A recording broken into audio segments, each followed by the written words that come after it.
We start our countdown of the best James Bond pre-title sequences with the most recent. At number 24, it's No Time to Die. Yes, it's the longest. I want to say ambitious because it does try and do a heck of a lot in one fell swoop, but I always think it's not really a pre-title sequence other than it's telling the story of what's happened between No Time to Die and Spectre, isn't it, really? It's what's happened in the 5 years to get us to this point. You could argue a bit like The World Is Not Enough. It's actually like 3 or 4 scenes in one, isn't it? I'd probably say the most controversial pre-title sequence. Yeah, definitely. It's not in keeping with traditional Bond starts, but neither is the Man with the Golden Gun. Neither is Live and Let Die.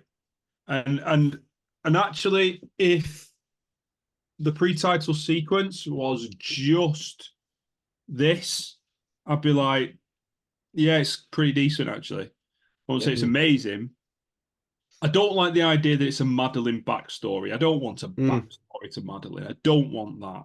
But I think the concept of breaking new ground in terms of it introduces the villain straight away, using the pre-title sequence to bring a bit of character development to the main villain and show what his motivation is.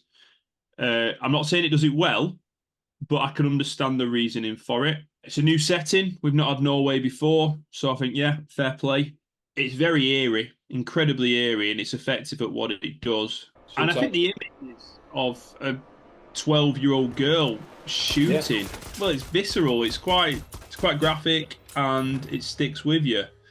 I like the 90s references of Wallace and Gromit and Tamagotchis. I do like that. I think that's it does build tension. I think the score does this. I think the score hits the right beats. There's a nice few little jump scares with Safin coming out. So I think all that is effective. Mama. Good filmmaking is reasonably different ground to what we've had before. And I'm all right with the minute that Safin pulls Madeline out of the water and it goes to Leia Sadu, it falls off a cliff completely for me. Would it have made more sense had the motives of Safin been made more clear to the audience? Because it's all right setting him up and this backstory. Yeah. And he's hardly in it. And just at the end, oh, it was all about you, Madeline. Oh, it was all about your daughter. Oh, actually, I'll hand her back. Oh, actually, I can't be bothered with. I like that they're trying to make a memorable villain. I think it is quite scary. I think it's tense. I think it's well shot. Yeah, I'm not particularly interested in knowing about, a flashback of Madeline. Safin, yeah, a flashback, but it doesn't particularly show him being very effective. Yeah, he kills a sleeping woman and then fails to kill a young girl, fairly young girl. Saves her. And then when I don't understand. I don't understand the motivation. He shoots. He's shooting down, and then he's shooting into the ice. Is that to release the ice? The ice, yeah. Yeah, but it's quite risky to shoot. Yeah, and he's very close to it. It shows that it's very hard to understand that bit. And then a lot of, Tom, as you say, a lot of the failings are that relationship between Safin and Madeline is not particularly explored. And do they have some codependency or something? It's not very well explored. I'm being honest, I don't know if it's just personal taste, but if it was just this by itself, I don't think it's anywhere near good enough as a Bond pre-title sequence. A mask, the mask, it's a bit silly, really, and he's not that effective. He looks, he's on his last legs. He's poorly, really, isn't he? He's not strong. It has that Halloween, of course, sort of trope of he's shot and killed, but then he's suddenly not there, or he's still alive. No, he is. He's dragged out. She dragged him out. Sorry. I mean, he's still alive, is what I meant. Yes, yeah.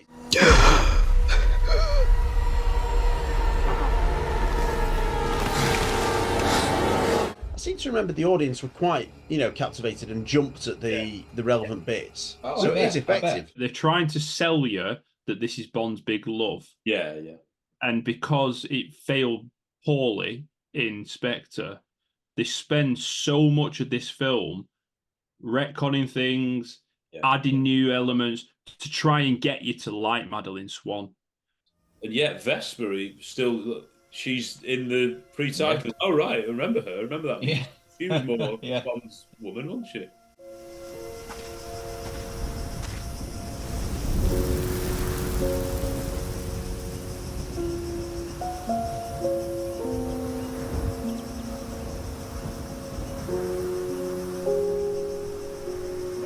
I miss you. Yeah. So it's a massive risk, and it doesn't pay off for me, that you start the film about a character who I have no interest in anyway. The next 3 minutes of film are the most offensive things in any James Bond film by some distance, and I mean that. And this is obviously the use of the lines as well as the music. Yeah. Yes, it's the most offensive thing that's ever happened in a James Bond film, and it's horrendous. How's the view? It's growing on me. Can you go faster? We don't need to go faster. We have all the time in the world. Sorry. What it looks like as well, the cinematography of them when Yeah. they're all, I was going to say when they're all grown up, but you know, when they're in the present day. It's a beautiful place, it's tropical. It does resemble the end of the film though. It looks quite CGI sunset. Yeah. Kind of. Yeah, it's supposed we to go be a back bit to of a the bookend. Yeah. They don't really know each other, do they? That's the other thing that shines through. They don't know each other. In this scene, they're still learning massive. They think they're learning massive things about each other. Yeah. Does she say later on in bed, like, will you tell me about Vesper or some? Yeah, there's some exchanging of secrets and. Yeah. Well, I mean, the script it's so on the nose, but I think the actors just about get away with it. There's some bits in this where Craig is truly awful, but there's some bits where him and Madeline are quite good. I think the acting is quite good. And Yeah, you did buy, when they're walking up Matera, Yes. these sort of silly, obvious lines, aren't they? Like, I wasn't looking over my shoulder. Are we going to have a row about this? Like, it's pretty. You can't help looking over your shoulder. What? No one's coming. I wasn't looking over my shoulder. Yes, you were. No. Are we going to have a row about this? You can picture it a Fast Show sketch, can't you? Yeah, it's some like audience. It's pretty cute and cozy and beautiful. Yeah. I agree. I think that works quite well. Matera, really good setting. Yeah. Really good idea. You know, that's what we Yeah. want to see, stuff that we've not really seen before. He's going there to visit Vesper's grave. Does he know that when they're driving, or does she only reveal that when they're at the hotel? I don't know. Yeah, He mentions it, but he's aware of it. Yeah. Yeah. Why would a grave in Matera? Yeah, I know. I was going to say she was a British Treasury agent, and her grave is in Matera. It also happens to be a festival where you give up your secrets. Yeah. What are they burning? Secrets, wishes, letting go of the past, getting rid of all things inconvenient. So iconic. But it's not Well, a secret. has- What is it a secret? What does he write? I'm sorry, or Forgive me. forgive me. No, Yeah. he doesn't say sorry in this, as far as I'm. No. Terrible. No. But what? Forgive me? Is it? Who's That's he his asking? secret. Oh, His secret is forgive me. She wants him to forgive Vesper. I mean, even though she's dead. But when he goes to her grave, he doesn't say I forgive you. He says I miss you. Yeah, he says I miss you. Yeah. That's quite interesting. That's quite. It is. telling. It is. My interpretation of that is that it's trying to pull them all together. When Mathis gets killed, forgive Vesper. You know, Yeah. he's trying to just pull them all together and say Loose ends. Bond to have this happy ever after life with the new love of his life. He's got to let go of the past demons. Yeah. And that to me is what they're trying to get at. But I could have written that better on the back of a stamp than the way that they did it, to be quite honest. I think it was a big moment in the cinema when there was the explosion. I think that did get a big reaction, Right. and jump scare. Spectre had planted a bomb there, or they've been tracking him. For what they're trying to go for, that you can see why Bond would be angry at her, because of course you'd think she's the one who suggested coming here. She says go to that grave now. This is Yeah, and there's a I phone wouldn't call do any of later. it, but the logic works as a casual viewer. Mm. That's why he would think she's still involved, and because her dad was involved with all this. His heart doesn't wrestle with it. He goes straight to absolutely, blaming her, being furious at her, grabbing her. Yeah. There's the only emotion is anger. It's not as in, this is the love of my life and I'm confused. It's straight to rage and abuse, kind of. You're right. Letting go is hard. James, what happened? What happened? How did they know I was here? What are you talking Madeline, about? how did they know I was here? I have no idea what you're... Spectre, how did they know? What are you talking about? How did they People know love, this is what I people was love. here? One of the best things in the film. So there must be something here that I'm not seeing. I think the stunt work, Yeah. shots of it, are impressive. Not amazing. They're not they're not new stuff, but they're done in a well shot way. It's some lovely shots of the car, and there's some good stuff. So I'll give that. I'm not bored by that. I think it's really well shot. You're focusing on James Bond psychologically torturing a woman. James! James! Do something! James! Say something, James!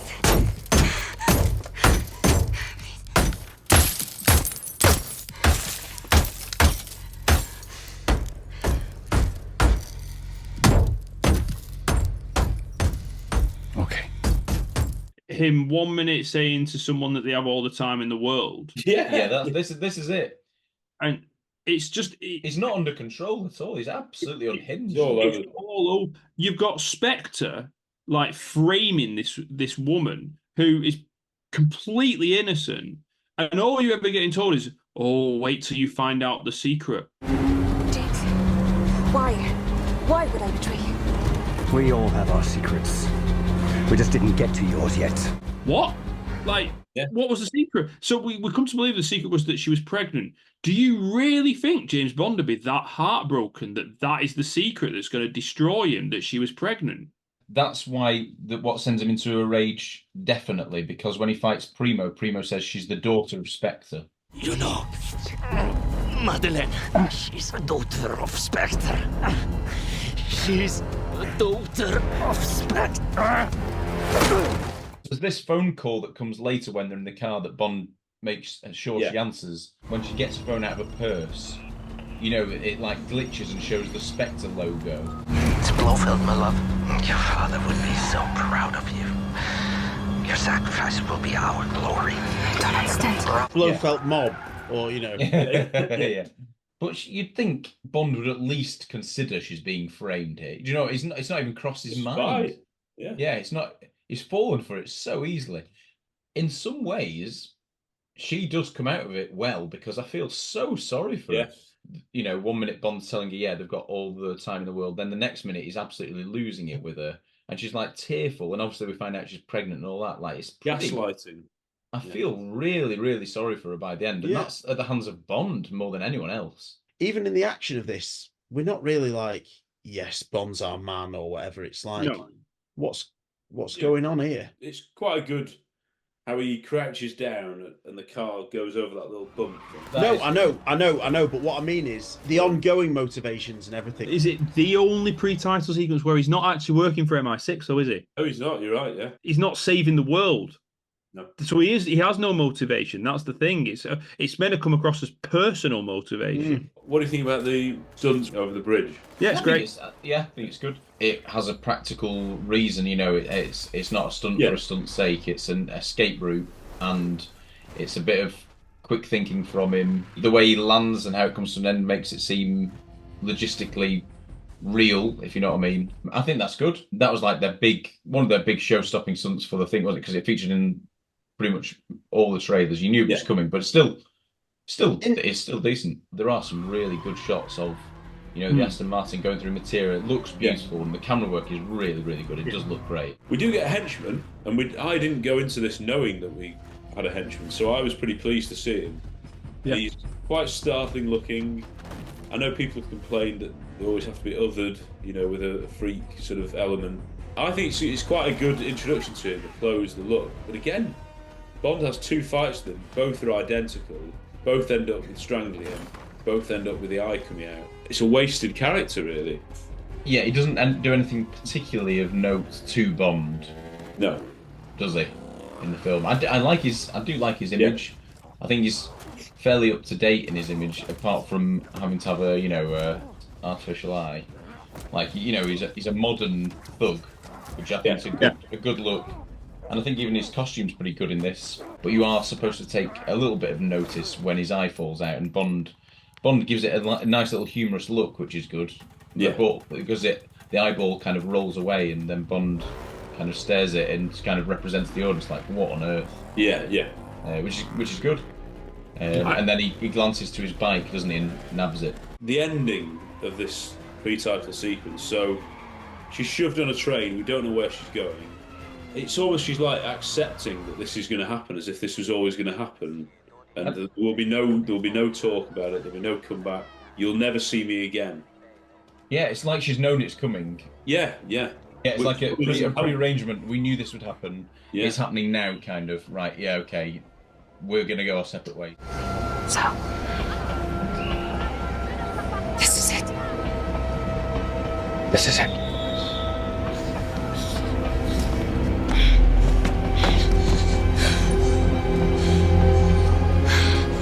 How will I know that you're okay? You won't. You'll never see me again. I do feel sorry for that. When she puts a hand on the tummy, he does notice or acknowledge that, but then I'm sure there's like a facial expression he pulls away, doesn't quite understand, doesn't know how to work it out. I do think that's nicely shot with the carriages going by and how they see each other, and she's trying to run to keep up with him, and how that goes into the titles. I think that's really nice, and then the comes in. I think really brilliant.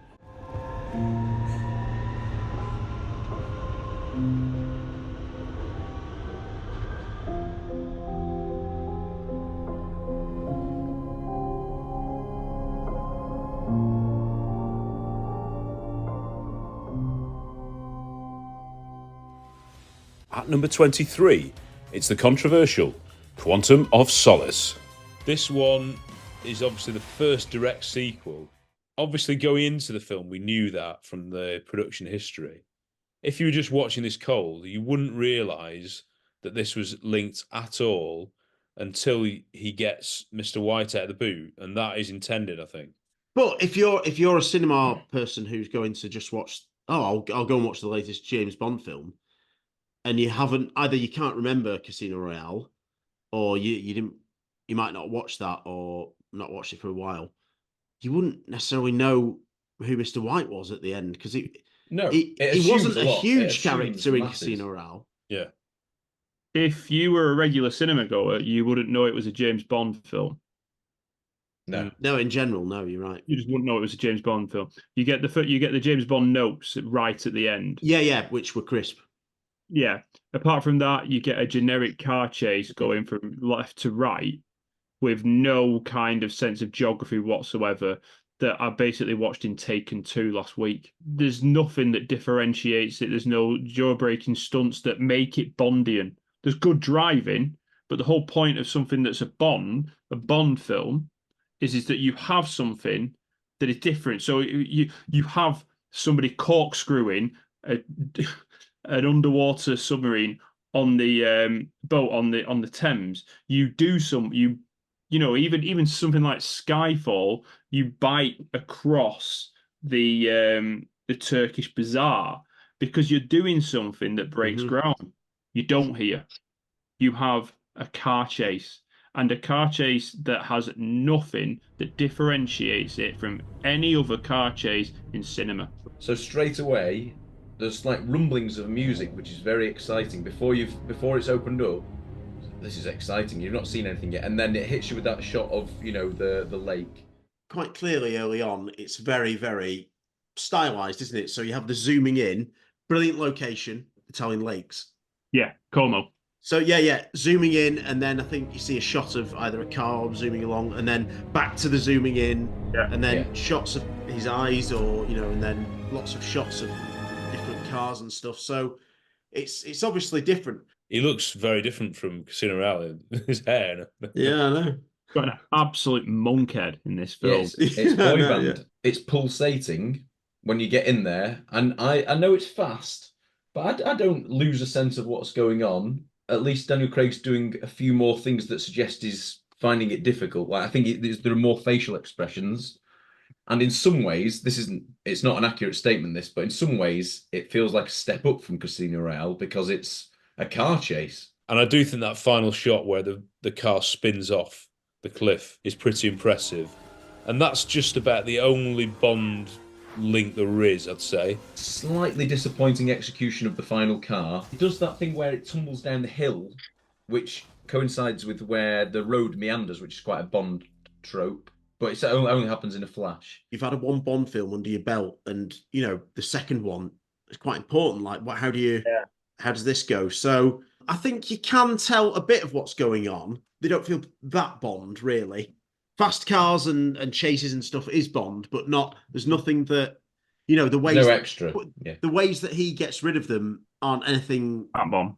But aren't, like barging them off or like shooting the last one. And at least it looks practical stunts, which is impressive. It's not that long. They end up in like a quarry or some... not a quarry, some building stuff. But if something goes downhill, it goes off-piste effectively, and it's good driving stunts. It does look good. Everything about this film is sand-coloured and gets standing with teeth watching it. There's no like sorting the suit out. There's no little quip here or there. It's not Daniel Craig as Bond. It's just Daniel Craig. We say it's a continuation of the film, and they give him a different car. It's a completely different coloured car. And it's like, I know you've got to get your product placement and all the rest of it, but also audiences aren't idiots. And if this is what it's supposed to be, put him in the car that he was stood right next to when he shot Mr. White in the first place. The whole thing throughout it is just an advertisement for Alfa Romeos. I just say Alfa Romeo everywhere. I go into this arrogant title sequence that says Siena, Italy, in like this fancy, pretentious writing that we've never had in a Bond film. That's the first bit of, oh, what? You're doing that for? Like, what? You've lost it. Right. With Bourne, their driving sequences are quite memorable. In a way, these aren't. I don't think this is that memorable. Like, there's some crisp things about it. I don't mind it going in, we're in the middle of a chase. I think that's quite an interesting way to start. And what I also like is the police suddenly becoming aware of it and they become involved in chasing it. I think that's pretty Bond. On the whole, it's not great and probably one of the weaker pre-title sequences for me. He pulls up and he opens the boot and he says, time to get out now or something. And that's that. It's time to get out. It's a poor line. It's time to get out. Doesn't make sense, doesn't. He's not been trying to escape as far as we're aware, has he? He's just spinning the boot tied up. I don't have such a problem with Mr. White being in the back, because I think they've made an assumption there that we've all seen Casino Royale and everyone absolutely loves it. You realise when you've been talking about other pre-title sequences that it's just not in the conversation. Like, it is exactly what John said. It is just another chase in an action film from the period. That is all it is. There's no gadgets, of course, but they have removed Bond elements to make it less like a Bond film. It doesn't really belong as a pre-title sequence. It's just a chase. And it's not even a spectacular one compared to others in movie cinema history. It's just a car chase. Ironically, the lorry driver that comes in looks more like Daniel Craig than he does. He's got like sunglasses on. He looks so like Daniel Craig. And actually, that lorry driver is the biggest threat to him on the journey, and he's just a bystander. I think this is the most dangerous car chase, the one that looks the most real and the most scary out of any of them in the Bond series. So I do think it deserves credit for that, because you're in a tight spot going round, the side of the lake. No room to overtake. I'm always, when I'm driving myself, I find that terrifying anyway. When you're on a little country road and you see someone coming up, overtake. So that's good. on the second film, which has just been come back of one of the most successful films. This should be Daniel Craig's chance to shine. This should be where they double down and they say, we're going to come back with an absolute Bond bang. What are you getting here? You're getting nothing. You're getting something that every generic 2008 action film gives you. It's not James Bond. In at a lowly number 22 is a film that everybody seems to rate very highly, but the pre-title sequence isn't one of our favourites. One of the more famous pre-title sequences by Bond fans, one of the more fated, and certainly trying new things, very different to what's before. Very short, that's one of the more unpredictable things. Is it about 4 minutes? And black and white, and then a black and white grainy flashback. That's underrated. This wasn't to my taste. The idea of two fellas roughing each other up in a toilet and trying to choke each other in a urinal is not my idea of James Bond. If it is your idea of James Bond, I'm thrilled for you. You've had 20 lovely years, haven't you? For me, this is not my bag. It just isn't my bag. I didn't think that the script made any sense whatsoever. The whole, I know where you keep your gun, all too clever, all too self-referential. Shame. We barely got to know each other. I know where you keep your gun. Suppose that's something. True. Too try hard. The black and white stuff, also very too try hard. I did not care at all immediately for this take of James Bond. I just thought he was very cold, very arrogant, unfeeling, and he wasn't any kind of James Bond that I felt I could root for right from his opening scenes here. It's just my take. I'm wrong. I agree with Rob's comments about it's not as clever, it's not as witty as it thinks it is, and that kind of is a bit grating. The pre-title sequence, the black and white doesn't work. It's too on the nose. It looks, the Dutch angles and stuff. Yeah. It's like you're not. Sorry, Martin Kell, but you're not Brian De Palma. It is a bit forced. It just, for me, it just doesn't work in the sense of, I know what they're trying to achieve, and I do think the fight in the toilet is a great introduction to this Bond, because it's like this, nasty, dirty, snot-filled scrap in a dirty toilet. It seems like actually this is a perfect introduction to this raw kind of Bond. And that's what I kind of thought they were trying to do this. Like I say, this rugby player, massive guy. But the problem is that it's intercut with a scene where it's supposed to be there for dramatic effect, isn't it? That it's like this calm scene cut to this brutal fight, and it cuts, and so you've got this contrast. But the scene when he meets whatever his name is, I find to be really quite boring and cliched. It looks like it's a film noir. It looks really it looks like an advert, to be honest with you. It looks like I always feel like it's going to cut to selling, exactly. I feel like that's what it has, that vibe. The stuff that's shot in the toilet where it's grainy, I think looks miles better. It has that. You can tell that's Martin Campbell really getting into the action, and that really kind of that kind of brutal kind of fight sort of stuff. So part of me thinks that actually this is the perfect kind of opening scene for the Daniel Craig era, and what their intention was to make of this character. But it just isn't as good as it thinks it is, and I think that is down to the writing and the setup. I think for me, doing the sort of Bond Begins, showing him as the rough diamond, you have to see him as the classy guy eventually. That's the arc. But the problem is they never did that with Daniel Craig. They never got to that point where he's not an absolute meathead who does beats people up and is like a bulldozer. And I am quite conflicted, because there's some stuff of Casino Royale that I really like, and it tends to be the stuff that is actually from the novel. I know a lot of people don't like the poker stuff, but I find that whole setup, between the poker games, the fight, and all that sort of stuff, I really like that. I struggle with the beginning because it is so bombastic, it is so in your face, I find it quite exhausting. The whole opening.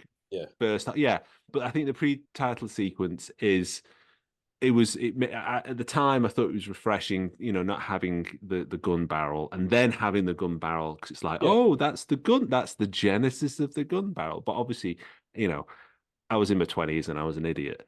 And so upon reflection now, it just has a sort of cheapness. It feels naive. It doesn't quite live. I understand the intention. It never reaches where it should be. And that's where I struggle with it. So I'm kind of I'm sort of in between. I agree with what Rob has to say in some, on some points. But I understand the intention, and therefore I know why people do actually love that opening sequence in the film. The black and white means you just can't see enough. You just can't see what's going on. So there's some weird shot where he looks at something on the wall, and then that's meant to signify that Bond's there. You can't see what it is. Is it his gun? Is it a safe that's open? Oh, you can't see, so I don't know. To be honest, I think it's a decent scene. I do think it's very scripted. Not for a minute do we, like say, Chris, it feels noir, it feels scripted. Not in a De Palma way where it does feel scripted, but it's of the style. This does feel very forced, as you said. And the line, the considerably, it took me ages to understand that. I accept it works. I accept it works. Yes. Considerably. I can't think of anything more childish in a computer game that in order to qualify as a 00 agent, you have to kill 2 people. Level up. Your file shows no kills, and it takes 2. And also, it is slightly cartoonish when he shoots him, and the way he flies back off that chair. Yeah. It's just like. The second is. It feels like a scene that was written in retroactively for that line. Considerably, they thought that's a funny line. That's a good line. How do we get to that point? And that's why it all feels a little bit forced and a bit awkward. And even you can see that Daniel Craig is just like, it's not that clever. And I feel that the stuff, that the fight itself is impressive in a filmmaking kind of may not be Bond. It's more like True Lies, isn't it? That fight. Yeah. But it needs to be cut in contrast with something that's just a better scene, I feel, for it to work. I feel like it just doesn't work because that scene is let down. It's just not. It doesn't feel dramatic. There's no investment in it. It's just some bloke turns up at what looks like to be a bank. It's like, I don't know who he is, and then yes. Is it meant to be floor 7? It's like it goes up to 6, and then you don't see it. I don't know. I'm just more than anything, it's the dialogue for me and the characterization through the dialogue that I really just don't care for. Craig is good at. He nails whoever this Bond is. This character is. I don't think it's a case of if Roger Moore was trying this script, it would just feel really weird. It wouldn't work at all. What they've done is they've taken what is quite a slim novel and a slim premise. Very it's almost it has been turned into a stage play. It has been turned into a TV movie. It does, and what the stuff that they've added to it is a little bit forced, and therefore it's traditional Bond. Yeah, exactly. It's a traditional kind of Bond plot. But then you've got this say this rugby player just running through walls and screaming, shouting and hitting people. And it just doesn't fit. It doesn't gel. And what I would have done is shown that rough, meathead at the beginning, and then by the time he gets to the casino, he's calmed down. He's much more mature. Yeah. He's much more classy. He's actually he's become the Bond that you expect, and that is the journey. But they never quite do that. We never escape. No. And particularly in Quantum of Solace, where he's just on this nutter's revenge. He's just letting people bleed to death. Yeah. I actually think this is the most impressive Bond Daniel Craig is as Bond, as in he's infiltrated this place. He's sussed out that his superior is in on it. That's really good spy work. Yeah. He executes him very cleanly. And we see him, he's handy in a fight. I thought the whole point was that he's becoming Bond. Well, he's done it. He's done it. He doesn't need to do it. This Bond always has to seems to have to announce his successes. He talks about it all the time. Like, hey, I've managed to get in here. Like, I didn't know your password was da-da-da. And stuff like this. Like here, oh, we don't mind you selling, secrets on the side. It's just, M really doesn't mind you earning a little money on the side, Dryden. She'd just prefer it if it wasn't selling secrets. Made you feel it, did he? Did he? Did he? Made you feel it, did he? He's quite a good character. He's quite unlikable in a good way, Yeah. and you don't mind that he's killed, but he's very cocky, isn't he?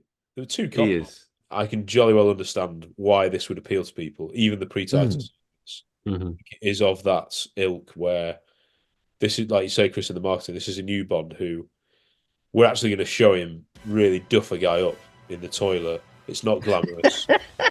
In at number 21, it's Skyfall. It's an absolute massive improvement on Quantum of Solace and Casino Royale. Absolutely massive. Straight away, it's wanting to be a Bond film in many other ways. Yes. It's got so many of the tropes of an action sequence. It's got characters in it. It's got members of the public. It's got big crowds. It's got locations. It's got Bond theme. You know, Daniel Craig possibly enjoying moments when he gets to be James Bond, which is great. It is relevant to the wider plot, but it's an A to B thing. It's a chase that takes you through various places and reaches a conclusion, which hangs over you and makes you want to see what comes next. There's loads of good about this, some practical stunts, some ingenuity in terms of using, you know, the excavator, using the on the train. There's train stuff, there's motorbike stuff. I mean, when you think about what's come before it with Quantum of Solace and Casino Royale, it is, you know, streets ahead. It feels like classic Bond in that him dropped in. I do like it. I think it builds nicely in that kind of classic Bond thing of moving from vehicle to vehicle and set, and there's the chase and the cutting to and from M. Again, at least she's not in the field, which is always a good thing. I think that some of the stunts are good. I feel like his suit is so tight that I kind of struggle to feel that he's not comfortable. Yes, and therefore it feels like... I think his appearance is a bit unusual, really, in terms he of... looks so... Great tight grey suit, grey tie, skinhead.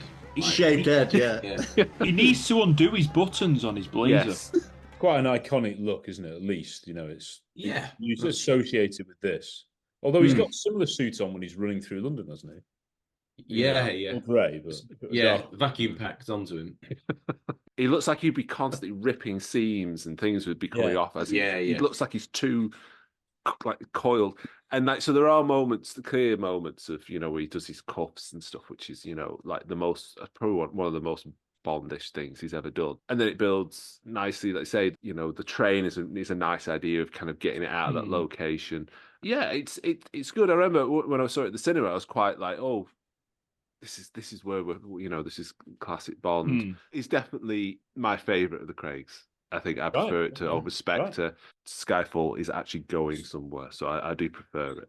I don't particularly like the banter between him and Moneypenny. I think it's I agree with that. Painful. It's all right. You weren't using it. I wasn't using that one either. The nods to sort of Roger Moore kind of casual sexism are just, what were they thinking? They don't land in the way that they think they should land. And again, that's the sort of the intention. I understand it, but the execution isn't what it should be. Yeah, it's not mean-spirited. It's not. I don't think it's intentionally, let's have a laugh at the expense of women. It's just misconceived, I think, the execution maybe. Because it's the first sort of, I'm not going to say anything. And then it sort of happens again, and it's almost you meant to think, she meant it or something, you know, just, I don't really, it doesn't quite work. But it's a good introduction to a new kind of Moneypenny, because you're going to do things. She didn't do anything with her. Yeah, well, for the Craig era, you know, you've got a new kind of Q, you've got a new kind of Moneypenny, who's obviously in the field to start with. If you're going to mix up the formula, these are quite positive additions. For the motorbikes on the roof in a hot country. And it's great, but No Time to Die. Like, you know, we have done motorbike with his head. Yeah, is this material as well? I don't know. Yeah, well, that's what it's. I like both of those in terms of I want to see Bond doing stunts on a motorbike. Yeah, it does feel frenetic. You know they were there because they ruined Istanbul. Were annoyed, weren't they? That they ruined something. Yeah, so at least you know they were there. To be fair, it goes bizarre. So that's quite nice. Yeah, police get involved. Which is good. Quite world is not enough. You know, when they go through the Thames and they go through the restaurant. Yeah. Yeah. The action probably isn't as spectacular and as well directed as Casino Royale, but they're quite memorable scenes nonetheless. Especially the digger thing is probably the most. Yes. It's very Bond new. Yeah. You might see it in a Fast and the Furious film, but you know, it's pretty old-fashioned Bond, really. Yeah. Yeah. When I went into that cinema and I saw that, I thought Bond is back. Yeah. And that feeling doesn't leave me to this day. There's some real bits in it that are absolute perfect Bond in terms of things only Bond would do. The digger being the prime example, and the shot where he jumps onto the train and he jumps on the carriage and the carriage falls away because the digger's pulling it is one of my favourite Daniel Craig era Bond shots. I love that.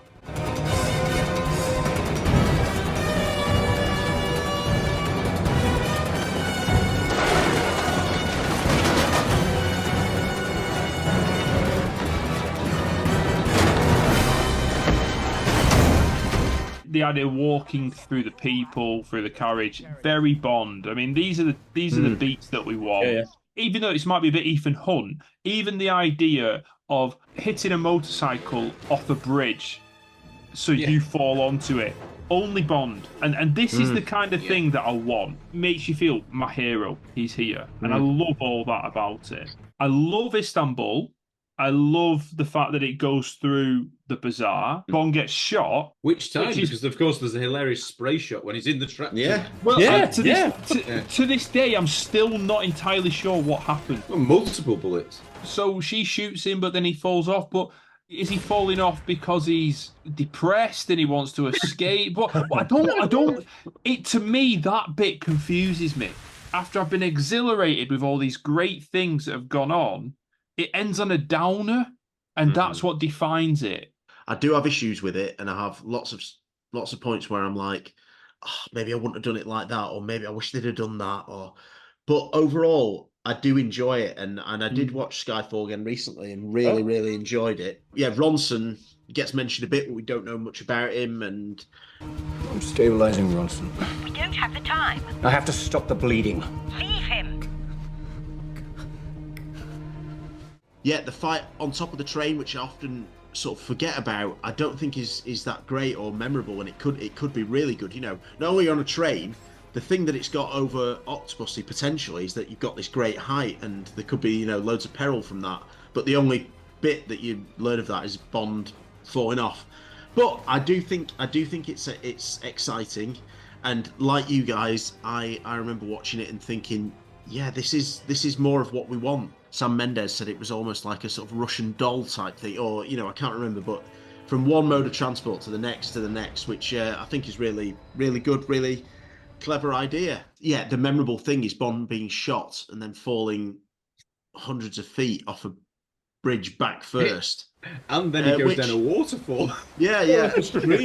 So, yeah. I've forgotten that. And then you can see like his nose floating. I'm always more willing to suspend disbelief Ooh, and everything a lot of the time. It's only when you get told that in other things, that in less popular films or other, like, well, that would never happen, this, that, the other. Well, you were willing to let that one go. But yeah, as I say, overall, I enjoy the pre-title sequence. You know, I enjoyed it at the time. I enjoy watching it now. It wouldn't be up there, but I think it's a pretty solid, decent, exciting pre-title sequence. You've got a good, 12, 13 minutes of solid action. Introduce Moneypenny. You've got M and Tanner. Yeah. The other end of the phone. Very Bond. Judi Dench in the call room really harks back to Tomorrow Never Dies pre-title sequence call room kind of thing as well. Yeah. That's great, that. Yeah, I like that. And obviously it sets it up that she's going to be quite a big character throughout the film and integral to the story. I do quite like the idea of you've got them on the train at the end, but you've also got the tension of Moneypenny shooting. Then you've got the tension of M telling him. Yeah. Really good setup for a scene, though. It's not clean. Repeat, I do not have a clean shot.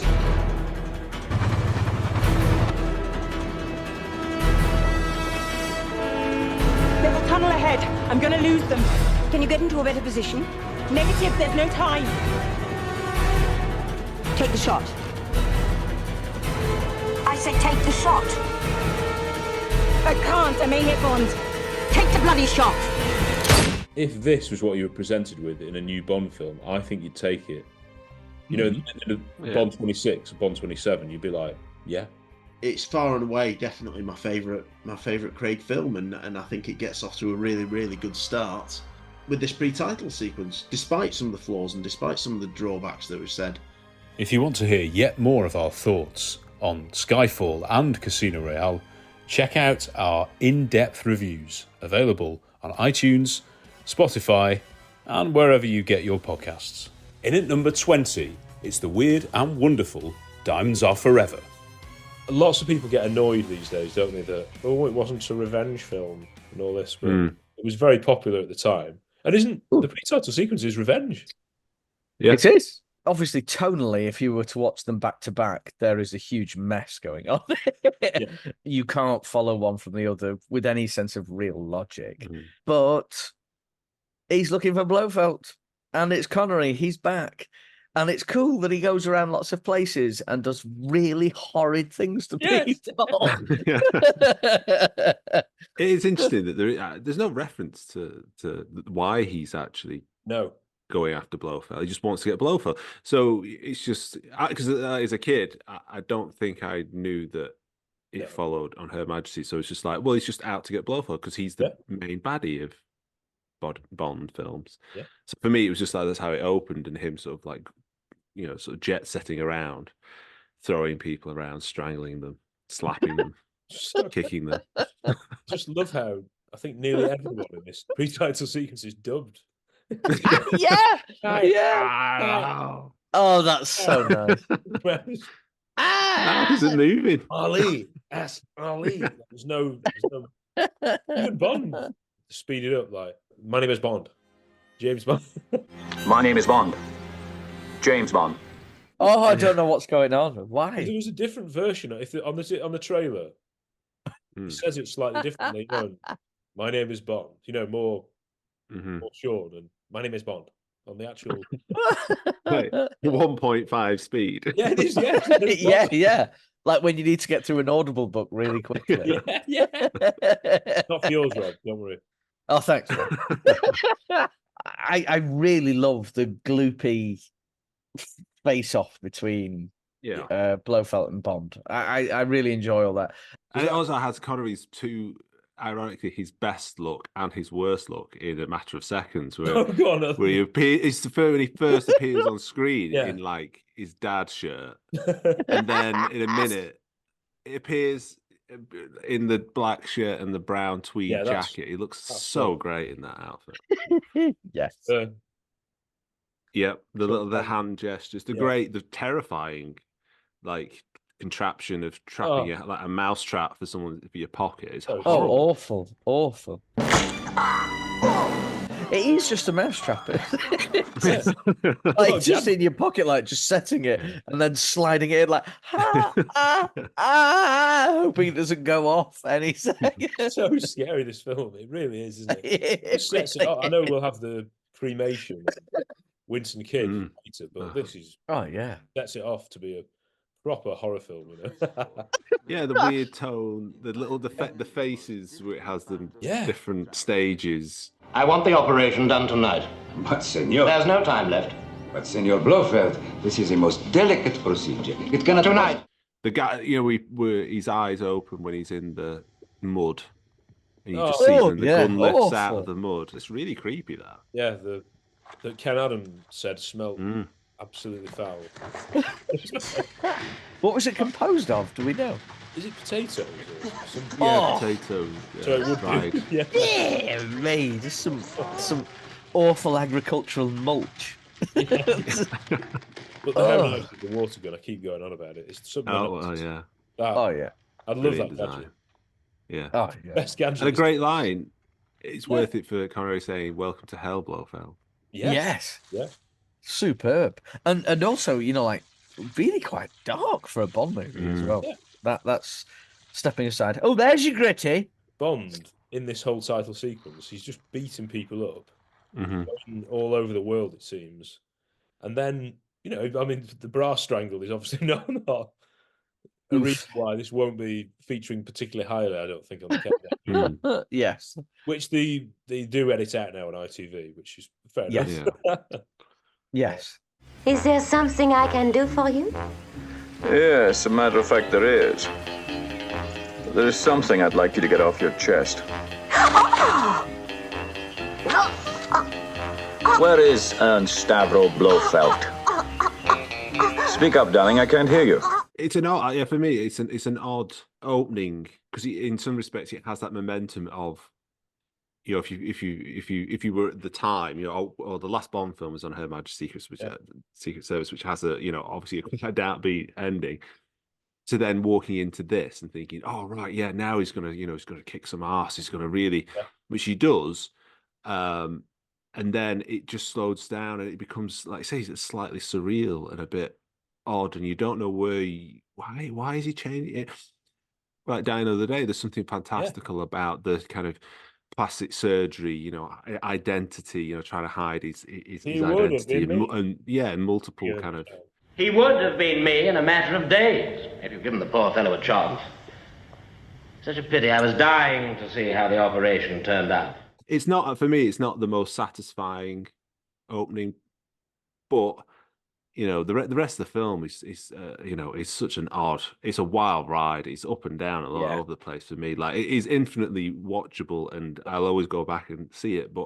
And there's always something like, man, how'd they get that past? You know, what were they thinking when someone wrote that or filmed that? Such an odd film, a real oddity. But yeah, I think. And also that it's like, it's so comforting to hear Connery's voice off screen. You know, it's like, right, here we go. Where is he? I shan't ask you politely next time. Where is Blofeld? Cairo! I know. I don't think that's him, is it? You know, those first scenes of like this. No. Left foot. The guys. Like, he leaves his leg up, really. Like karate. He looks a bit trimmer than Connery, whoever it is, the stuntman. But yeah, this is Bond entering the 70s, of course, isn't it? Yeah. A new era and a dubious fashion. But I do think the film pulls it off more than it doesn't. It's full of zingers. Yeah. It's full of zingers, this script. I think one of the things is that, and I hate saying this, but like, when Connery appears on the screen, he's obviously aged. You know, he really has. Not that I'm not for this, or, you know, like I'm not anti-aging per se, but he's not the Connery of You Only Live Twice straight away. Interesting, yeah. But he's definitely still got the panache and swagger. Yeah, he can still slap people around. Do you think that the opening shot is set in Japan? Do you think that was a deliberate reference to You Only Live Twice? Is this to sort of Could be, couldn't it? Yeah. Yeah, like he's back. Like, hang on, that other fella got married in my name and died. I've got to come back. And she died. I've got to come back. No, I think so. I find it like the slide across the floor and getting a head wedged in between the bits is one of the nicest things you will ever see on film, I think. Like best stunts. yeah. The wood head wedge. Sliding across the rug. You know. yeah. I do think he still looks incredibly handsome and big, tough. Of course. Lovely hair. Of course he does. Well, everything's like the clothes are absolutely outstanding. He looks massive though. He's towering. Yeah. Isn't he? Really? He does. He is. See, I never buy this thing that fashion in Bond 70s films was bad. So it was like really crisp and of the time. Yeah, I think Bond has always looked good. And during the 70s, like you say, it's just it's like, well, you can't change like the set design, which looks very 70s. So why are we complaining about the fleurs or, you know, the lapels? It's just part of it. Really good point, Chris. It's part of the fabric of what was created at the time. Yeah, that was super contemporary, and that's what Bond has always been, is super contemporary. There's a few sets in this pre-title sequence, isn't there? Moves pretty quickly. The mud pie thing is unbelievably Ken Adam. I mean, that could be in Doctor No, couldn't it? It looks brilliant. The copper. It does, doesn't it? Yeah. Oh, It's so lovely. Mud pie. Making mud pies, 007. Making mud pies, 007. There's so many good lines, aren't there? There are, yeah. I mean, that's brilliant. Yeah. So basic, but brilliant. Hit me. One chance. Where can I find him? Marie. Ask Marie. Yes, there's something I'd like to get off your chest. So enjoyable. All of it's so enjoyable. Less that moment, if I'm honest. Yeah. Yeah. The fight, and the music, I love it. Yeah. Oh, yeah. Quite scary, all this whole thing. Isn't it? The stabbing is so graphic for Bond. Oh, yeah. And lovely, bright crimson blood on the arms, when he throws scalpels. I mean, he's a pathetic threat, physical threat, isn't he? Blofeld in this scene. I mean, he just rubbish sort of goes onto the thing and then turns around, and blood all over his forehead, and then. Oh yeah. I love that he stands back. Like when there's a fight actually happening, he's like, ah. Just stands back behind the desk, like, no, I don't want to. Heck, don't want to be involved in any of this. If you get a scene like this now with just 2 guards, that's it. Yeah. So bare the place. Yeah. But he has off-screen got rid of one, hasn't he? That's to put the green smock on and all that. Mm-hmm. Smock, so good. Yeah. Again, it's not. Isn't it nice to see with like Bond? You don't need to see him like, he has to, take over the guard, hide the body, then take the disguise, then move in, and he's just actually in the scene, but he's got like a face mask on, and he reveals himself when everyone leaves. It's just like, let's just get to the point. It's not as live, isn't it? Yeah. What I really like about it is like it's a quick refresher course to Connery's Bond, isn't it? It's like we've not seen him for a little bit. Right, let's waz him in a bunch of locations. We know really that he's trying to get revenge on Blofeld. We're not going to go heavy on the whole revenge, vengeance for wife bit. We're just going to go like, he really wants him. And we're going to send him some certain places so that he can have a good crack at getting him. And we're going to let the score do its bit. We're going to let Connery do his bit. We're going to let the sets do their bit. And we're going to bring you back to James Bond. Every opportunity, Bond instantly tries to kill Blofeld, isn't it? Yeah. This is like, no. Yeah. He wants him dead. Sends him to hell. Yeah. Welcome to hell, Blofeld. It's a strange one, isn't it? Because it's not fiery, is it? It's not like it's not lava. It's like just a mud pit, which is horrible. Yeah, which is maybe even worse, or like a clay pit. I don't know what it is. It's like Krull or Star Wars. I know, it's so exactly. weird. It has that 70s sci-fi what's vibe. he doing down there? Like, oh, James, you found my boiling potato. Yeah. Like, what is he doing down there? Is the guy who's in the mud bath a bit like Gustav Graves? He's becoming Blofeld. Yeah. Yeah. He said he would have been me in a week. He would have been or a couple of days. Yeah. If you give him the poor chap or the poor man. If he'd lay in the potato bath for a full week, he'd be like, what? How that changes someone's face is beyond me. Yeah, never explored. Is that how they same with the dream machine? Yeah. Leave the science out of it, it's fine. Yeah. If I'm going to regenerate, I might as well give myself hair and be a bit taller. I'm a bit camper, let's be honest. Yeah.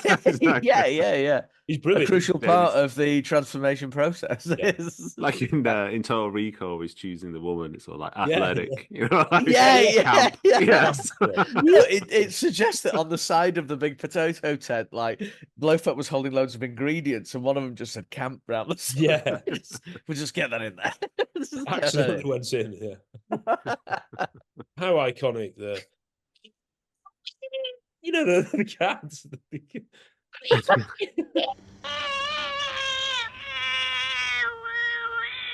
And then it cuts to another cat, and then it's the pre-title sequence. It's so good that how it goes into it, like it interrupts Bond. He's pressing that thing, and then the cat sort of distracts him, and then we have the song. Yeah, so weird. I love it. There is a haphazard quality to it. Like we put it together. It's like, will this do? Yeah, Like, I agree with you. Have we ticked everything that we needed to? Doesn't We make might have. Let's go. Let's just say, yeah, cut and print. Let's go. For more Diamonds Are Forever, check out our location visit to Amsterdam, our interview with Thumper herself, Trina Parks, and another one of our ridiculously long reviews. And at number 19, from Mexico City, it's Spectre. I'm going to say it. This is by far the best Daniel Craig pre-title sequence. I am going to agree with you 100%. Yes. And go further to say that I absolutely flipping love it. Yes! It starts off in a jolly annoying way, doesn't it? In the does it? Dead, I don't mind Yes, the title saying "Save the Dead," Mexico City. That's fine. It's the dead are alive and all this symbolism nonsense, isn't it? But Immediately, you know what I'm thinking of when we get going here. Also, first thing straight away, stakes. There's people everywhere. It's massive. The stakes are here. But also music, awesome, absolutely wicked. The vibe is perfect. Complete new location. Totally new location. Bond taking you places and showing you things you've never seen before. This is like a fusion of the Live and Let Die voodoo vibe with the Rio de Janeiro Carnival from Moonraker. Yes. It's like this is super Bond. I love it. To see the city, and it does seem real. Yes, it's fantastical though. It's very Bond. The costumes and everything are really good. And what do you think about Bond's costumes and that sort of vibe? I have absolutely no problem with it whatsoever. He's at the Day of the Dead parade, and he's been told to go and find Sciarra, and he's there to blend in. It's very old school Bond for me. This is very old school Bond for it. Me. And it's new. It's cool. Really like it. Really like it. Even appears to enjoy the company of women that aren't Vesper or Madeline. Yeah. It is slightly weird how he just leaves her. Yeah, he's somehow perfectly changed into the suit. He does when he goes out of that room and he steps outside. Firstly, I think that's fabulous filmmaking. It is, yeah. But secondly, he looks playful. Hang on, is he enjoying this here? Is Danny enjoying this now? Yeah. And he's like, at this point, I'm like, there's James Bond. There he is. Just before he steps outside, and I'm thinking, I'll be right back. Before stepping out into an impossibly dangerous setting. Again, let's do the tick list of great stuff you want in a thingy. You've got humour, sets, stunts, explosions, stakes. Let's throw those in here. It's got everything, this one. It's got a villain exclusively for the PTS. Yeah, I love that. And it's amazing. He just looks like a classic Bond villain, doesn't it? It's a twist on the Junkanoo, whereas as opposed to Volpe chasing Bond, it's Bond chasing a villain. Yeah. It's a lovely little shift on that. So there's not that many of them in the series. I suppose there's the one the Thames in The World Is Not Enough. That's a pre-title sequence with him chasing that, and obviously there's Roger Moore chasing Locke, but that's not a pre-title sequence. But I love that, and I love that it's in this big setting, and I love that there's certain points where they're chasing but they blend into the crowd, and there's certain points where they realise the desperation to get away or to chase means that they can't, and that they're just going to have to blow their cover, and it ends up with this massive helicopter sequence, which is an unbelievable stunt. It's just an unbelievable stunt. There's so much about this that is right. There's two things that I'm not a fan of the score one bit of the whole. Really? It's my least favorite score in the whole series. But in this scene, I think it's good. I think I agree. Mexican drums and all that. But I enjoy bit of the Bond theme. The other thing is the obvious one is that Tom Mason took off that filter, and it looks even better. Because I want to say that it possibly looks quite dirty. And without that filter on, the shots looked incredible, and I just wish that filter had come off, because I think it probably does a disservice to Mexico City as a place, really. Yeah, you're right. It does add a sheen of unwanted dust to it. Yeah. At the very least. It looks even better without the yellowy filter on, because the shot of Daniel Craig, he is actually on the building at the site. I know he had harnesses on. Yeah. But he is actually there, and the filter maybe makes you think, oh, is it a bit CGI? Yeah. Obviously, they've added some to take away the harness, but he's actually walking right on the edge of this building. I mean, I couldn't do that. I'd be terrified. Oh. Fair play to him. Oh, it's great. And he's, you know what he's doing? Some spy work. Yeah. Here we go. Rob, 2 links here to License to Kill. Great. So the first one is the hotel-y bit with the lift. I think it's where they filmed the one in the casino, isn't it? Yeah, I'm pretty sure it is. It's the same one. Yeah. I love that. And the other one is Bond is outside a villain's glass encasing. Yeah. With a sniper rifle. Oh, I love he it. can't quite shoot the main guy. Yeah. It doesn't quite go right. So I quite like that link Big there. props. Love it. Love it. Superb. It's just class. Hail King. Thoughts on the shot take? Very good. No problems with. Yeah, I mean, obviously it was made famous by, I've done this joke before, the wedding planner. Honestly, the start of that one shot of her as her job but it's basically following Jennifer Lopez as a wedding planner. And then obviously Sam Mendes developed it into 1917. Sometimes I think, come on, mate, you're just showing off here. Yeah. Tell the story, but it does tell the story. And I don't mind it if it's just a one-off. If he does it again, you're like, Silly. why are you doing this again? Because this is so niche. I don't mind it for this. I think it works really well. And it's abandoned halfway through, isn't it? It doesn't detract from anything. No. So it doesn't maybe stand up and go, oh wow, this is incredible filmmaking doing it. Yeah. But it doesn't detract from the story, and it doesn't detract from the action. So I give it a pass. I've got no problem with it. Those one takes, or in the industry, do they call them one-ers? I don't know.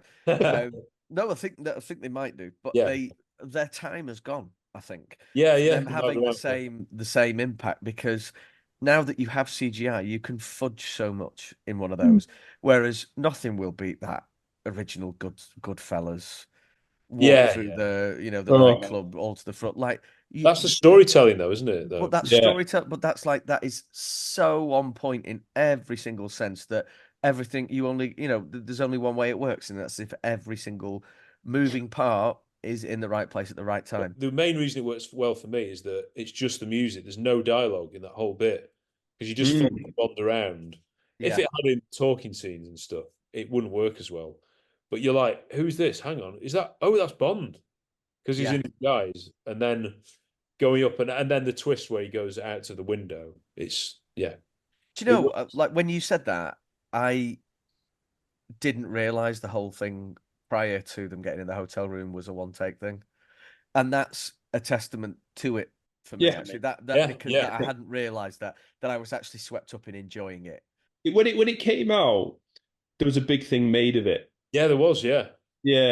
So it was like, because Touch of Evil is probably the most famous. Like one shot take, and there was lots of Touch of Evil comparisons to it. But I'm with you on it, Rob. Is that I don't notice it as much, and it doesn't distract me. So I'm not bothered about it. It doesn't take anything away from me. It's fine. It's fine for me. Yeah. It didn't feel like a stunt thing. Now watching it today, it didn't feel like it was done to go like, hey, look at us kind of thing. Like, this is Bond's journey, and it actually feels like this is Bond's journey, and this is how quickly things can turn, how smooth and how quickly Bond can be in certain situations in getting the job done, in changing tack, moving from one thing to another, and we'll just show him going through the motions and join him along for the ride. I think it's very cool. Yeah. He's very cool throughout, isn't he? And you even get that bottoms up just before he shoots the sniper rifle. So another nod to Man with the Golden Gun, obviously. Bottoms up.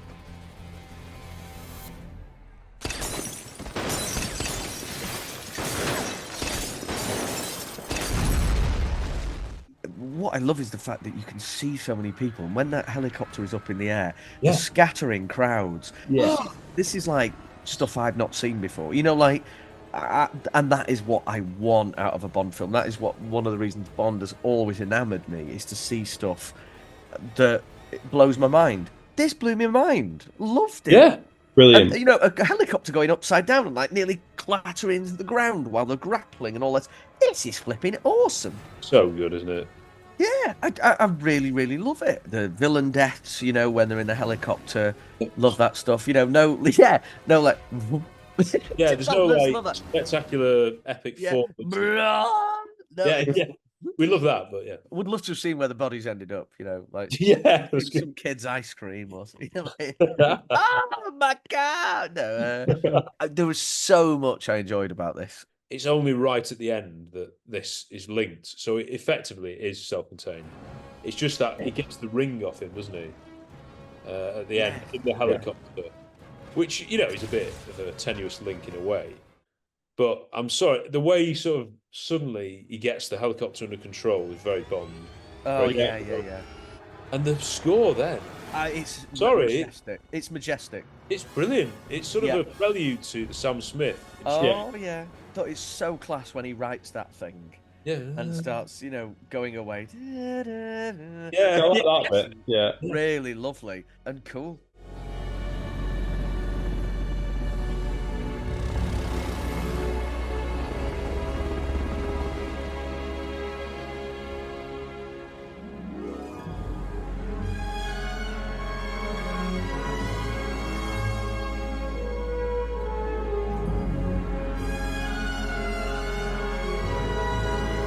Yeah, I really, really, really like that. It must be one of the most Bond things that he's ever done, Daniel Craig. I have to say, it's what I wanted as a modern Bond film. Until, I agree. Until the story gets in the way, it's great. No, but I don't. I really, really agree. I couldn't have put that better, actually, Tom. Yeah. Till the story gets in the way, it's the perfect description of it. A good template for a pre-title sequence in terms of your ticking boxes. Oh yeah. Excitement, self-contained, high stakes. Looks great. Sounds good. You know, Bond is being Bond. Great villain. Female interest again. Yeah. A bit like in Octopussy. So it's similar, isn't it? With Very similar. The girl in this one is babyishly called Estrella. Oh, yeah. Nice lager. Yeah. Excellent lager. Yeah. At number 18, it's the groundbreaking Die Another Day. Well, not much happens in this Die Another Day pre-title sequence, so pretty traditional start, and you kind of think how amazing that they've not done this before. Surfers emerging from from the surf. Is that how you use a surf as a noun? Is that right? Yeah. You would have to be one of the, if not the best surfer in the world or something, to be able to. Yeah. But we were kind of chatting that over. I think that's what we do want, isn't it? From Bond, we want him to be and there's people doing it. So it's a real stunt. Yeah. So if it's a real stunt, James Bond can do it. I've got no problem if it's a real stunt, me. Obviously, they arrive on the beach, and there's him and two other agents who disappear quite quickly. Yeah, you just get a bit confusing there. But it is like we said on the review, it ends up being a bit like Action Man, isn't it? The surfboard opens up, and then there's lots of which is quite nice, a bit of a throwback. But it is there's a lot to keep track of in this pre-title sequence. I think that's probably my only. Not necessarily criticism, but it is. There's a lot, like you say. There's a lot going on. There's lots of characters being introduced. It isn't a one-off. We are going to revisit this. These characters and the relationships, and it does have an influence on still doing the right things, but trying to do something more with that. We don't have to have. It doesn't have to. That story doesn't have to end as soon as the titles start and the song starts. We can continue it through the music and the titles, which is quite interesting.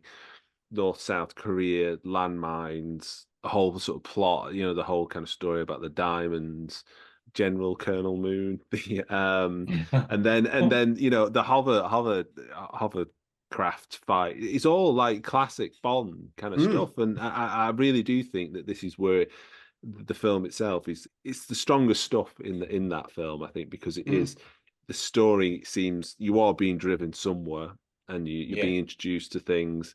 It is quite a long sequence, but I think there's a lot to pack in that, and I always really liked it, and I'm always surprised just how good the action is. I don't think we're in North Korea here or South Korea.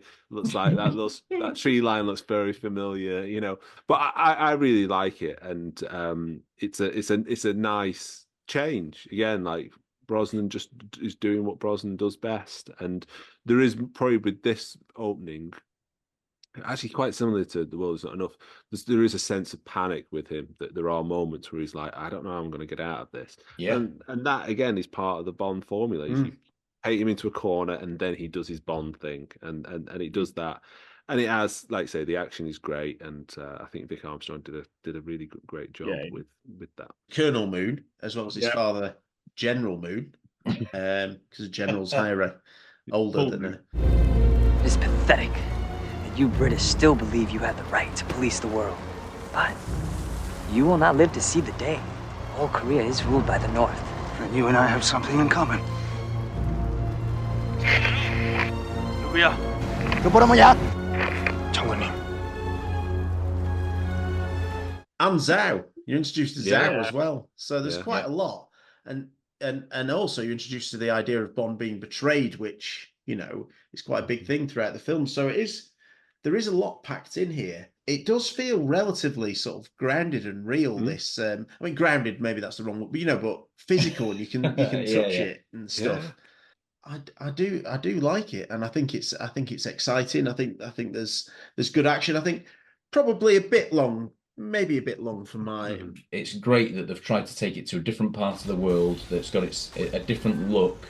It's really good action. There's loads of it. There's explosions. There's guns. There's panic explosion, panic fire, and a hovercraft chase as well is pretty distinctive. Like we've not had that exactly. before. This is trying to break new ground. It is trying to be fairly inventive and do new things and put Bond in a new situation. So if he's in a position you've never seen him in before, you know far less how he's going to get out of there. The first thing you want from a Bond film is things that haven't been done before, and you've got to surf in the wave. And then you've got a hovercraft chase. And I think that both of them are done well. There's some ropey CGI at times in the background, and some ropey filtering and stuff. But they're done real enough to the point that you feel it's happening. My issue with this pre-title sequence is only my main issue with the film these days, and it's the dialogue. Is that you just get your whips, and they don't stop, and they keep coming, and they're relentless, and that's what takes it out of you. Vic Armstrong does a phenomenal job with the action in this sequence, but it's the most horrific pre-title sequence. It's the first time James Bond's caught and tortured. But I think that doesn't carry the weight because of the dialogue that's come. It should absolutely carry massive weight. But this is actually, on paper, the most horrific.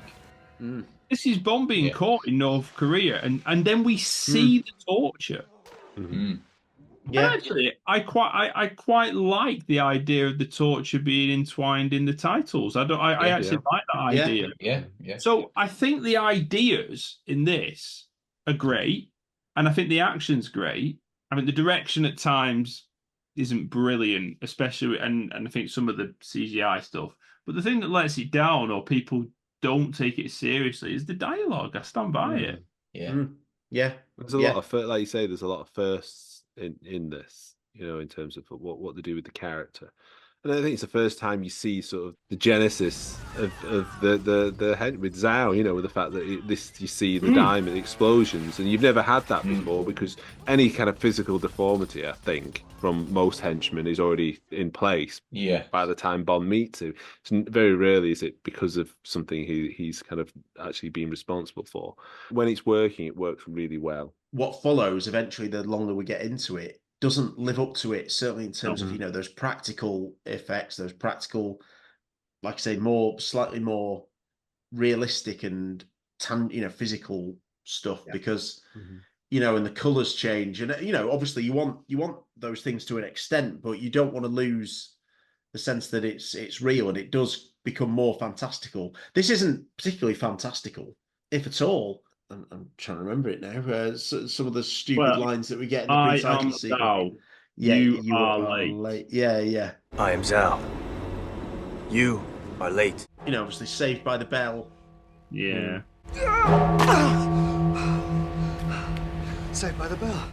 That's all right. It's not bad. It's not too bad. It's not too bad. It's just in the context it's just relentless. of it. Yeah.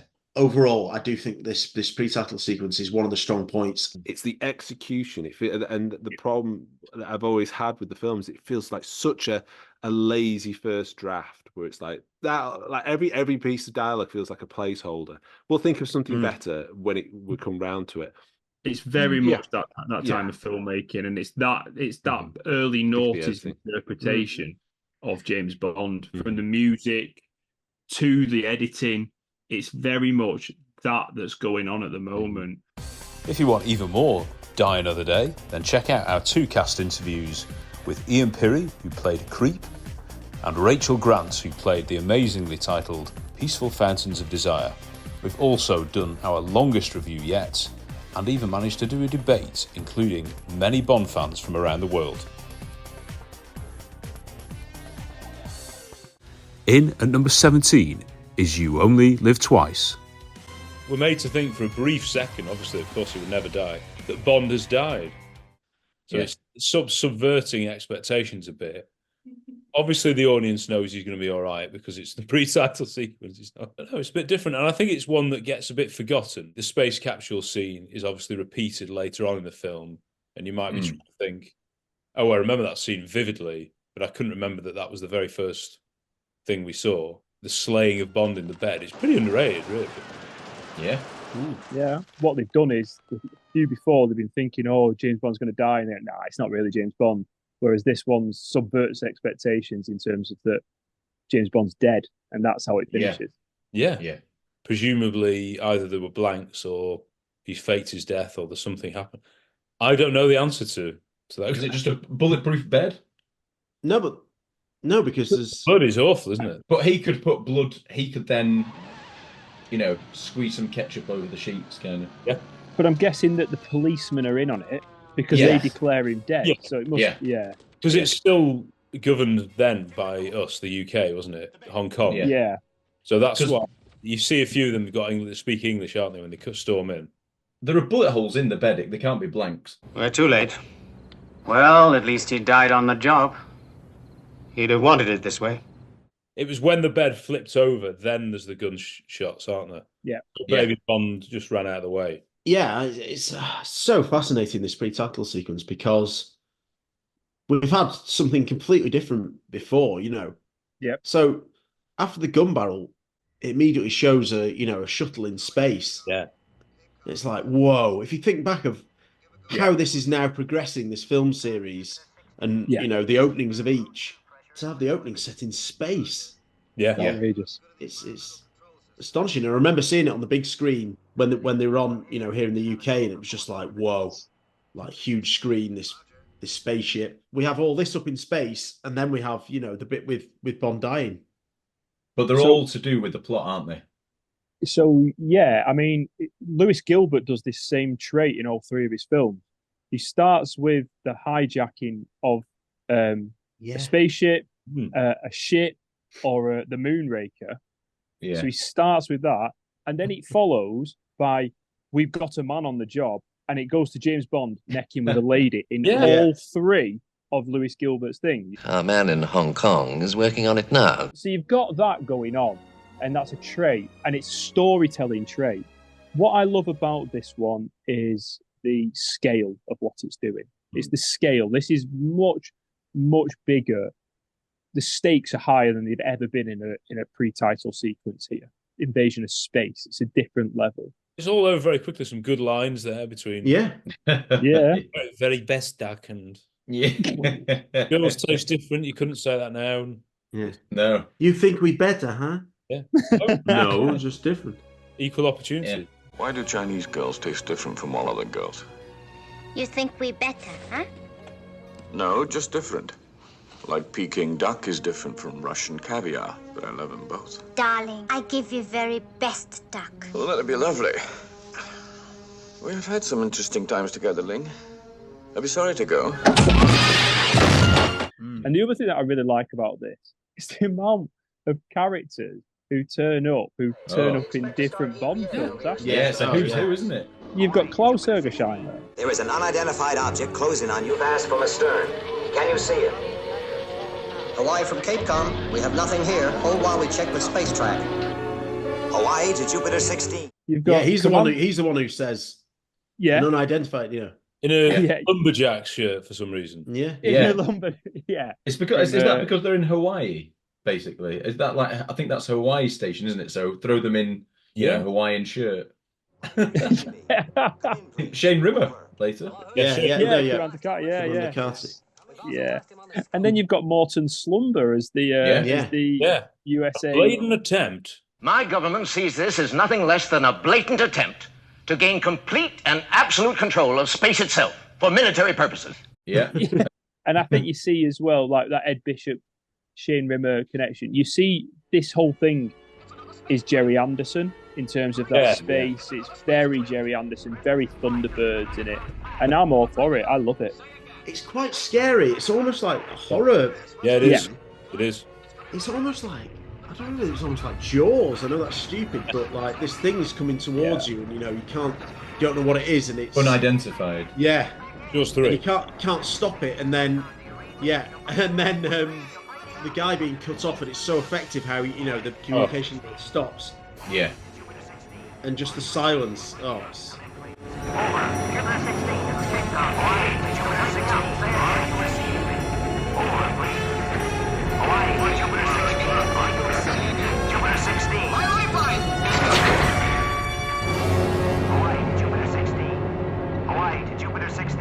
Are you receiving me? It must be one of the more famous John Barry cues, actually. Oh, yes. Yeah. Yes. And it's sensational. Repeated brilliantly later. It gets more and more tense, doesn't it? Yeah. But even so, from that ending, from the first notes, it's military, it's slow, it's like ominous though as well. It's amazing how the franchise is set up. Intrigue with just some musical notes. Like you're in a Bond film, you know that it's building towards something, and the music is directing you, but not in such an obvious way. In a beauty like this, it's beautiful, absolutely incredible music that Barry. Stunning. It's more than just a military drum beat. It's become so melodic. Yeah, the effects as well. I know Matt said we saw it in cinema, but even on the small screen at this 1967, this is pretty impressive, isn't it? I think it's really convincing. It is. Yeah. I don't think it's dated that much, really. I don't think it's dated whatsoever. I really don't. Yeah. This is 2 years before we landed on the moon, so the space race was going on as well, wasn't it? Yeah. Right. Yeah. Got there first in space, so there was that rivalry as well. Yeah. Part of the Cold War, and Fleming was great at escalating that, but then it wasn't that, was it? It was something else. It's a very strong start to the story and to the film. And snow. Yeah, snow, yeah. You get snow in the which is underrated. That's a great set by Ken Adam, isn't it? I mean, the camera work as well, looking up. Oh yeah, tables. There's no need for this, man. But you feel the stakes. You feel how like important this is and how tense it is on a global scale. Yeah. Well, you've got World War, haven't you? And we've never had World War before. We've had Spectre trying to like extortion. 6 minutes long, 3 different scenes. Yeah. Exactly. It's instant. Good. You are instantly in. And number 16 is the first and one of the best, From Russia with Love. So the first pre-title sequence, I think it might have been a quirk of editing because Peter Hunt had all the scenes in his hand in his studio, and they were trying to sort of poke around with them. I don't think it was originally intended to go before or at the beginning of the film. It was just a scene filmed to show the training of Spectre. Yeah. But it couldn't work out as a better introduction to, well, the film, to Grant, obviously, and to Spectre. So it's almost a quirk of fate that we've got this, and then that meant all of the others came from it. So yeah, brilliant. It's amazing how that's worked out, and you can imagine where it might have slipped in later because they do show the Spectre Island training and all that. But that's daylight, isn't it? So this is when we see it later. This being at night, it also adds to it. The idea of Bond sneaking around, it's convincing when it's at night, and I know it's daft, but him having his dinner jacket on as well, you buy it just because it's got the whole image of Bond sneaking around, looking smart, dinner jacket, which is a funny detail that they must have added for the training. This was only the second film, so it's not like it was so established that his I know. go-to Right. Straight away you see Connery as Bond and you know that's James Bond, even though it's the second film. But because of that, you instantly know really that Grant is his adversary. You know, he's against him. Yeah. Like I think you're so sure that Bond is Bond that you know that Grant is the villain of the scene. I think it's such a really clever way of bigging up both characters. You know, them having a sort of confrontation that's obviously not really them, but foreshadowing their big confrontation later on. When you're watching it, you're thinking, this is Bond. Interesting. Yeah, it's only the second film, but this shows, you know, the sort of the esteem or the, you know, I don't know, respect that is held for Bond by even his enemies. And then you've got this sort of anti-Bond, not wearing a dinner jacket, but in the, you know, the gorgeous black outfit, you know, almost white blonde hair. No dialogue. No. You know, no explanation for it. Like, you're gonna have to watch it. You'll see what happens, but it's really, really clever and really effective. You mentioned no dialogue. There's also no music, really, apart from jumpy moments and a bit of Spectre theme and a bit just occasional. But up until then, all you're relying on is the sound effects of nighttime, which add to that. You know, you've got that bird that we're all familiar with. Yeah. And I don't know, just those sound effects add to the tension in it. I find it amazing with all these pre-title sequences that you can be instantly thrown into a you know, a real tense scene just by sounds and the movements of the actors. You know, right, this is tension. It's brilliant.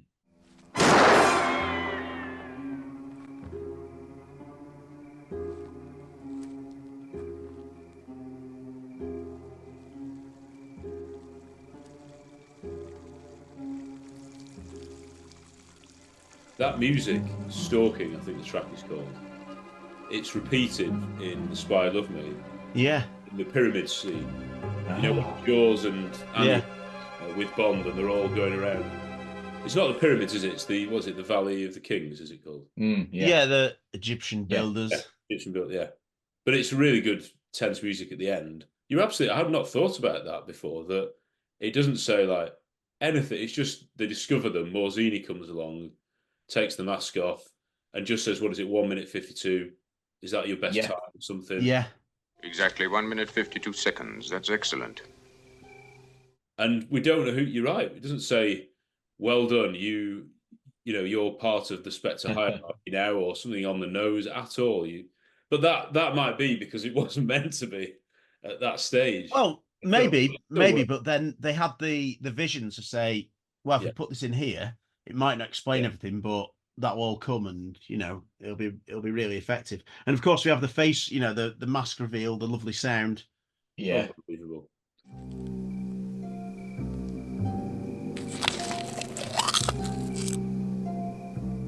It's great to go back and watch it, knowing, and you can see the makeup on Sean Connery that is clearly trying to make it not quite look like him. Yeah. Yeah, he looks a bit paler, or it's quite scary. And his movements aren't really as confident. No, it looks a bit like it looks more like a ventriloquist's dummy, doesn't he? Big, like, has there ever been since any use of actual masks in Bond like that, as in a disguised mask, like Mission Impossible? I was going to say, it's never been. I assume it's pre-Mission Impossible. When was the TV series? 60s, wasn't it? But I think but Yeah, that's true, isn't it? Yeah. Also, never thought to go back there. I always try and look out for the difference between, if there is any difference between Connery's acting when he's strangled here and then when he's strangled later. And there is a slight difference, I think. One's he opens his mouth, is it in this? And I think the noise of the I don't think that's Connery. Yeah, I was going to say that's right. the question. But there is a part of it that sounds a bit like him. Like, yeah.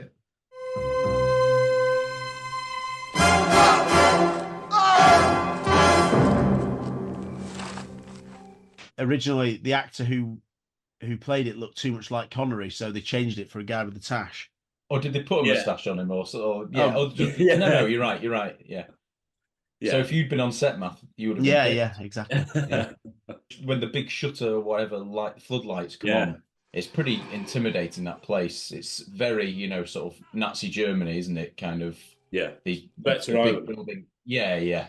Because obviously you see it later, do you, in the background when Grant is having his massage. I think it's the same place. Yeah. I've always assumed it's the same place. Yeah. The first pre-title sequence, it really is good because it gets you intrigued for the story. It's only short. You sort of see Bond, but not really, and then it goes really crisply into the title sequence. Yeah, you say it's only short 3 minutes. I think is it something like that or less? It's 250. One. I think it's just about 3 minutes. Yeah, which it shows how much you can achieve. And I'm not just talking about pre-title sequences. In Bond films, throughout, they're able to achieve so much with slick storytelling and cutting and keeping everything minimal sharp. dialogue. Yeah. This could have been, in a modern film, it could have been 10 minutes. You could have had like a chase. You could have had a fight. It just could have been extended, but there's absolutely no need, and it gets you so up for it, and it still doesn't feel rushed though. Like even that final shot of them walking off, it's a long shot that, and then it's quite slow as he walks off swinging the mask. But we're not, even though this was the first pre-title sequence, and the title sequence is still not. There's still not the title song on it yet. Of course, it's the John Barry music instead, which is brilliant. Well, John Barry, this is he's the addition, which is like I say, there's not much music in this, but there is for every jump. He does get behind it with the orchestra, and then there's the kind of sinister undertones of Spectre are in there already. You've got your enemy, you've got the villain sorted, kind of. Check out our YouTube videos on the 60th anniversary of this film, as well as our massive in-depth review.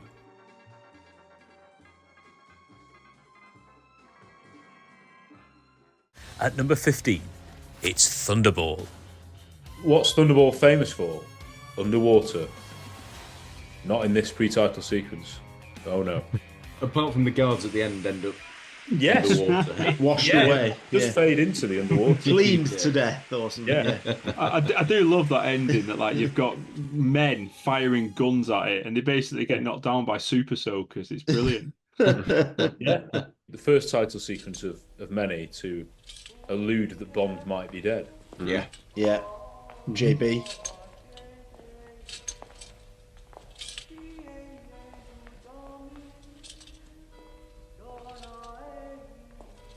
The coffin. It has your initials. JB. At this moment, rather him than me. At least you've been saved the effort of removing him. Colonel Bouvard passed away in his sleep, so they tell me. You sound disappointed. You did not kill him yourself. Huh? I am. Jacques Bouvard murdered 2 of my colleagues. When you first saw it, did you... I think I may have missed that there was sort of JB implying that that it was sort of and it's over very quickly, isn't it? Yeah, it doesn't keep that sense of mystery for more than 10 seconds, probably. Yeah, because Bond's there watching with with the woman who I assume is like a local contact or awesome name as well. Yeah, like unbelievable, Madame Lepont. It's just a small, tiny thing that actually isn't the main premise of the pre-title sequence or any kind of story. A bit like You Only Live Twice actually does have something to do with the story. This is just a little moment where of all the ones, including like from Russia with Love, where you kind of see Bond dying. I think this is the smallest one that. Oh yeah. Is the least significant. If you said what's the Thunderball pre-title sequence, no one would remember. but then they'd all remember the jetpack. Yeah. Most of them would remember the fight in, in cross-dressing. So it's got a lot in it in a short space. Loads in it. It does. It doesn't overstay its welcome either. It's just but I was just watching it without the sound, and so you become very aware of the editing. And man, it is just like back and forth. It doesn't. As soon as that scrap starts, it really moves, and I love that. You forget like almost how radical it looks. Yeah. It's almost like experimental editing. It's so jarring at times. It's just really, but you just go with it because your sort of brain fills in the gaps, but it just makes it so much more exciting and like that. And that fight, it's up there, I think, for me in terms of like another proper Bob Burns, a proper scrap. Using the furniture and the stuff around to. It's either weapons or crashing in the gag of Bond punching a woman, square in the who we think is a woman, square in the face. Austin Powers, of course. Madame, I've come to offer my sincere condolences. My dear Colonel Bouvard, I don't think you should have opened that car door by yourself. I think it's a great. I think now, obviously, you look at it and think, you can see it coming a mile off because. Just because you go from obviously the actress who plays the character to then suddenly it's quite clear that it's now a man. Yeah, they cover up more and more. I think watching it then, it must have been fairly shocking to see him. And also that the music and everything, the way it's edited, it's like it's meant to be a real surprise. Well, am I right in saying that Jack Bouvier is a Spectre agent? Yes, Blofeld mentions him. Shortly afterwards, It does link. Yeah, it does link with the not the plot, but just. And is it that he's killed 2 00s? Is that right? You have to kill 2, Harry, to be called a 00. Remember? So is he now a Spectre agent? Who? Yeah. My only complaint is that the sets are great, but I totally forget that the widow actually leaves. In my head, it's all in one place. All in the same place, It's a short drive away, isn't it? Yeah, exactly. So I always think it's in that. A short naked jog. I think it's a great setting, but perhaps the palette of the setting is a little bit, it's not exotic, it's not bright and colourful, it's pretty grey, isn't it? If you know what I mean. Greys and browns and blacks and whites. I agree.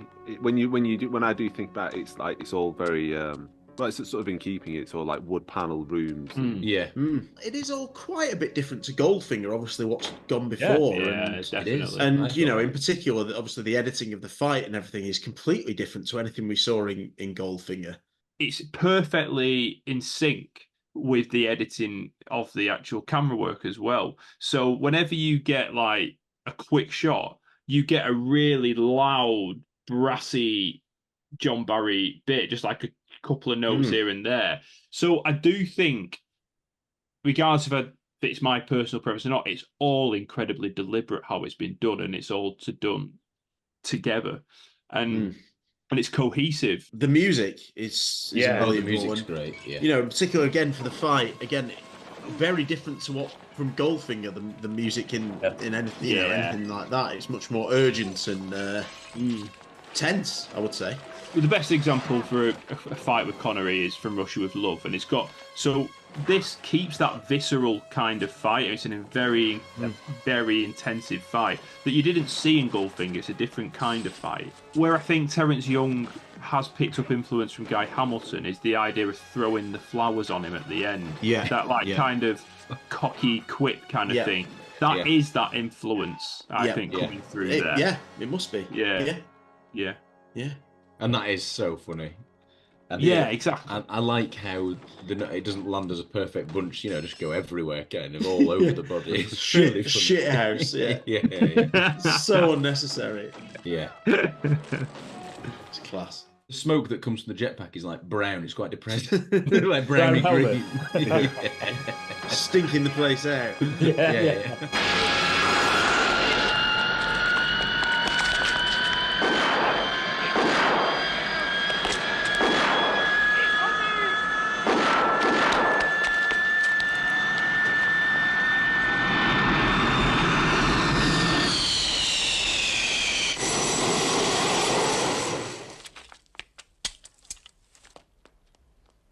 And then you get the Aston Martin as well. Yeah. The return for Aston Martin. With all the brown bits of pollen or whatever it is on there. yeah.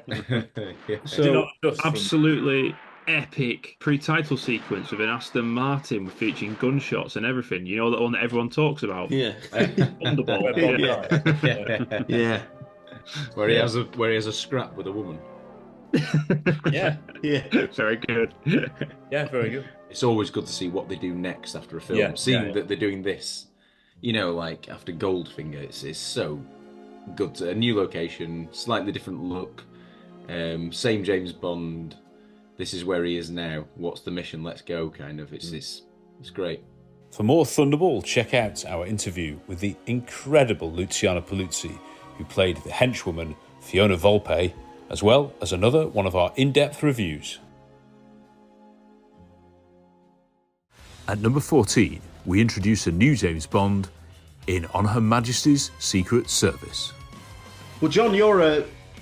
well, I think we're all on Her Majesty's Secret Service fans, but... I am. And I think one of the main reasons I am is just because of how different it is, especially when you're comparing it to, let's say, the first 20 timeline anyway. I don't want to call it the ugly duckling, but it's the odd one out in a lot of ways. And I think that's no exception for the pre-title sequence.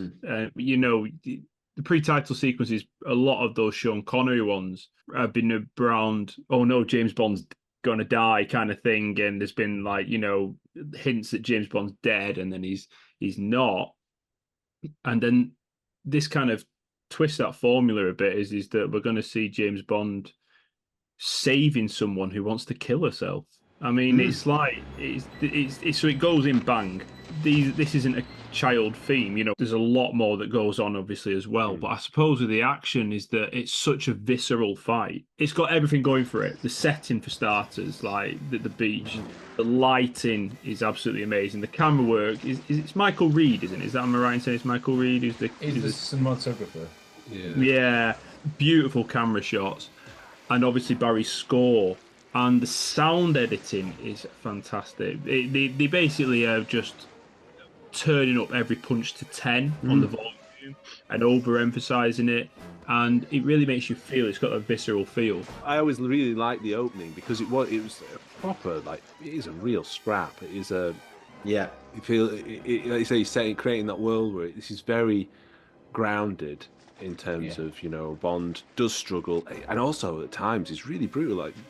drowning people, you know, puts his knee on the back of that guy's head, and I suppose that again, that's playing to Lazenby's strengths as being a bit of a, you know, bit of a thug, you know, kind of thing.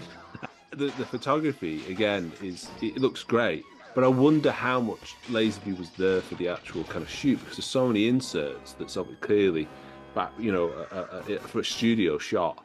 Yeah. You know, even, you know, every time he comes, it's a close-up. It's clearly a back projection. So I wonder how much he was actually on set for that whole scene. Yeah. I think the most noticeable thing immediately is, well, not immediately, and there are many noticeable things, but the camera work is pretty striking compared to others. And it's obviously there's the cutting and the speed of things, close up, far out, wide shots. It's in and out, and there's some which are glorious silhouettes in sunset, some that are more about the action, and it seems really artistic and interesting to watch the way that it's done. Even though you do notice it, I don't get that whole vibe of it being distracting, like this is being artistic. I think it's artistic, but still the action it's for the sake of kind of trying to accentuate the punches, the action, the intensity of the fight. It's not a novel long shot, if you know what I mean, or anything like that. It's noticeable camera work that throws you in. It kind of throws you into a punch, pulls you out, throws you into a punch, and you know when bodies are getting flung over into the water, like the camera kind of moves with it, which is it's brilliant and it's noticeable. You mentioned it being ugly duckling. And it's quite an interesting analogy that in terms of, you know, what the ugly duckling grows up to be. Well, yeah. Yeah, genuinely, it's like one of those things, because I was thinking, do you mean black sheep? But then like, actually, no. I did mean black sheep. Ugly duckling worked yeah. But ugly duckling is the one, because it's one of those where perhaps, you know, when it first came out, when audiences first saw a different actor being filmed in this way, it was a lot for them to kind of get on board with immediately. But my word, when you look back on it now, how well is this put together? It is really interesting that it starts with M and Q, and it's only pretty short, but am I right? I know they do appear in a couple of pre-title sequences, but it's the first time it opens, maybe the only time it opens on them, probably. Yeah. And I part of me wondered whether that was, to establish this is the world, it's the same world. It's familiarity. It's the same, Number 10's making ugly noises about Operation Bedlam. Miss Moneypenny, have you checked with communications? Well, replies to our Cairo, Amsterdam, and Madrid inquiries, all negative, sir. The PM wants to be informed personally when we find 007. Discourse to introduce Lazenby as Bond, which is I think is brilliant, by the way. Yep. I think it's so cool. It's so cool. You don't see who it is, but it's James Bond.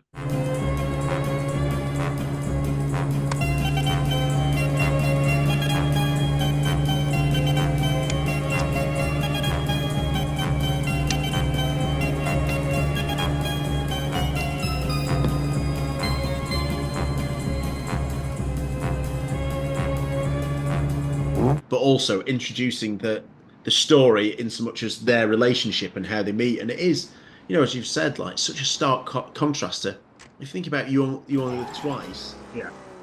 Huge sets, big scale and everything. And whilst this is stunning and beautiful, it's not loads of sets and everything like that. It's an amazing beach at sunset. At sunset or dawn?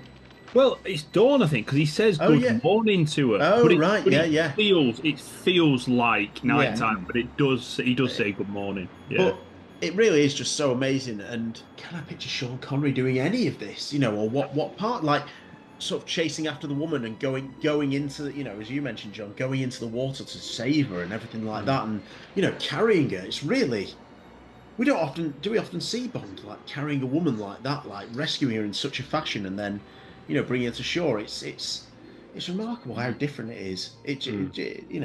But I think it's really, really interesting, but really, really effective. And I really like it. I do think it's a good way to introduce George Lazenby as Bond, because it's such a big thing to introduce someone else, and it's a really difficult thing to do. And obviously, breaking the fourth wall won't be for everybody. This never happened to the other fella. I don't think they'd do that now. I probably wouldn't do it, but I'm not going to lose any sleep over it. Yeah, I found that quite confusing as a kid when I first watched it. It's just like, hang on a minute, I thought he's supposed to be the same character. No, who's this other fella?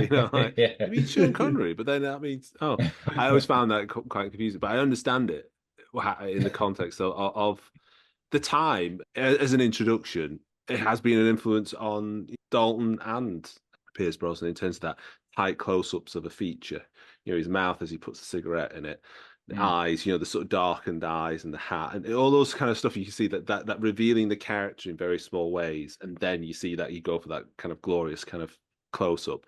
You can see how that has influenced other Bond introductions. I think as a Bond introduction goes, I think it's great. And the pre-title sequence really sets the tone as something very different. My word, this sets the tone that you're in for something different. And, a lot of the film is going to be about the relationship between these two people. One of them is James Bond, but not in the way you've seen him before. So it really is. It's terrific. It really is. At number 13, we have Pierce Brosnan's second Bond film, Tomorrow Never Dies. What Brosnan's movies did with their opening sequences was set Bond up as such a hero. Yes. Oh, yeah. He's such a presence when he's not on the screen here, because they're referring to him. They keep, where's your man? Roebuck, what a chode he is. He is a real He's absolutely repugnant, isn't he? This is another one that has everything. It's super duper cool. It's got big explosions. It's got story. It's got the quips. Filthy habit. Filthy habit. It's got everything that you would possibly want, and it's desperately, desperately exciting. Also, the stakes are massive. Well, no one in the big control room comes across as particularly intelligent. Yes, I know, but what am I looking at? Yes, yeah. It's on the screen in front of me. Yes. Yeah, yeah. White Knight, 4 minutes to impact. Get out of there. Yes, damn it, I know what it is. It's on the screen in front of me. It's a jeep in front of a plane. Now get the hell out of there. What the hell's going on? You will not wait. That's an order. What is your man waiting for? White Knight. Oh my God. Those are Soviet SB-5 nuclear torpedoes. If the cruise hits them. Order them to abort the missile. HMS Chester, urgent. White Knight, come in. Abort missile. Abort missile. The music is grade one. Donald's introduction to Bond, isn't it? It's the first time we really David Arnold. Yeah, of course. Brilliant. Oh my word, yeah, of course. What an introduction. What a way to announce yourself. It's the most 90s Bond film, I'd say. It feels like a 90s action film. And that's a great thing. Yeah. It's got everything that you want in it. It's got Rambo feels. It's Bond versus... Bond is taking on everyone, and there's no spy work going on here. He's just killing everyone. You know, he's got an AK-47, and everyone's getting it.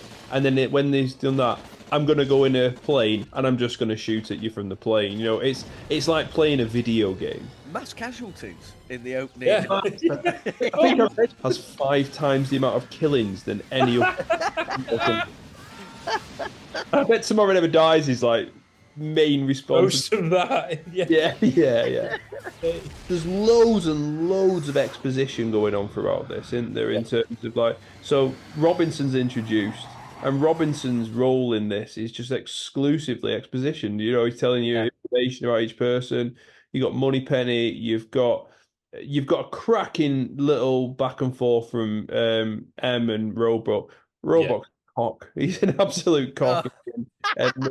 And like, but what a great line. I know it's a bit cheesy, but what does he think he's doing?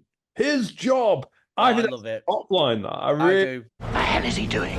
His job. So I watch this and I'm absolutely exhilarated. I love it. It's James Bond. But it's one of them ones that I suppose a bit like Tomorrow Never Dies. Yeah, it's great. The whole film as a whole, it's great, it's fun, it's entertaining. I love everything about it. But it's probably the most generic Bond possible. Yeah. It could also be the most generic action sequence as well, in a good way. That's not a bad thing. Yeah, I know. It's not got that signature thing to it. It's not one of my absolute favourites. It's in that middle pile, which is still better than 90% of other action films. It shows how high the bar is. Yeah. I sometimes get it a bit mixed up with Die of the Day, sort of on that snowy airbase Bond with a machine gun. It's quite similar in some ways to that. But, this is exactly what we want. And Bond is so likeable, isn't he? He's so Bond, though. He's not just a goody-goody saving the day all-American hero. The way the backseat driver bit, I mean, that's so iconic. And watching it again recently, the visuals hold up. They do. It doesn't look like models or anything. Like when they are actually hovering over each other. Yeah. 2 planes there. The stunts are terrific. Backseat driver. Yeah. Who's that guy? Like, it will make it look like picnic. He's a Russian general, isn't he? He's yeah. To him. Alert NATO, the Pentagon. Will it trigger the torpedoes? It might. But even if it does not, there's enough plutonium to make Chernobyl look like picnic. Bloody hell. Can't you people keep anything locked up? So we don't know how Gupta escapes. There's the explosion is utterly massive, but we've no idea how he escapes. But he's got that's a decoder, or whatever it is. That is generic MacGuffin device. Yeah. No one knows. It's great, but I like that. Let's seed it. Let's keep it going. Yeah. I did think that it's shot brilliantly. Again, I think like when you said, Tom, that it holds up, it really holds up. Visually, it's so clean. Yeah, it's really clean. Brosnan, you can see he's back. Like is he? Born to play this. When he's on top of that cockpit with a machine gun, doing the arrogant sideways blowing away. I think it's pretty much indelible. You're never gonna seen anything? Have you seen anyone commit mass murder in such a cool way? That man in that moment. More so than Elliot Carver, Yeah. action scenes are elevated by a ticking time bomb. Yes. No, Yeah. whoever has got to get these things out, or well, he's going to die, and loads of other people are going to die as well. The pacing of the whole film is excellent, isn't it? So, It is, yeah. It really, really is, yeah. the dear me, the Brosnan strangling face, and it's in overdrive, isn't it? Yeah. Even worse than Brosnan pain face is the greatest. It really is. What a guy! It's a bit like Goldeneye in the trying to headbutt getting out of the Tiger helicopter. Yeah, yeah. Oh, it's so fun. The explosion when it comes, when the missile does arrive. Oh, boy, yeah. does it arrive. Does it? Satisfaction. Whoa. That's Bond when it emerges out of the fire as well. Oh, yeah. No, we enjoyed that. Like, look at the stakes here. Yeah, massive Missiles everywhere. Nukes about to be blown up. So Bond, how good is that? That's what you want your hero to. That's what's any hero that, like, when you've watched or read or seen something that the hero does something that is inconceivably brilliant to get out of. Yeah. It's like, right, so there are missiles coming to blow up these nukes. Well, what do we do? Well, we'll take the nukes. Yeah. You don't get that. No one thinks to move the nukes. Right, so I'm going to steal the plane that... So he drives off with the most dangerous bit. That's what a hero does. Yeah. So true. It's so great. And he's flying out of there knowing full well that one spark, them nukes, bammo. Yeah. Oh, it's hero magic. It's so great. And what a great little payoff line at the end. Ask the general where he wants his... Yes. Lovely. Absolutely lovely. White Knight to White Rook. I've evacuated the area. Ask the Admiral where he'd like his bombs delivered. Judi Dench, yes, she's got begrudging respect for Bond, but this is like, no, he's my man, man. This is... I'm totally trusting him now. So that relationship's improved. Brilliant. It goes downhill again with Down of the Day, but anyway. She goes to bat for him here, doesn't she? She does. really does. Yeah, like you're absolutely right. It's that between them. Oh yeah, there's the M and Bond relationship is like fully formed at this point. You can watch our interview with Gotts Otto, who played the henchman Mr. Stamper in Tomorrow Never Dies. At number 12, it's For Your Eyes Only.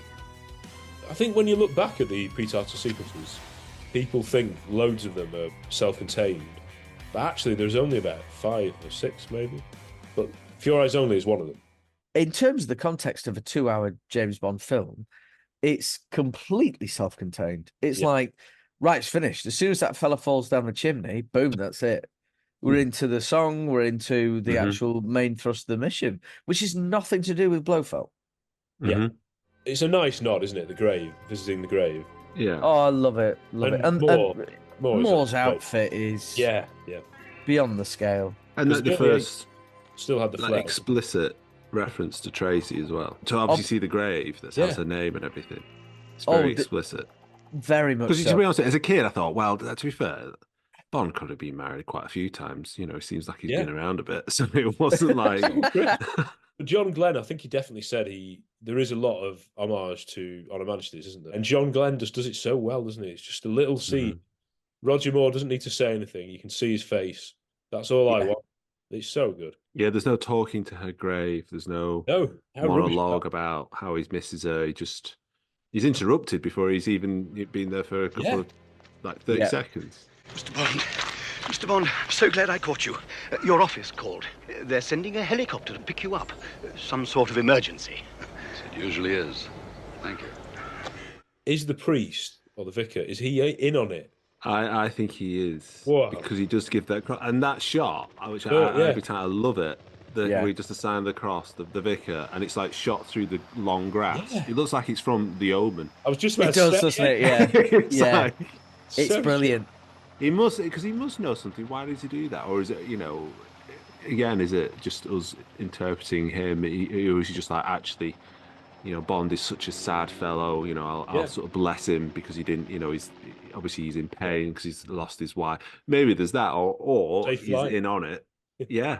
Because I forget that the pilot is on it as well. Yeah. Yeah. Because it's like, why is he in it? Because he kills him, and he also has Universal Exports on the side. So whenever I remember it, I think surely he works for Yeah. MI6, and then Blofeld kills him so he can take over the plane. No, But no. it's actually his own man, Yeah. which is weird.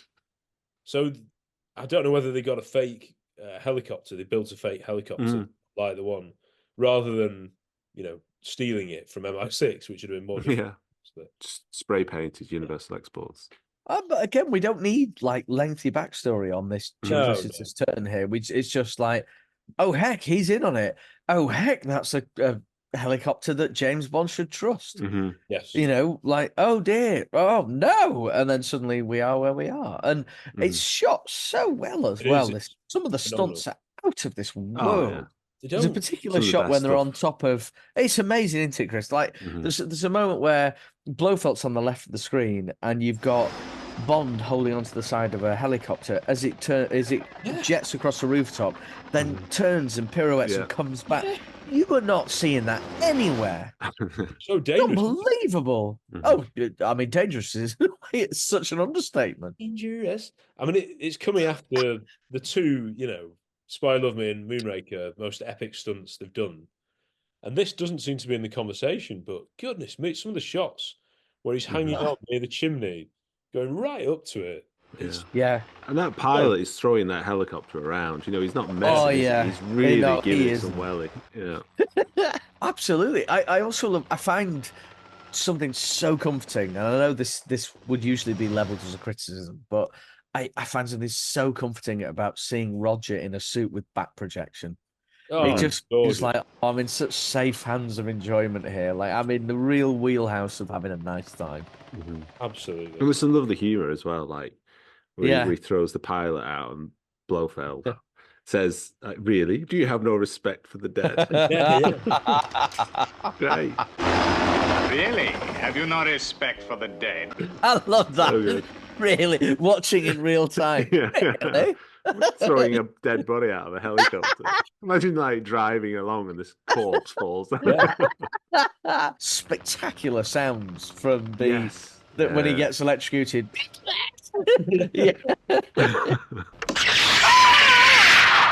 So scary as a child. Absolutely. Oh yeah.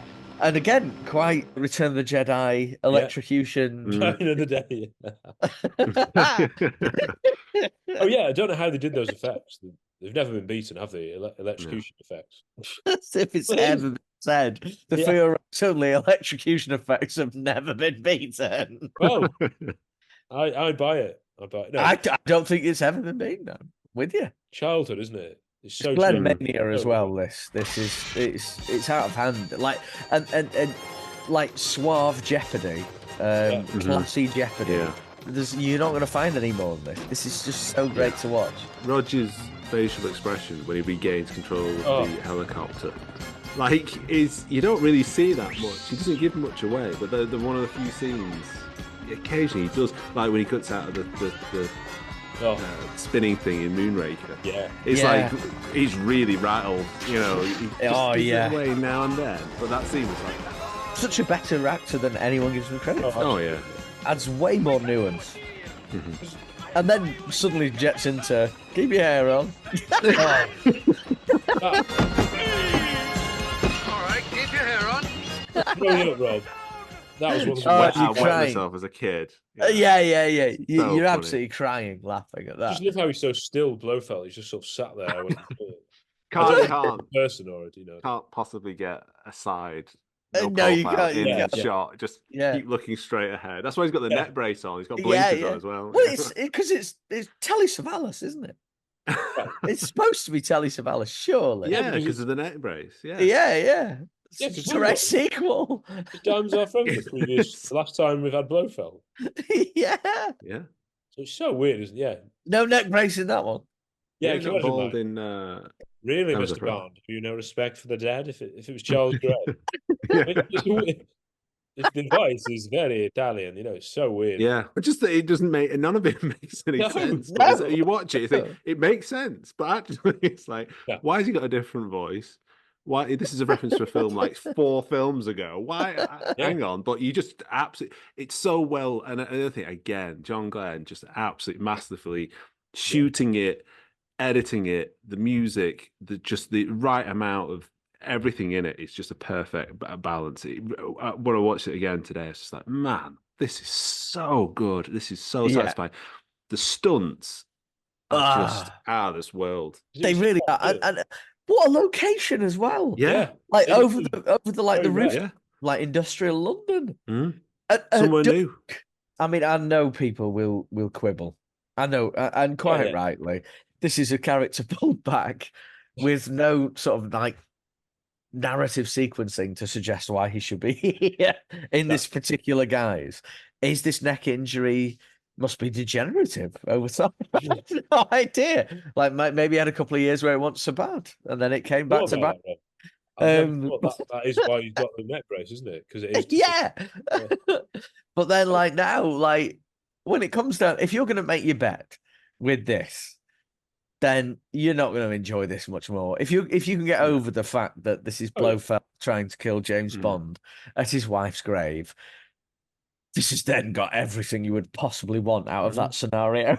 And why wouldn't he accept it? Like you say, he's such an iconic character. You got the cat, like everything. Like everything is there for you. You don't need to call him Blofeld. That's where he is in popular culture at that stage. Yeah. And what is he called? Is he credited? What's he credited as? Is it Bald Man? Bald Man or Bald Man in wheelchair. Bald Man in wheelchair. Is this when they didn't have the rights to Blofeld? Yeah. Oh, right. Okay. Creative thinking. I don't know whether it was like, right, this is the end. We're never going to get the rights. Let's just kill him. Yeah. I don't know. He even sounds like Telly Savalas. Yes, yeah, it does. No. Yeah, it's so good. And that line where he goes like, "No, Bond," he's like, "I'll even buy you a delicatessen, a stainless steel one." I was like, what? Please. We can do a deal. I'll buy you a delicatessen in stainless steel. All right, give me What are you talking about? It's what do you want from a Bond, particularly as a kid? I want Bond in real jeopardy.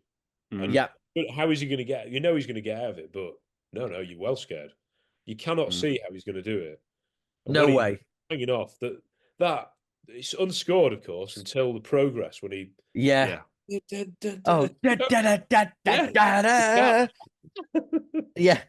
And when he flies into the warehouse, the sound goes, and then it's like, and it like jolts you back. So, it sounds amazing. Also ahead of its time. Yeah.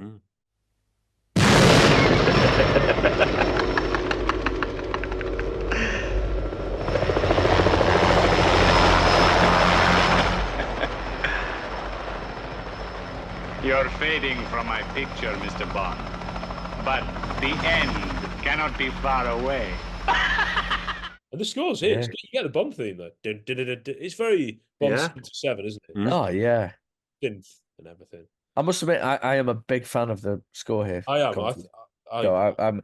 I mean, obviously, nothing gets near to Barry ever. No. But in this, like, what's it? Driving the Country is out of this world. All right, keep your hair on, and you want to go up? I mean, these are just. I can imagine the audience in this because that's Roger. That's Roger's Bond, isn't it? Roger's Bond would say that.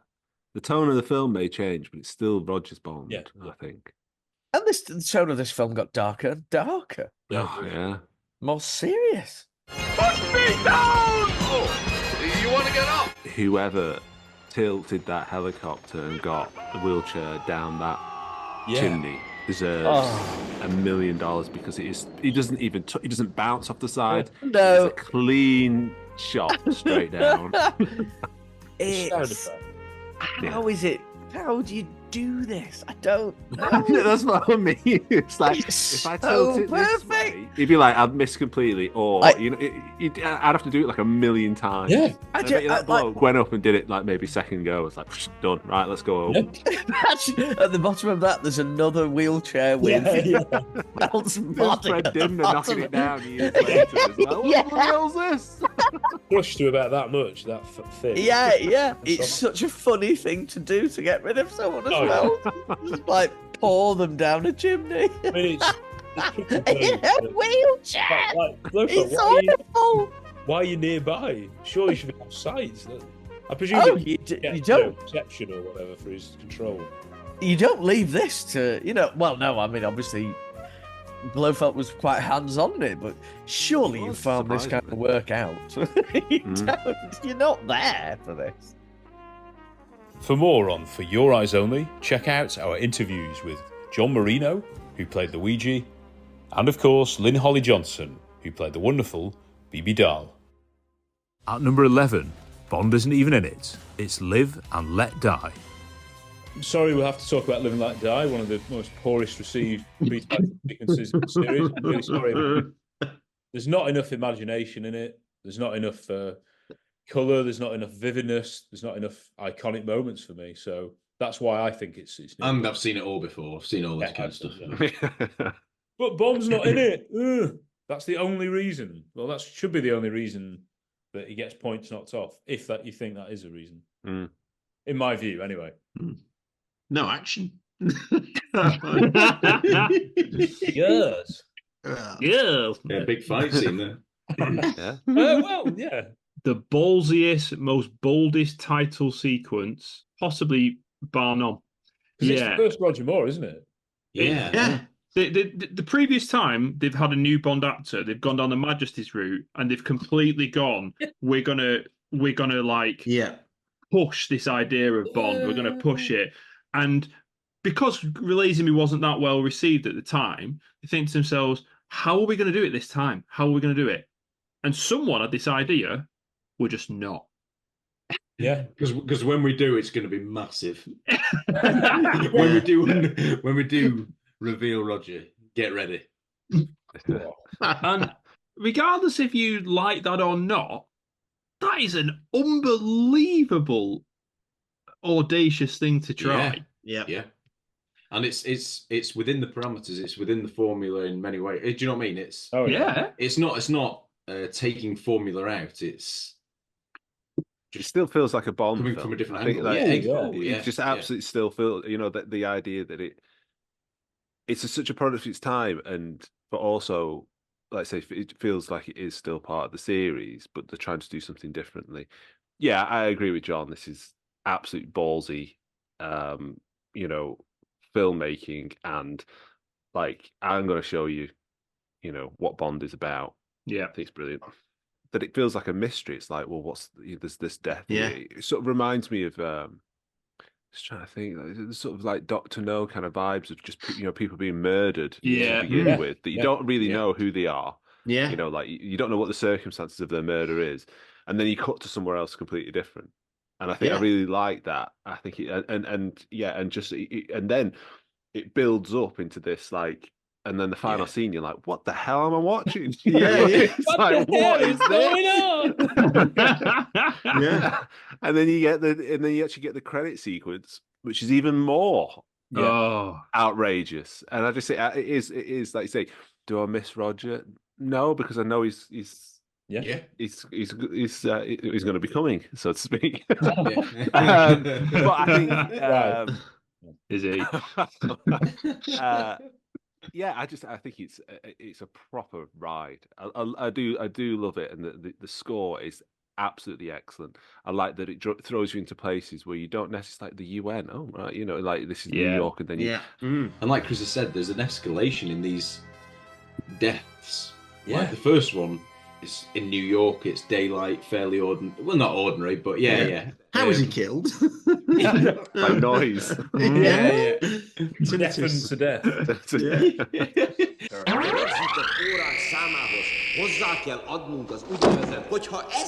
And like, to start with, the people near him just kind of look at him, and I can never remember whether they react or not. But then suddenly you see people getting up, quite shocked.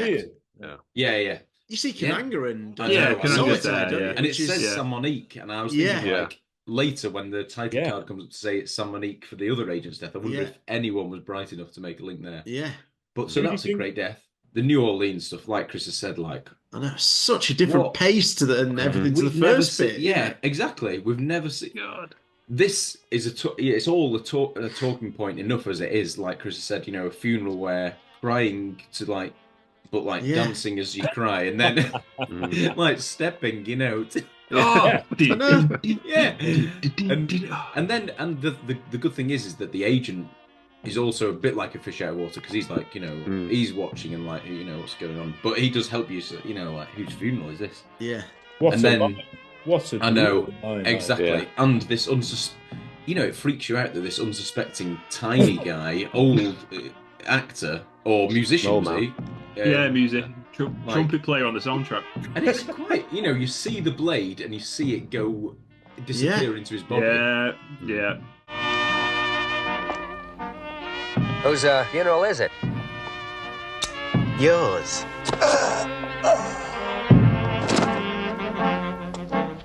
He's carried away in a casket and then it breaks out into song like, this is amazing. All these things are so amazing. Yeah. What is happening? And then that. The casket, they lower it down and it disappears. Yeah. And as a kid, I was like, have they just like magicked him away? Or that is it magic, just, oh no. Yeah. Obviously just hiding his body. And then suddenly there's this, again, I'd never seen, obviously never been to New Orleans and had seen, like, why are they so happy, at a funeral? Yeah. That was new, never seen that culturally. That's just something that we don't do, And then there's again, that, like, this great thing of you only see in Bond films.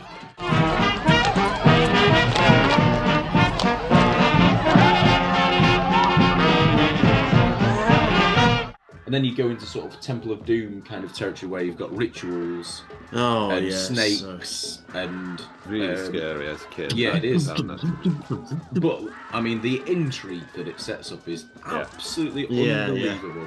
Yeah. And no exposition either. As well. It's just no one's explaining anything. Yeah, it's a dialogue.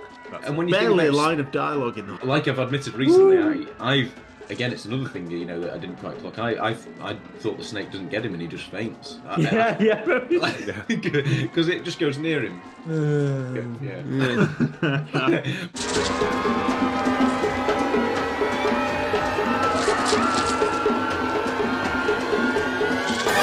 When you think about Spectre's schemes, all the things you've seen with Blofeld up to date in the Connery era, and even Goldfinger, like.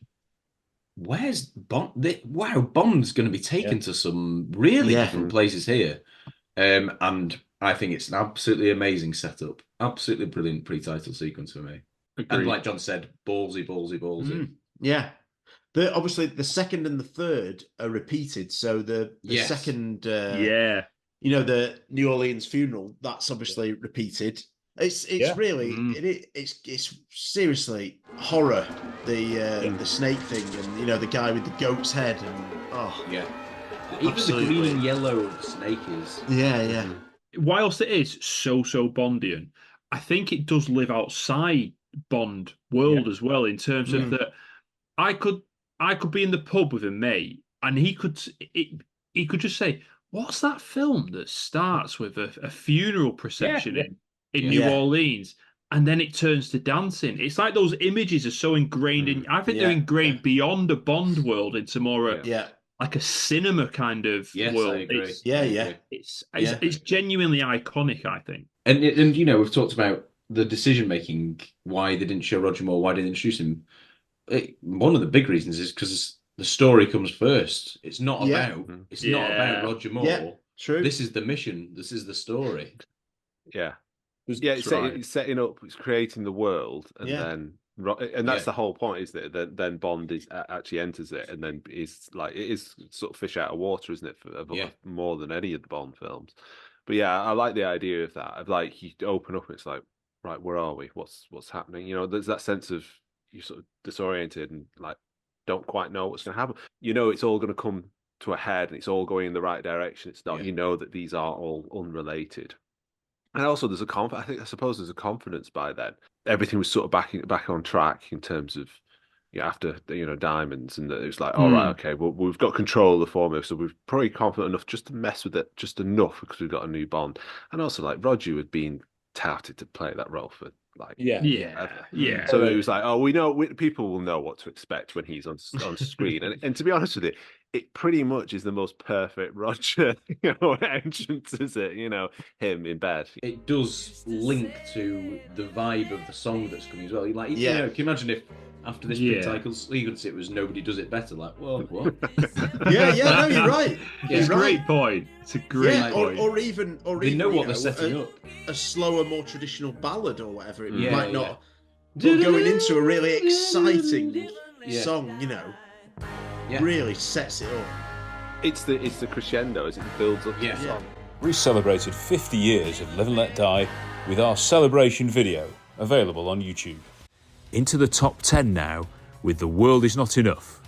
Before it was released, was there a little bit of hype around this pre-title sequence? It wasn't so much the length of it, it was more that it was being filmed in the Thames. Yeah, people knew about it, didn't they, kind of? Yeah. Lots of films have been filmed in London in the last 10, 15 years or something, but at this time, there weren't loads of action sequences filmed in London.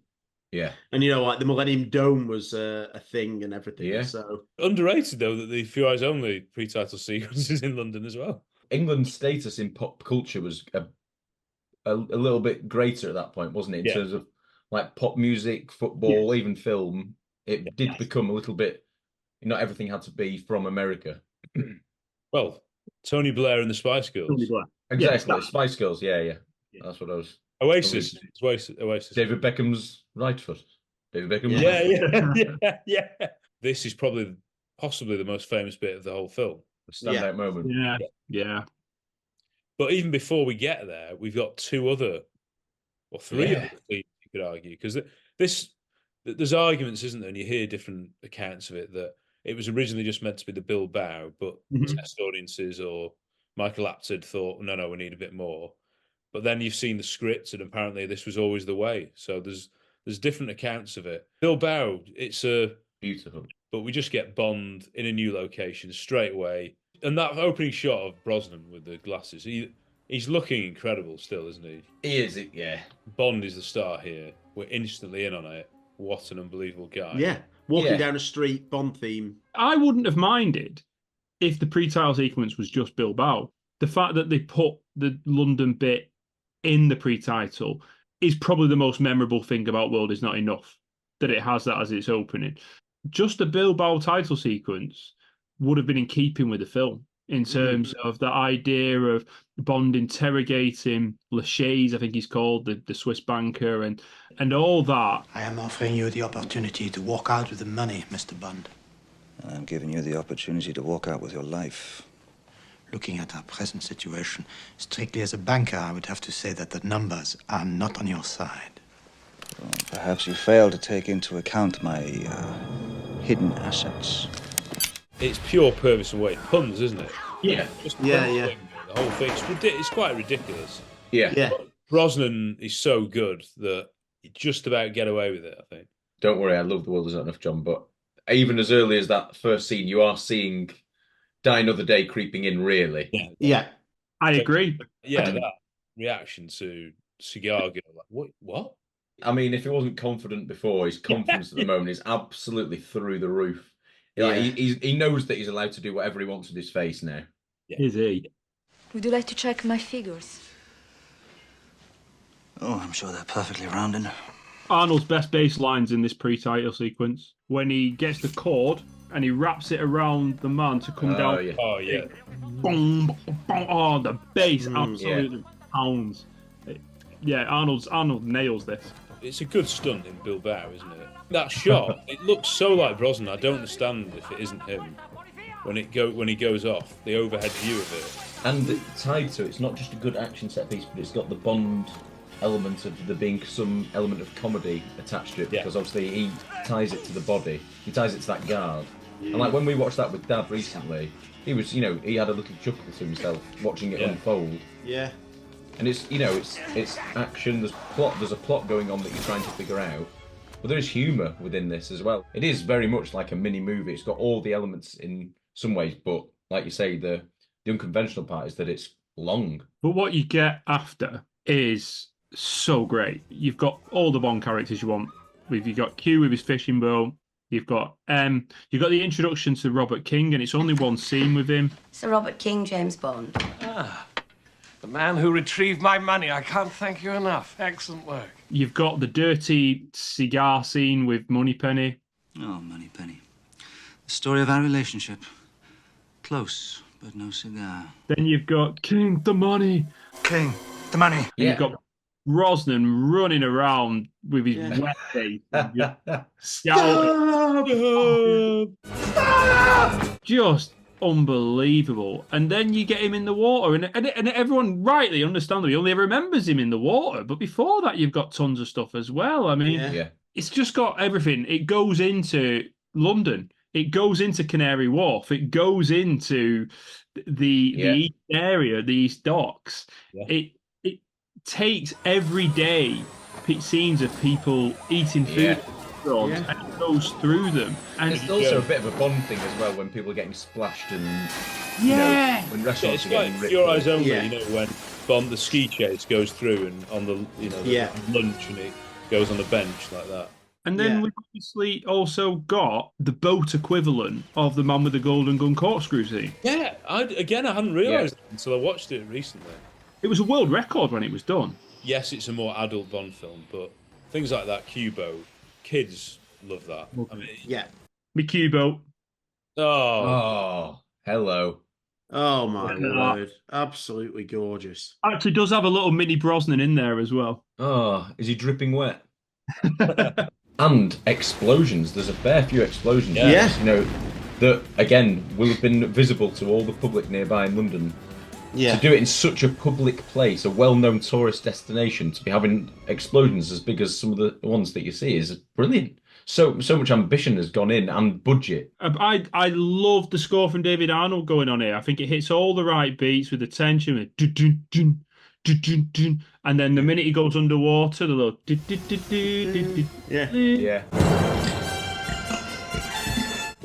hitting all the right beats. There's one funny bit, isn't there, where it's like, boys are like, what? Yeah. Sonar. Yeah. It's when he slows down, because it's extremely Bond that he uses a gadget on the boat. It's effectively sat nav, isn't it? Yeah. And it redirects. Blocked off. And they think you can see it trying to find the best route through the little canals. No, it's not the river. That's why he has to go through those restaurants and all that kind of place. I'm not saying it's deliberate, but you hear about, sat nav accidentally taking cars through rivers. Yeah. But here, sat nav accidentally takes a boat onto roads. yeah. And he has I don't know whether it's a joke. It is a joke, but beep beep, like when he's going through the restaurant. Yeah. As if he's got a horn, So good. It's good stuff, that. I mean, the way it ends is pretty spectacular. The stunts where the boat meets the shore, effectively, where the magic dome is, which bounces it crucially in the air, which means Bond has got a bit more height. Yeah, to jump. Then jump onto the rope. Again, speaking of Dad laughing, I think he laughed at that as well when Bond managed to grab onto the rope. Yeah. He did laugh at that, but I think that's more of a James Bond, this only Bond. Yeah, only Bond. Yeah. Only Bond. It finishes with, as opposed to Renard, it finishes with Cigar Girl referencing Renard, saying, "Not from him." So it still ends, it still bookends with Cigar Girl referencing Renard. I can protect you. Do you understand? I can protect you. Not from him. And I think as well, because we're talking about all the amazing stuff, you have to remember that this pre-title sequence ends with a suicide. Yeah. It's pretty intense. It is. So, The World Is Not Enough. Cigar Girl is a character who's only in pre-title sequence. Yeah. It's very crisp, that. Extraordinary pre-title sequence, and one that is certainly one of the more famous, very memorable, iconic film, isn't it? Yeah. I love it. The World Is Not Enough is 25 years old in 2024, and we will be compiling another of our celebration specials. But for now, you can listen to our in-depth review. At number 9, it may not have James Bond in it, but it does have the Man with the Golden Gun. I'll say it's, to start with, I think this is definitely top 5 pre-title. I know it's one of your favourites, isn't it? Whoa. I mean, I say that, and then I think about all the other ones. I'm like, maybe not. No, I genuinely do. I think it's obviously the call and repeat. We get it later with Bond, which makes it.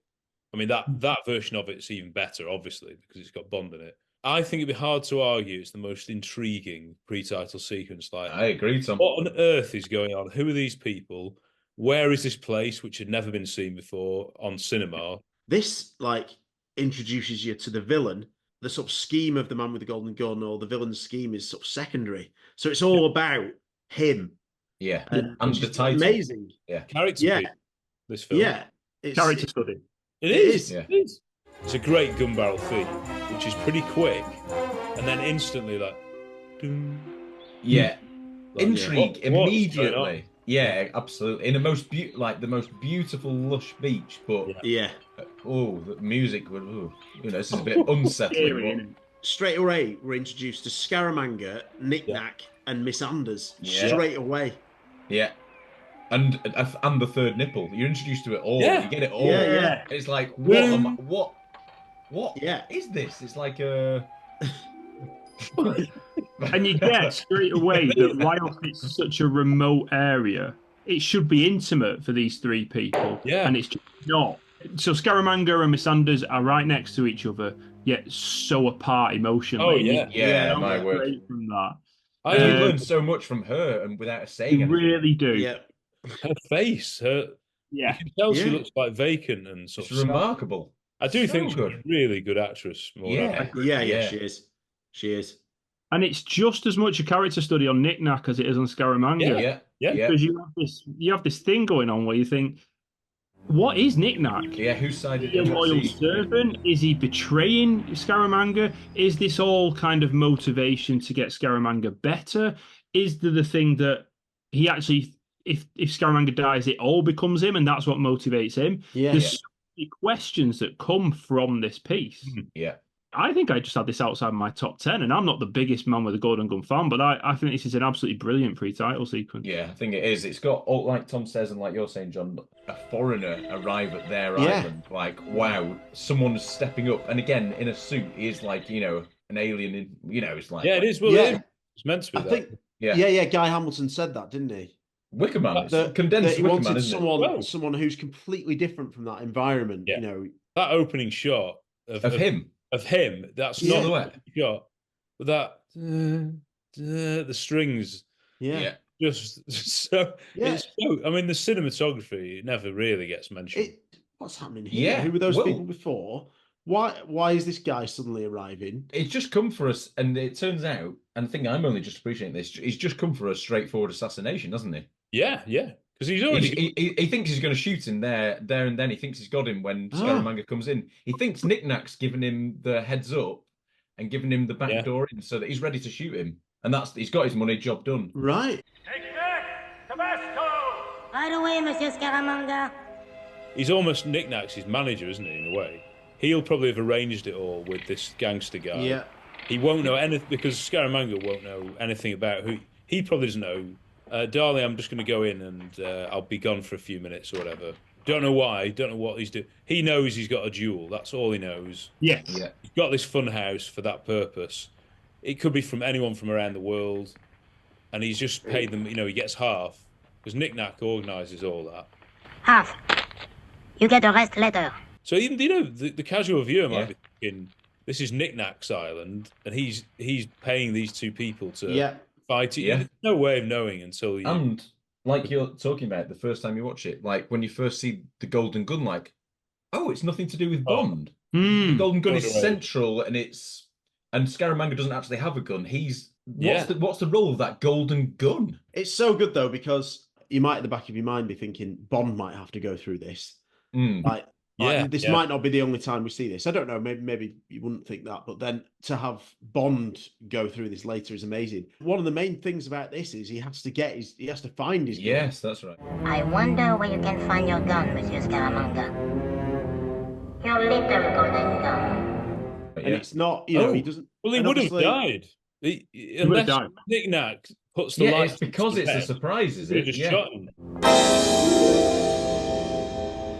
There is something we haven't had before. I wonder what it can be.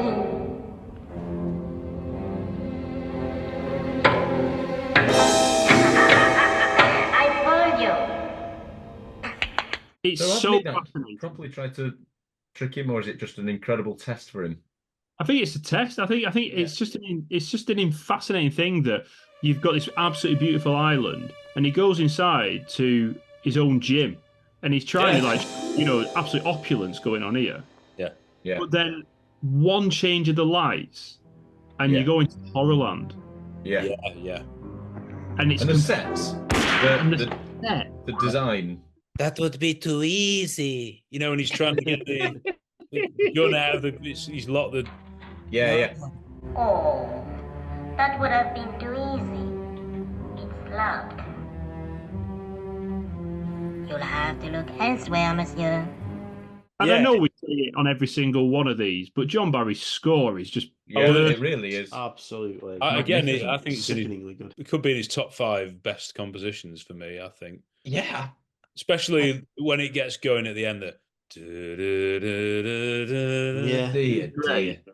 And again, it's another one of those pre-title sequences where you're only about 3 or 4 minutes in, and you're absolutely engaged and focused on a whole new story that you don't really know what's happening, but you feel the tension. You feel like there's something building up here. You don't quite know what's at stake necessarily, but this is so good to watch in its own right as like a set piece, as an action sequence. It's a brilliant wrapped up little mini adventure, isn't it? Yes. I mean, the funhouse itself, how original is this? Yeah. I presume it's not been done before. Obviously, the idea of the duel has been done before, and they had various influences of, which is more at the end when they're outside on the beach. But to take someone into this funhouse where they're not obstacles. It's not like the Holy Grail, where they need to pass tests and there's actual people shooting. Can I just say I'm sure, please tell me, I don't know whether they mentioned this before, the first cowboy that comes out of the moustache. Roger Moore. It's Roger Moore, isn't it? Roger Moore. It's 100% Roger Moore. What is the conclusion on this? Review, and it blew my mind then, and it still blows my mind now because I never think to look. Why don't I? It is. As in, is it a model, Yeah, the same mannequin, I assume. Yeah, because it doesn't show you the face completely. There's like half a shadow over there. Yeah, absolutely. It's the same mannequin. It's not a mannequin later on. It's Roger Moore. No, only in that shot. I think some of the shots there is a mannequin, but really? I might be wrong. That's what I can't work out. What's mannequin? And is it really Roger Moore? Because he'd have to be there in a few minutes' time. Yeah. But what an odd thing to do. But unless it's just for the little wink, kind of. Of course, the moustache from The Man Who Haunted Himself as well. I love those the slanted doors. Yeah. And then he trips up, doesn't he? And like giggle, and like gets really excited.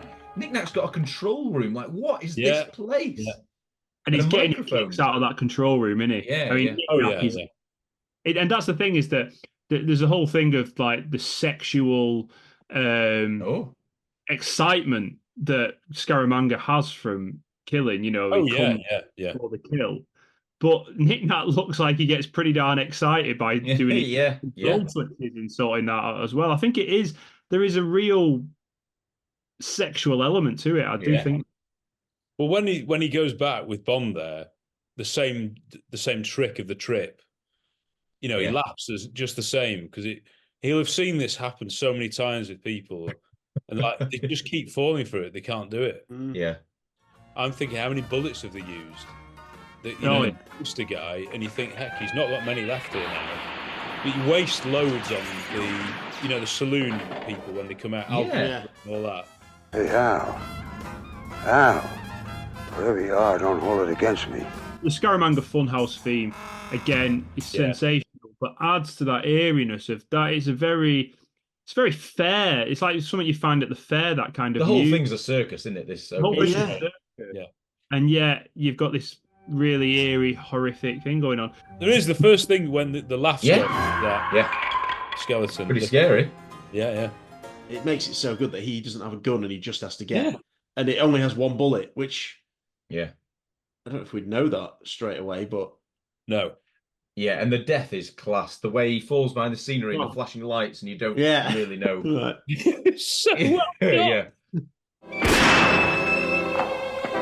And I tell you what I love as well. How there's like they've got cameras on him, Yeah. All the footage of him is in the bottom of the frame in the dark, looking around. It's so well done. Even do you think he will review that footage to improve? Oh, maybe.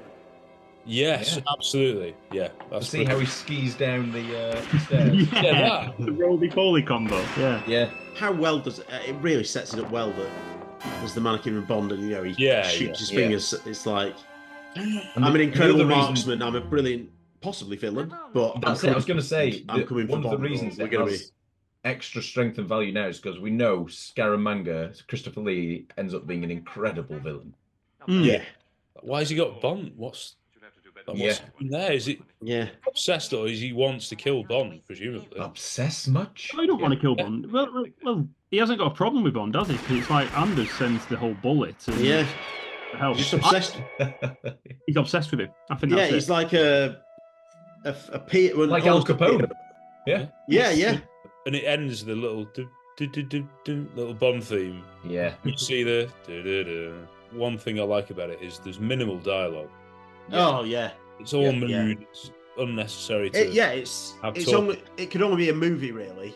I do think it is an absolutely remarkable opening sequence that is so unique and individual and crazy, but tense and incredibly creative. What an opening scene! Yeah, brilliant. The Man with the Golden Gun celebrates its 50th anniversary in 2024, and we're going to do another of our video celebrations. But for now, you can listen to our in-depth review. At number 8, get your surfboard, get your snowboard, it's a view to a kill. So yet another spectacular John Glenn, Roger Moore pre-title sequence. And we've got helicopters again, return of helicopters. We've got skiing, we've got snowboarding, we've got... surfing. I think a lot of people just think of the silliness of the surfing and forget the sheer amount of stunts. Because you just think, okay, it's just the skiing one. Yeah, but there's so many elements of this involved. I think Willie Bogner came back again, who started with On Her Majesty's, and then obviously John Glenn, I think, got him back for Your Eyes Only for the stunts for that. So we're talking about the best in the business doing this. He got the best in the business, didn't need to do the surfing. We'll come on to that later. But the thing for me is it's a contained mission. You don't need to know. It does have obviously a link to the main mission. Yeah.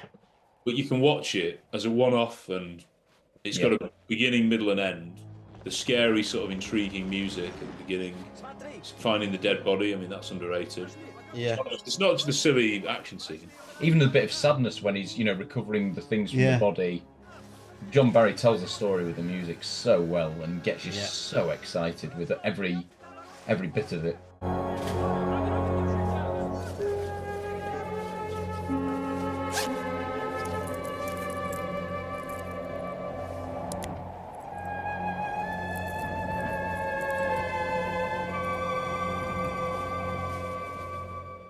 Then you've got all the action, and then it ends with the most Roger Moore in the igloo sort of submarine. A View to a Kill as a package, you remember all of it, mainly because of the music, and you have it in this opening scene. The soundtrack is absolutely phenomenal from John Barry, and it's perfectly suited to this film. What you're seeing in this pre-title sequence is a lot different to anything else in the film, as in... It's not part of the same fabric, if you know what I mean, in many ways. Obviously, it's snow compared to San Francisco and everywhere else that the film goes. This involves, jumps, drops, and obviously having to be clever with the skis or the surfboards that you've got and things like that. The helicopter even has, John Glenn's staple plane noise, I was going to say, I could be anywhere in the world at any time. I would be able to picture, bring that noise to mind. Yeah. Almost no dialogue apart from some yelps and, cries for... There is some memorable dialogue from the villains, the... Yes, yeah. Oh, do we know each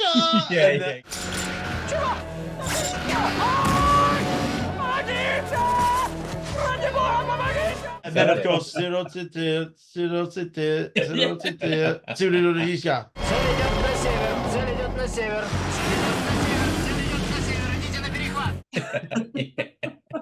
Yeah. Yeah, that dialogue, yeah. Whoa, skiing isn't just for going downhill. Like, it's for chases and stunts and jumps and... Yeah. And, you can hold a gun while skiing. Like, wow, how cool is that? And it never fails to impress, really, a ski chase. It's such a good thing that audiences love to see. Yeah. Yeah, skiing in the snow, class, and Roger Moore. And he's different to how he is in Spider of Me, and he's very much this Roger Moore, with at his absolute... Something that holds it back in some people's minds is the fact that you probably don't believe it's Roger doing all that. You believe it's him for the close-ups, and then some incredible stuntman for. He's not been in the snow. He's not been outside or anything. Yeah. I know the criticism will be that you're going to say. The main criticism is that it's not Roger doing the stunts, and he does look fairly old by this point. Yeah, and the mole's gone. Yeah. Yeah, because Octopus, he looks absolutely fine. There's nothing wrong. Yeah. Great shape in that and Few Eyes Only. Yeah. It's almost like you see on the Himalayas, that section of ice just collapses. Yeah. And I thought I misremembered it that Bond falls down with it and somehow lands, but no, he jumps. Yeah, someone That's is his way doing out. that. I know. It's amazing. Dangerous. It's incredible. I mean, the angle of that cliff is like that, isn't it? It's absolutely. You see, because the baddies can't do it as well as Bond, but you've got those stunts. The thing that sets it apart, Math would say, from Bond, is that Bond thinks to put that hook on his back. Yeah. Pulls it off and then grabs hold of that buggy. And then so good. Pure Bond, that. And it's just one of those things you love to see as a child. It makes perfect sense that when you hook something on a man, on a person, they're gonna get pulled off. It makes perfect sense. It's not a really complicated master plan. It's really simple. Surfing. What do we make of it? Well, I know. It's not popular, is it? Was it California Girls? Is it? Do you like the? Where it's like as if the DJ is taking off John. Again, it's really hard when you've always grown up with it to like apply true objectivity, and I can understand maybe for some people it takes them a little bit out of it, but it's supposed to be a bit of a wink, this is a bit of a silly thing that Bond is able. It's very crisp that he's able to suddenly, surf his way not over a huge, bit of water, but he's still on the snowboard. Yeah, it's difficult to criticise when it's difficult to give an opinion. Part of me, like you know that it's not going to be a popular decision when audiences watch it now. Yeah, as a child, you accept it, and now it's part of my enjoyment. And credit to it for not taking itself seriously, and given that it follows Octopussy, where there's been some fairly wild things happening, and the way it's going, it makes sense for the time it's in. But part of me wishes that it hadn't happened, just so we don't have to mention it, so it doesn't have to keep getting mentioned. Yeah. For that reason, it does take away from a really good pre-title sequence. The way it ends, and then that's another stunt, a little mini stunt where he's somehow he's still on the surfboard type thing, and then he manages to jump off it and keep running. Yeah, and that's when the music kicks in. And then few seconds of quiet, and then back into the what amazing talent you can go from the Beach Boys to suddenly right back into the again, credit to the quality of John Barry's music and the scene and again the audience's knowledge of Roger Moore as Bond. Everyone knows that you can go from that to that really quickly. And be fully. I tell you what, there's one shot which I think his acting is so good, where he sort of takes cover behind me and then goes and comes back up like that. Yeah, and it's just before he fires the flare into the. Oh yeah, he sort of does that with his the way he defeats the helicopter though. That is so crisp with the flare. You see it. I don't know how it's done. Yeah, you see it going. Yeah. The distance. I mean, so even if it's miniature, I know, so good. The jump, the skiing jump. When he does it's almost like skateboarding, isn't it? When he goes Oh yes, yeah. I mean, if we're Yeah. talking about blurring it with childhood memories as well, there's a little bit of Hoth about it, isn't there? With the finding the body, the frozen body. Yes. And when Bond lands in the snow and he's completely stationary. Yes. Like the ski things are just dead, and he's just completely. Yeah.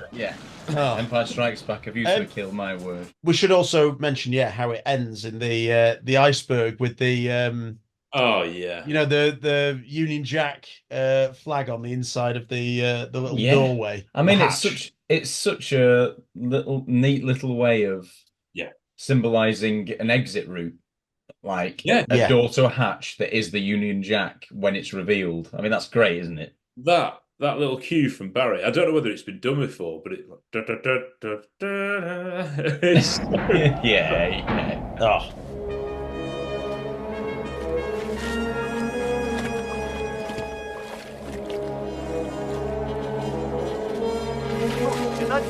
And I think I get slight vibes of the gorgeous escape pod from The Spy Who Loved Me, like luxurious.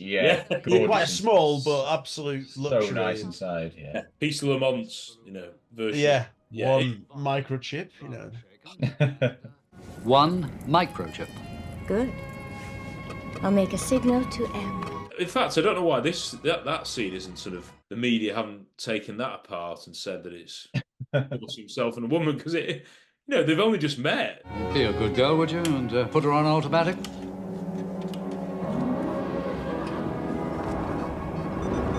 We could do with a couple of glasses. There in the overhead rack. He's so baby, she almost looks at the audience when he's gonna look up, so she falls down. Yeah. Commander Bond. Call me James. It's 5 days to Alaska. And he unzips her. Yeah, you couldn't do it. But in those situations, you always feel that there's an already established love and fancying amongst each other. Do you know what I mean? Oh, yeah. It doesn't feel like the first time they've met or the first they know of each other. Yeah. Yeah. People make references to it's 5 days to Alaska. How like smelly and seeing each Rob other said probably, that. But, but how funny as well that it zooms off at the end. What, not looking like an iceberg. Yeah. Into the title song. Yeah. Conspicuous. The music. It's a music video, isn't it? Yeah. You're right. Yeah.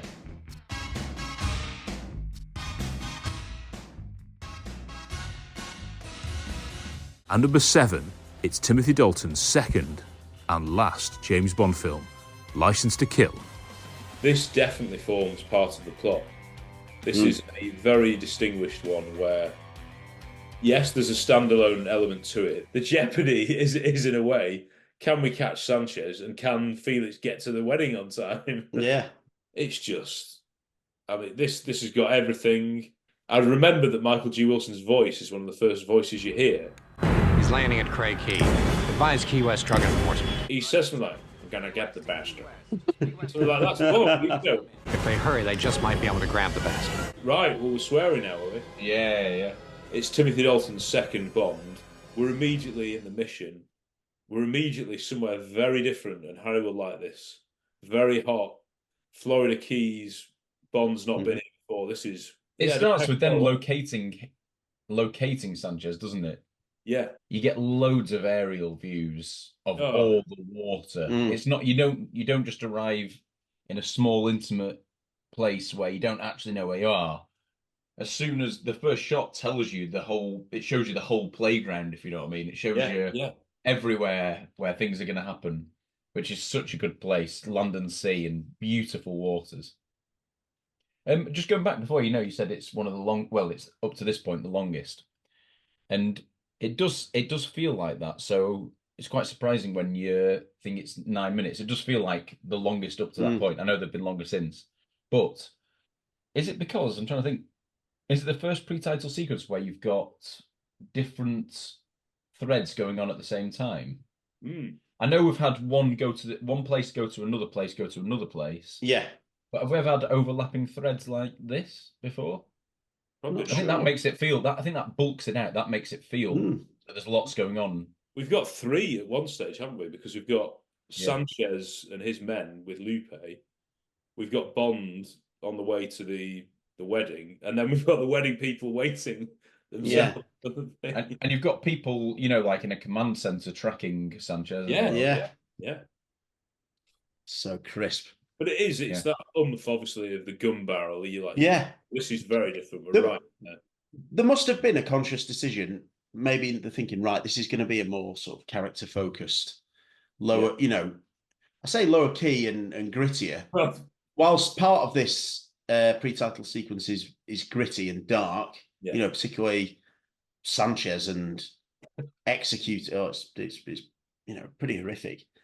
Lots of this is light-hearted stuff, particularly any reference to the wedding and all that, and Sharky's performance, and Della's father and all that. He got so many laughs at the Prince Charles. Yeah. Oh yeah, it did. Yeah. It did. He's still not here. Can you go around the block again? What about the guests? I told you this was a mistake. They must have said, right, let's focus on a bit the story and let's establish Felix and Della and Felix and Bond and all that early on, and let's establish Sanchez. The cruelest introduction of a villain. You see from Lupe that this has happened before. This is not the first time that either she's been caught with somebody else or she's annoyed him, and she knows she's so scared. What did he promise you?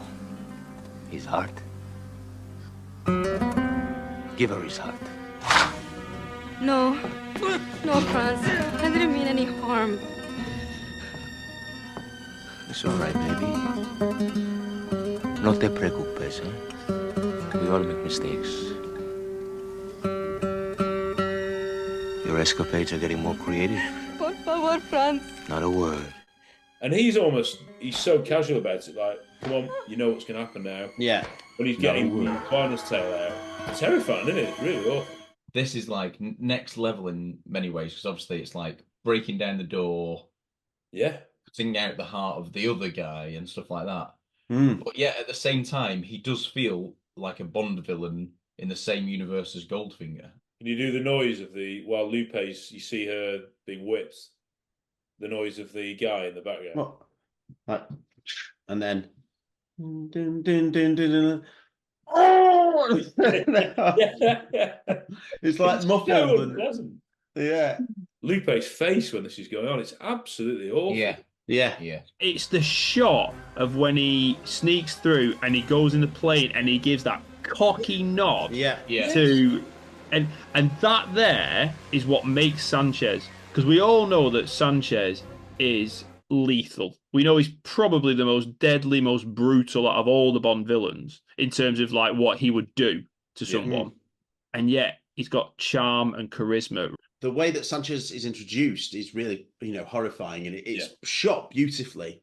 He comes in and you've got the henchman, but then it's clear the figure that you're supposed to be focusing on, but he's behind like the mosquito net or whatever it is, that's around the bed, and then it reveals him.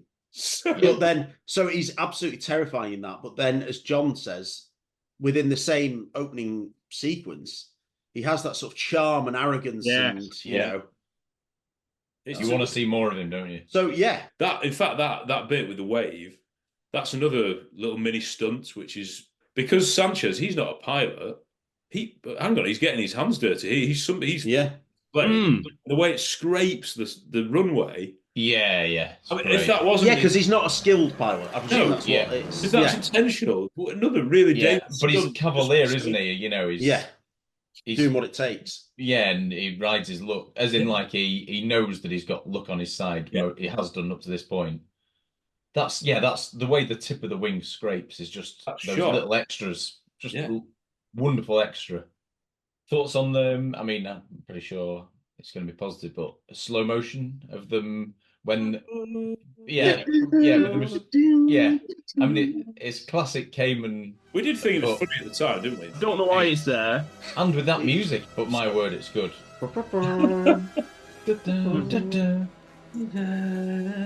This pre-title sequence introduces nearly every single character apart from Pam, Hella, maybe Hella, I was going to say, hell yeah. Truman Lodge, is he? He's not. No, No, he's not. but But yeah, there's so many characters in this film anyway. So And you don't see much of Dario yet. No. The other goons are more prevalent, aren't they? Perez is doing the garroting. Yeah. And the Uzi. Has he got an Uzi in the? Yeah. That's an underrated little shootout, isn't it? With the Jeep. Yeah, it is. Yeah, it's like a stunt show. Yeah. It's amazing though that John Glenn. This is the same director as what's come before with the Roger. His era with Roger Moore. The ability to reinvent and the willingness to change direction for this occasion. And adapting things to suit Timothy Dalton. Yeah. It's not like right, we want to go gritty, so we hire a gritty director. No, we're all still together. We're all changing the direction. We're doing it as one. I think it's really Bond that he's in a wedding. They're in wedding morning suits, and That's like a bit of a not a twist, but the audience to see the shot of Bond. What? He's on his way to Felix's wedding. What? Yeah. Now you're sure you've got the ring? Relax, Felix. This is David Hedison's second film as Felix, but it's his first film with Timothy Dalton. Friends of yours? My partners at the DEA. It's so important, this film. If David Hedison's performance wasn't right in this film, if you didn't buy their friendship, the fact that he's quite a bit older than Bond, if you didn't buy that and the Della relationship, then you don't have the same effect, do you, for the revenge storyline? David Hedison is the most genius bit of recasting ever. I'm genuinely going to go there ever. It's like and complemented by Sharky. Compliments of, it's just a brilliant romance, and I can't imagine what the stag do would have been like. Yeah, you get the introduction of a super villain, I suppose. You get the henchman briefly. You get obviously Felix and Della. You get Grandel Bush, ladies and gentlemen. Yeah. What the hell is going on? Sanchez is in the Bahamas. Have you cleared it with Nassau? We've got the green light. Let's go. At one of the very last shots in the pre-title sequence, you see Grandel Bush and the other chap looking down, smiling. That they've made it. Yeah. Oh. It ends on a really happy note. Yeah, it does. Yeah. And the pre-title, it doesn't leave it lingering or anything like that. It ends Sanchez caught. They make it to the wedding on time, and it goes ahead, and it's triumphant. Right at the end, when I think is it Felix chucks Bond his top hat when they've landed. Yeah. The bullet hole in it. Oh yeah. Oh yeah. But how good is that little touch as well? That's how dangerous he's been. Yeah. I imagine everyone who watched that for the first time might not have known that the story continues. Absolutely. And that Felix is actually a big part of it. They might have known that Sanchez was the main villain, but they might not have known what was about to come afterwards. In many ways, it is, your traditional wrapped up pre-title sequence because there's a beginning, a middle, and a happy ending. Some people argue against it, but we always said License to Kill is incredibly serious and all the rest of it, but it's still got elements of humour. It still feels like Bond. Yeah. And I actually think Math might have hit the nail on the head is that because it breaks up, that one of the reasons is that you finish on a high note. Yeah. That is you finish that pre-title sequence on a high note. It's not a dour note at all. The stunts, and the obviously Bond being lowered on in a wedding suit. Wire, in a wedding suit, and and then obviously attaching the cable and then flying away. Let's go fishing, and his fringe blowing down. Absolutely, yeah. And the Bond theme. Absolutely, yeah, because only Bond would do this really. This bit here is absolute classic James Bond. Yeah. It is 80s James Bond with stunts and jeopardy. But you got a juxtaposition. This is Felix's mission. Strictly an observer. Strictly an observer. Yeah. And he gets a gun just in case. Yeah. And it's like because he just can't help himself. Bond has to take over. Yeah. It's class. It is. Clearly, it was an influence on The Dark Knight Rises for the prologue of that. Bond being lowered and Bond having the ingenuity to do that and wrap it round and then fly up. You've mentioned the Bond theme, and that it's Michael Kamen that we're here, right?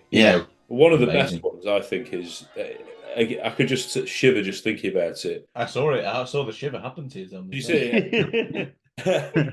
After they've hooked Sanchez on the plane there, when they're going to parachute down, that shot. Yeah. Out, and you hear the woo. Yeah. The Bond Oh, it's yeah. just, Oh, yeah.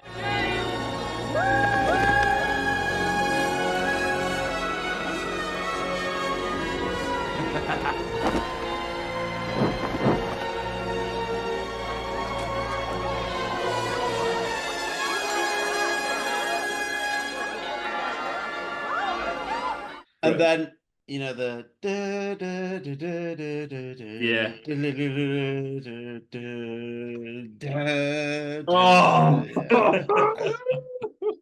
with a camera shot, like you know, someone's taking a visual of the wedding shot, and then it comes out. It's brilliant.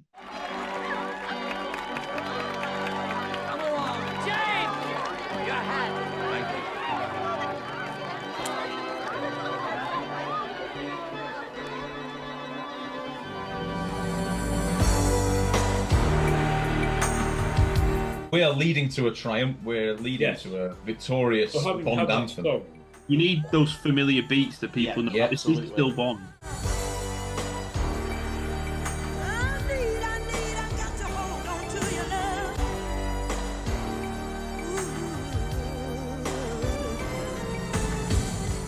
At number 6, we go Up in the Air with Moonraker. So, John, I assume that you would say this is a classic Lewis Gilbert pre-title sequence in terms of how it's set out and the kind of the element of bit of the villain's plot, then you know M asking where's Bond, and then he's with a lady. Yeah, on a separate mission. Every time works a treat. 442. Why change it? Big man, little man up top. This is all you want. I remember watching this like when I was a kid, and just that first bit, just to see the shuttle fly off the plane, I was absolutely gobsmacked by it. Like, you know, just it's so naive. It was like, what's happened to the pilot? Well, he's dead, John. Yeah. Like, there's no doubt about it. Yeah. And how great are those models? Just amazing. Yeah. Just the way it's shot, it has a slight soft focus look to it. Absolutely love that. You Only Live Twice, Spy Love Me, and this. There's something quite shocking and horrifying about each one of those bits where a villain suddenly appears and, you know, obviously they're done slightly differently. Particularly this one is a bit different, like a hijacking. But it's quite shocking, really.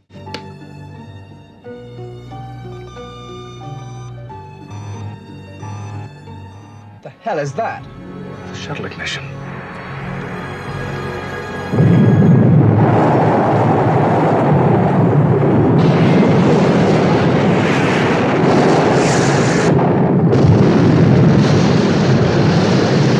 And then to the actual, obviously the main event. He's on his last leg now. Yeah. He's on his last leg. That is what you want.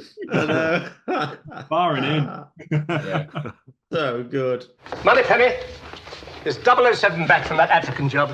He's on his last leg, sir. Bond in a turtleneck and, you know, beige slacks, you know, having a kiss and a cuddle. Any higher, Mr. Bond, and my ears my will word. pop. Yeah. Brilliant. Any higher, Mr. Bond, my ears will pop.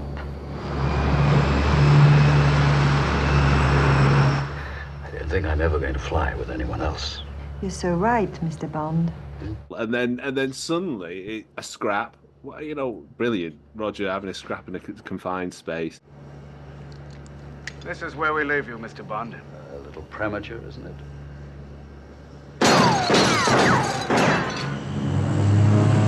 Enjoy your flight.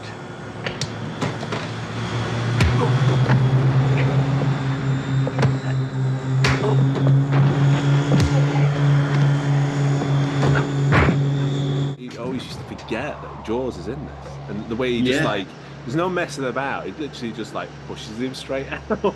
you know? And then Bond is like skydiving down, and that feeling of just like, where was he hiding? He was so big, you know what I mean? Like, But obviously the stunt itself is every time I watch it, it's breathtaking. Yeah. It is so exhilarating and exciting and fun and a little bit silly, and I absolutely love it. It is for me, if any film got close to that, it would be an amazing achievement, because it's just breathtaking. It's amazing. The thing that strikes me about the stunt as well each time is, obviously you've got these stuntmen doing absolutely remarkable things, but the practicalities of it, of also filming it, you're sticking cameramen there, just that, someone skydiving with a camera, and thinking about what cameras were like then and everything, but also doing incredible film work, like they are capturing it in such an unbelievable way. And, like when the stuntmen are zooming towards the camera, capturing that, like, I can't believe the footage we've got today, guys. This is unbelievable. And, never before seen at that time. And it really, everything since doesn't compare, because every time you watch this, it's real people in real trousers. Do you know what I mean? In a real blazer.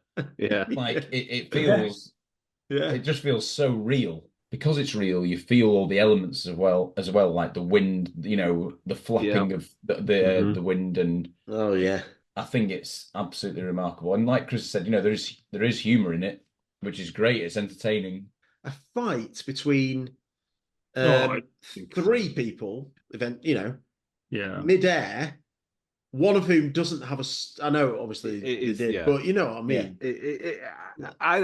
Given that obviously this has nothing to do with the source material, the Moonraker, but I just would have loved to have been in that room when someone said, "This is right. Someone's going to throw James Bond out of a plane without a parachute." Wow, it's so, even now, it's so exciting. And that's what I love about that series, is just the sheer imagination that goes into these set pieces and stunts. And it is a few minutes of this, 2-hour film. It's just, and it makes me glow every time I watch it. And it's a phenomenal thing. And I've heard naysayers on like social media, idiots say, "Oh, but you can see the backpack coming out of the guy's thing." I'm like, yeah, and I'm glad you can. Because otherwise we'd be on like a CGI wall or something like that. And the point you've said is that this is real. This is real. And the point is that, it's silly, but it's based in reality. It happened. Yeah. This is broad daylight. You can see everything. It's completely. You can see all the ground on the floor. That massive expanse that they're just. Yeah. These cameramen and stuntmen are messing around, having so much fun in this massive real place, this real area.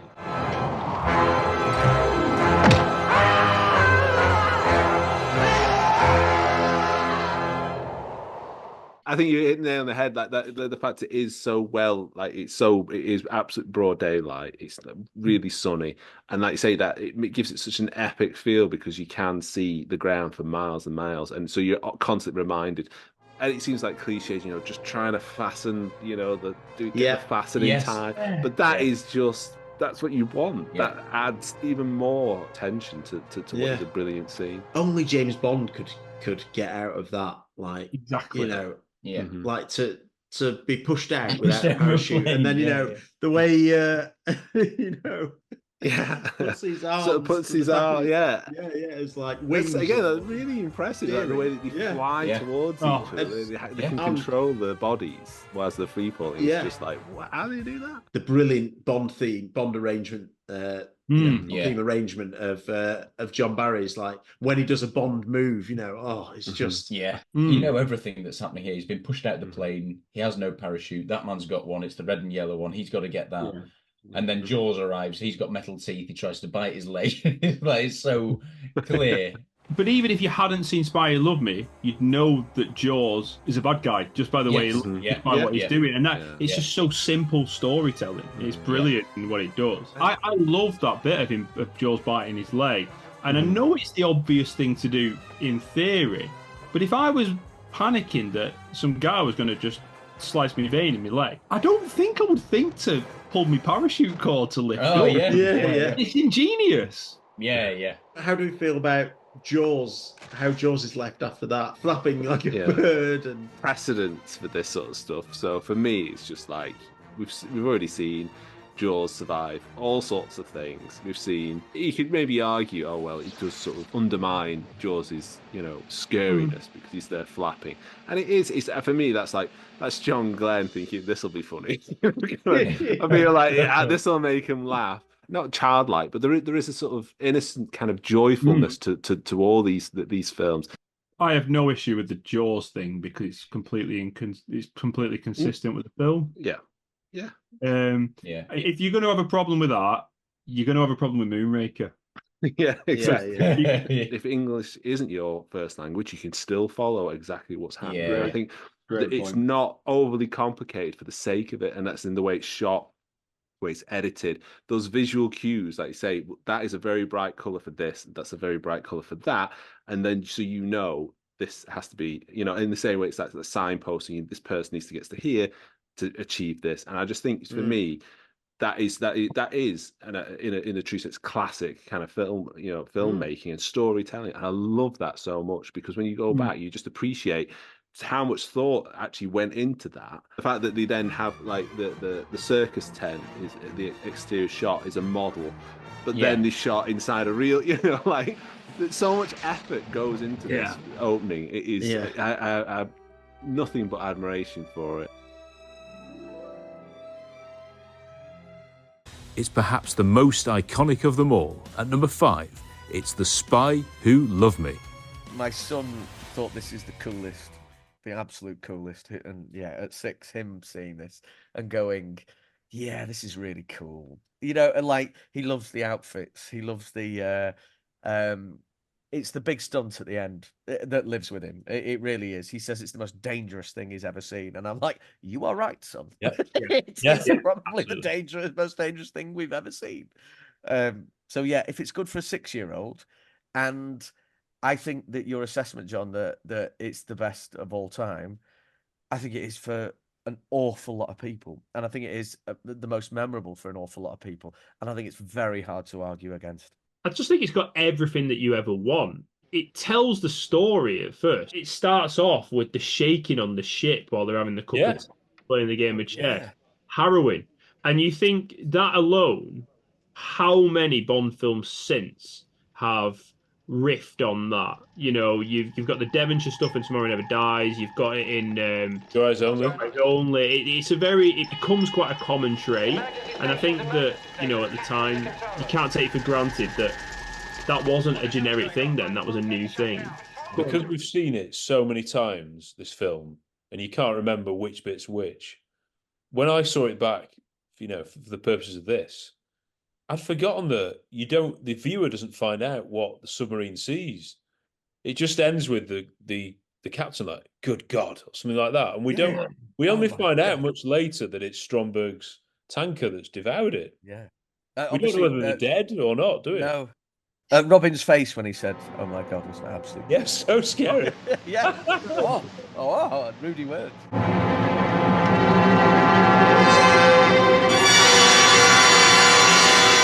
Oh my God. Then you go to Moscow, and like that in itself is completely different. Yeah. There's so much backstory going on. Yeah, there's loads of we only ever remember the stunt, and there's like loads of storytelling before we introduce Go-Go. And Go-Go then becomes like a mainstay for the next 6 films. Yeah. So this is his first appearance, isn't it? First appearance. This is it. Never been heard of before. Go-Go turns up. And Rubelvich. Come on. And Rubelvich, apologies. Yeah. I forgot. I'm not even mentioned Triple X and the whole reveal that it's a woman. And Sergei Barzov, he sets off. It's been a wonderful weekend.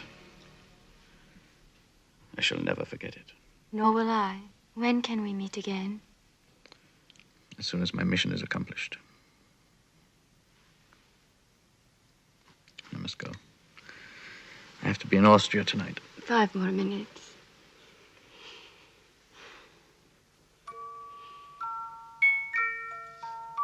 Agent Triple X, calling Agent Triple X. You will report to headquarters immediately. Agent Triple X, acknowledge and verify.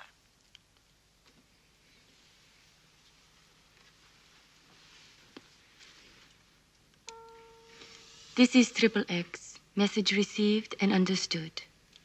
We've mentioned Gogol. We even have M and Moneypenny. Oh yeah. Wait, Oh, no. tell him to pull out. Bit rude, but yeah. Yes, Mr. Prime Minister. I understand the gravity of the situation.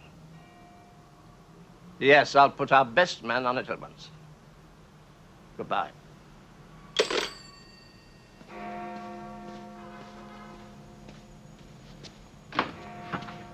Moneypenny, where's 007?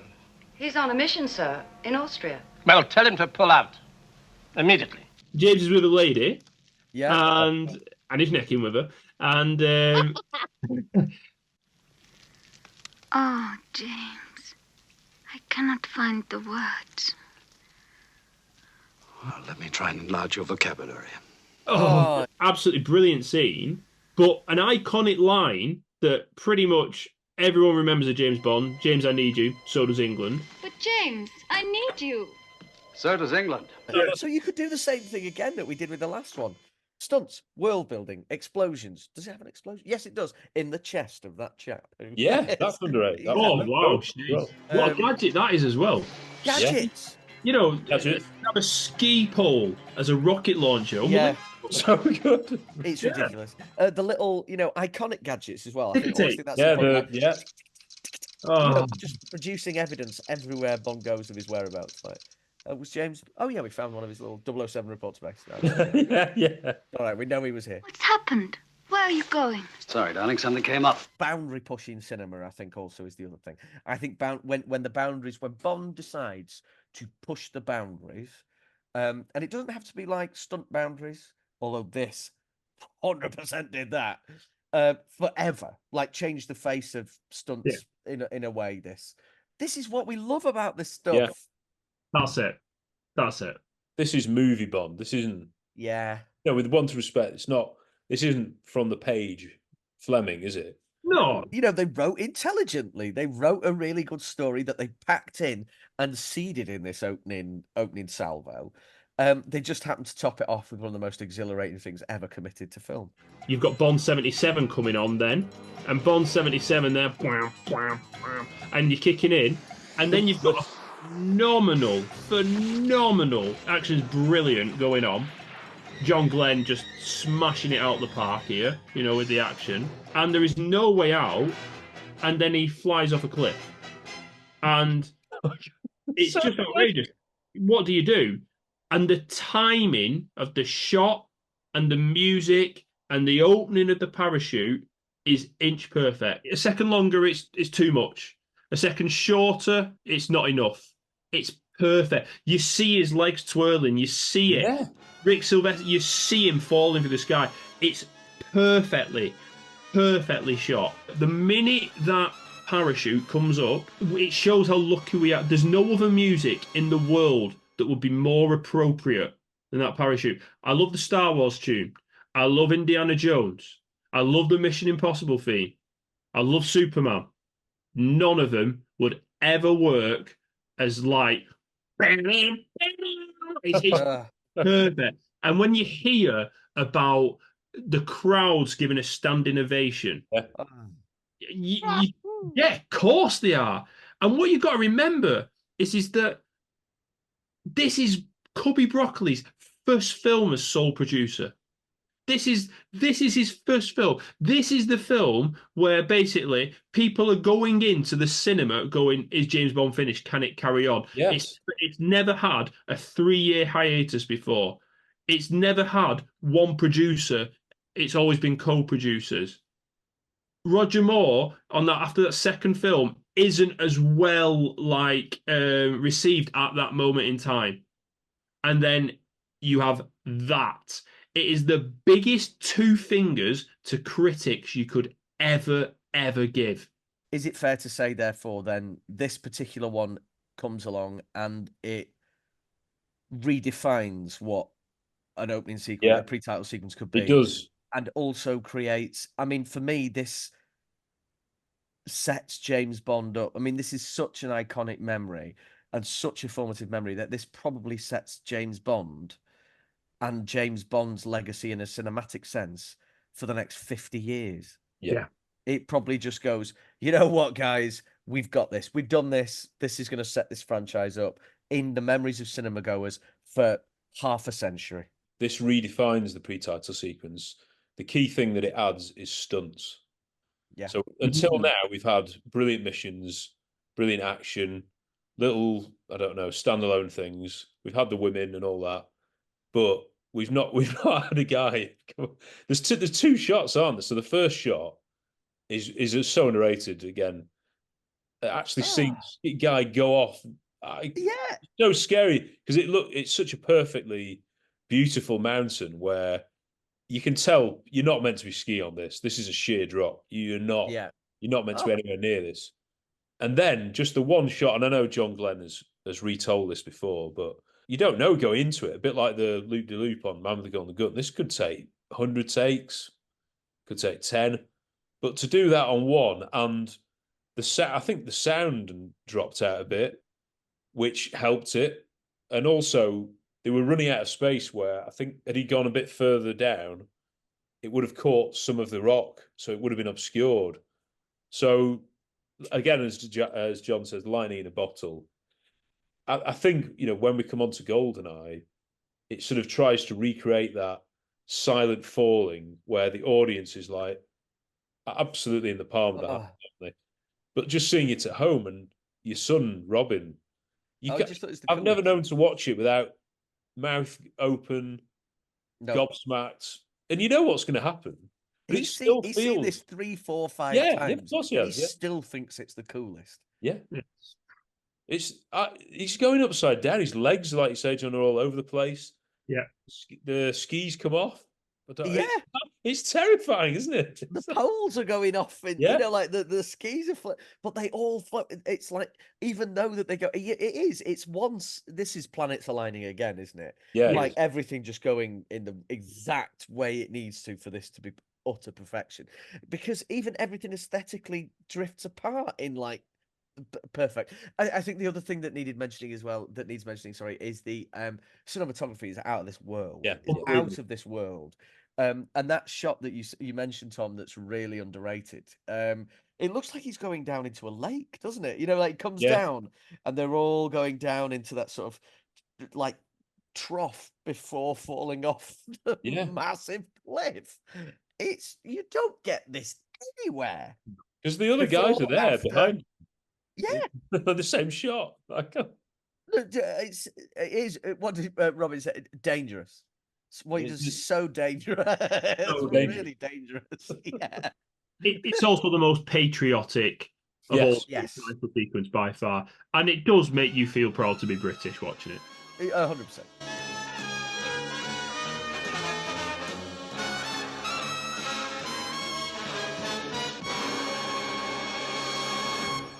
For more on all the groundbreaking stunts of the James Bond series, check out our special episode, The Best Stunts, featuring world-renowned stunts expert John Orty. And also, of course, we've done our massively over-the-top, in-depth review of The Spy Who Loved Me. At number 4, we have one of the very best, Goldfinger. The second pre-title sequence ever, Goldfinger, and coming hot on the heels of From Russia With Love, that one was almost like a trick, wasn't it, to show you this isn't actually Bond, this isn't the real film, this is a prelude. But with Goldfinger, we get a mission, a mini mission, which is separate from the rest of the film, self-contained. You could watch it and learn all about James Bond in 4 minutes, I think it is. That's it. This was obviously, I think, the first real pre-title sequence, I think, in the sense that I feel about pre-title sequences. Yeah. In that I know I talked about this, and we all talked about it with John Glenn in that wonderful hour we spent with him, about that idea that the pre-title sequence could be viewed as the very final chapter of the last mission Bond did before the main mission of the movie that you're about to watch. And this has all those hallmarks. It's got scale. It's so grand in its scope. It's got real rhythm to it. It ebbs and flows so wonderfully. oozes charm. I mean, it's one of the classiest things you're gonna see, and it's just brilliant. And it sets, for me, this is like the benchmark that all pre-title sequences have to follow. Because it's almost like, yes, we've had 2 Bond films with Sean Connery, but this is almost like another introduction to him as Bond, isn't it? Ah, yeah. All the classic ones for me are about Bond finishing off, largely unrelated to anything else. I don't really want to see any, I don't want it to be part of the odd callback, the odd hangover bit is fine, but I don't, watching him take someone out. I mean, I've never been more ready to watch him go on a new mission after watching him just smash the last mission out of the park. Yeah. It's unbelievable. You don't need to know everything, do you? We don't, in Goldfinger, we don't know who these people are. It looks like Latin America or something like that. We don't. There's a plane to Miami, which almost says that could be following on where he's on to next. Yeah. But it's like Casablanca. Yeah, it is. It is so much like Casablanca. It is. Yeah. Well, I mean, I suppose the tux helps that, doesn't it? Really? Yeah, it does. Yeah, a very Bogart vibe to it. It does, doesn't it? Yeah. Everything that you would ever want from a pre-title sequence. It's probably the first time that James Bond's in a disguise, and he's disguised as a seagull. A seagull. It's comedy, but it's actually great spy work as well. If that was another actor who couldn't, most people couldn't carry that off. The audience instantly laugh in the wrong way, and then you'd be difficult to recover from that.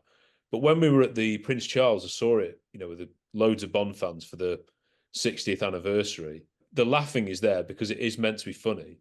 But then the reaction later when it's like that panther movement, isn't it, of him walking.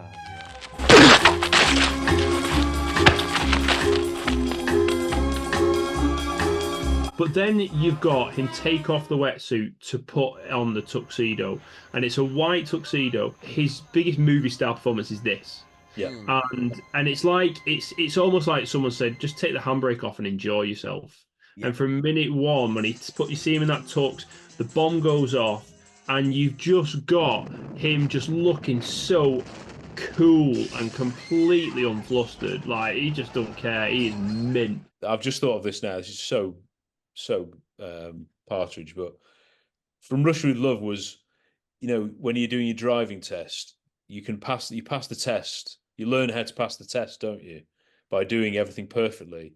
But you only learn to drive after you've passed the test. So absolutely. If From Russia with Love is learning how to be Fleming's Bond, oh God, ticking every box, Goldfinger is learning to just run with it and actually drive and actually do it naturally rather than trying to pass an exam.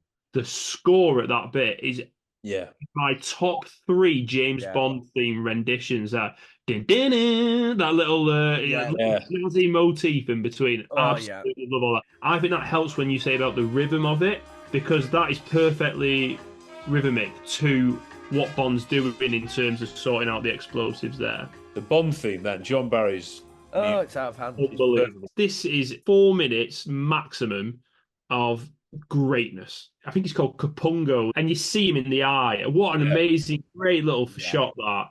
And then how's he going to do it? Great brutal fight, and then the shocking, positively shocking. So it mic drop, bang into the loudest brass section you will ever do. I mean, it is short, it is in your face, it is violent, it is funny, it is cool, it is sexy, and it's in less than 4 minutes. You've smashed it there. I think also, like, if you were to try and advertise and explain why the Bond franchise is successful, point them to this.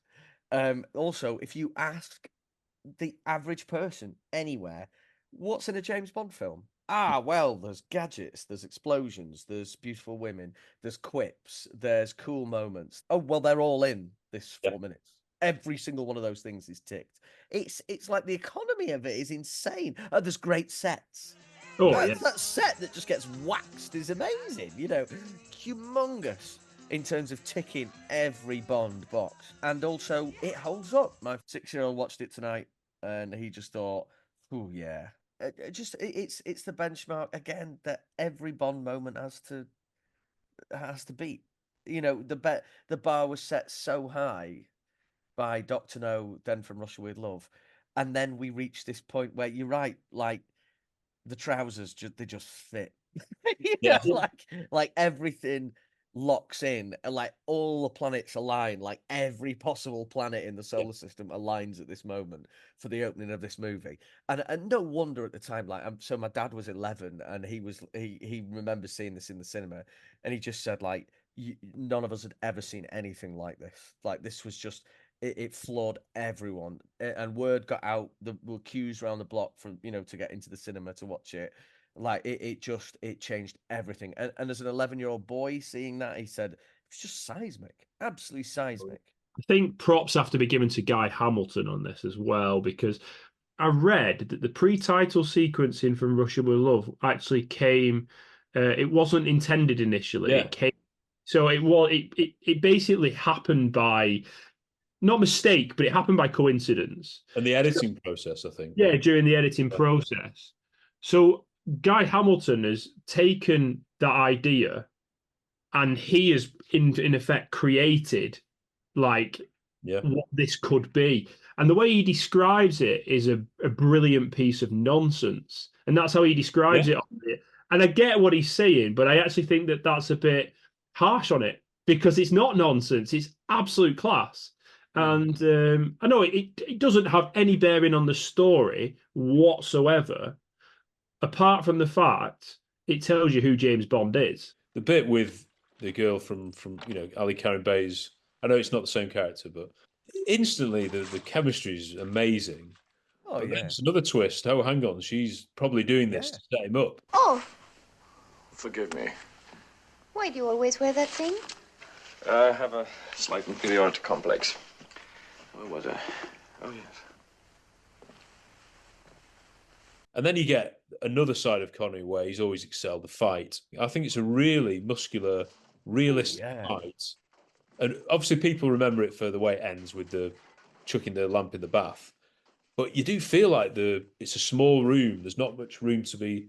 There's one bit where he's grabbing his leg and it's really awkward. It's not the prettiest, most choreographed fight.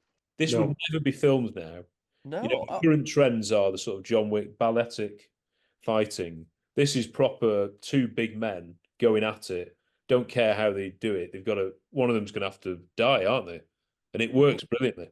Grubby close quarters fighting was never filmed better in the Bond movies than in the 60s and 70s. Yes. Where there was not much room to maneuver and everything's horrible and everything's in your face and you've got elbows and feet and gut shots and it's brilliant. I mean, it's like I love Roger to death, but it's not like that gorgeous boot to the bum of Sandor on the it's Really? not like that. Yeah. This is like lovely, there's only one misstep in that fight for me. It's the comedy overthrow that Capungo, is that what? Yeah, Capungo, yeah. Capungo overthrows a punch right over Connery's head by a significant distance and jumps with it, and then I'm not quibbling. It always makes me chuckle that a little bit.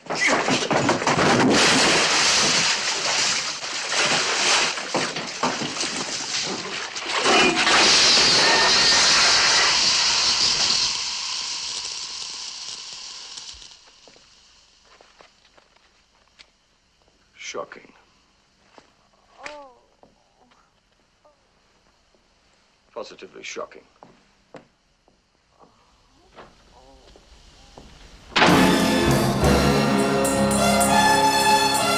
For much, much more on Goldfinger, check out our 60th anniversary celebration videos on YouTube.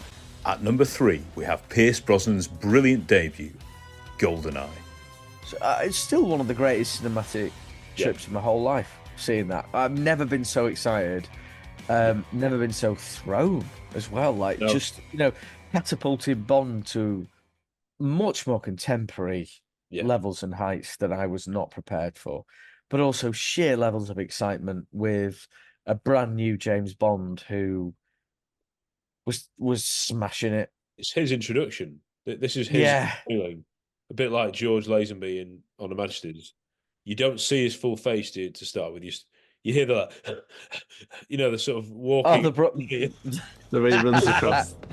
Yeah. There's a sense of urgency, and also when I was like, we don't know if that is Bond. No, we don't know for sure. If you on the first watch, it's just nicely put together, and that opens with that really impressive shot of the dam, and it has that like, oh, this is definitely a Bond film. Scale. The play, bizarre music. Yeah, because this is, of course, the first Bond pre-title sequence set in the past. Am I right? Yeah, it is. Oh yeah, which I completely missed when I watched it first time. Yeah. I was just like, what? This is. Yeah, there's no attempts to age anyone, so. No. Like now, it'd be like CGI'd. Yeah. Sean Bean. So Sean Bean has that. I always thought it was because Oromov shot near him and the bullet went like that, but people are like, no, is it the explosion? Because everyone was presumably blown up. Yeah. But Oromov... Because he didn't shoot him, did he? It must have been a blank. Well, presumably it was the explosion. Because that's what he says, the same 3 minutes you gave me. Oh, no, sorry, the same 6 minutes you gave me, which is like... Yes. Obviously, he thought, if you shoot me now, we've got 6 minutes. He thought he had 6 minutes, but in fact, he didn't. He had 3 minutes, which is why he was caught in the explosion. Right, that's it. Yeah. Which is why he gets scarred. Right, that makes perfect sense. Again, pathetic. Never. Yeah, because I always thought it had to have been a blank, but I didn't know why when Oromov shoots someone seconds later that was a live round. Yeah, well, he does, doesn't he? Yeah, you're right. Because no one thought that's right. Yeah, because they want you to think.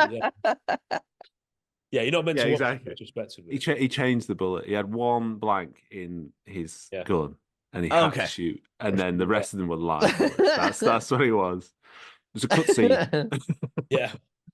But what? Sorry, Tom. No, go for it. No, I was going to say that, like what you need, I think, in an opening sequence is a compelling baddie as well. Arumov is that as well. Arumov's a brilliant foil for that early bad guy role, and looks the part. He so looks the part. Bond is a complete different animal here, and I think that Brosnan actually squeezes so much more Bond character development into this opening sequence than anyone gives him credit for. He's conflicted. The stakes are high here. He's not just blasé. He'll quip like mad. Don't worry about it. Buy me a pie, which is outstanding. Yeah, brilliant. But he's never losing sight of the fact that there's a great big mission here, and he's on one with a friend, and that carries all the way through this. It's so good. It's so good, and obviously physically he's outstanding. It's fate. His reaction when Alec is shot, and he hides behind. It's the sort of sweaty panic he has in his face in the shot. Yeah, really good. That's the most. And even for like Sean Bean, who's sort of introduced as a very, even though obviously you find out he's a 00 agent, he's introduced as a very different 00 agent. Like the way he just walks in and shoots at scientists. Like that's like, true. hang on a minute, Bond doesn't just shoot people. He's just guy's just doing his job. Little clue, because like would Bond be like, hang on, he didn't need to do that. Yeah, and how aggressive he is when he sees him. It's like, because he's Russian, he's like the gun's right in his face. Yeah, like as if he's like, scary, like pulling his leg, like I'll shit him up. Yeah. Sean Bean. Support a starter. Yeah, very good. Could you bash it? I'm alone. I'm alone.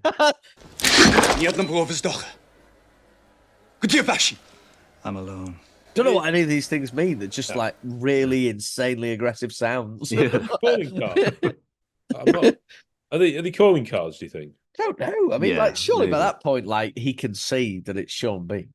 Yeah, because I assume he knew he was there with him.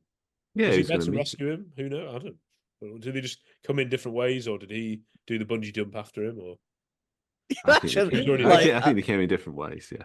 Okay. I love the harrowing differences they might have had, like Sean Bean like crawling through, human waste to get in there. And then Brosnan gets the really cool one of dropping straight onto the roof. I mean, the only film he's always used his own accent, his Yorkshire accent, doesn't he now? But not in this. No. Mm-hmm. No. It's posh. Yeah. Lovely RP going on. Aren't we all? You're late, 007. And then also you've got that, setting a precedent of, Bond films having that first mission. They're going in there just to blow it up. So it's not like, no one's explaining a plot that you feel like, later on it's going to you got like a stock baddie Russian who's trying to stop them. You feel it could easily be self-contained. It is actually opens up.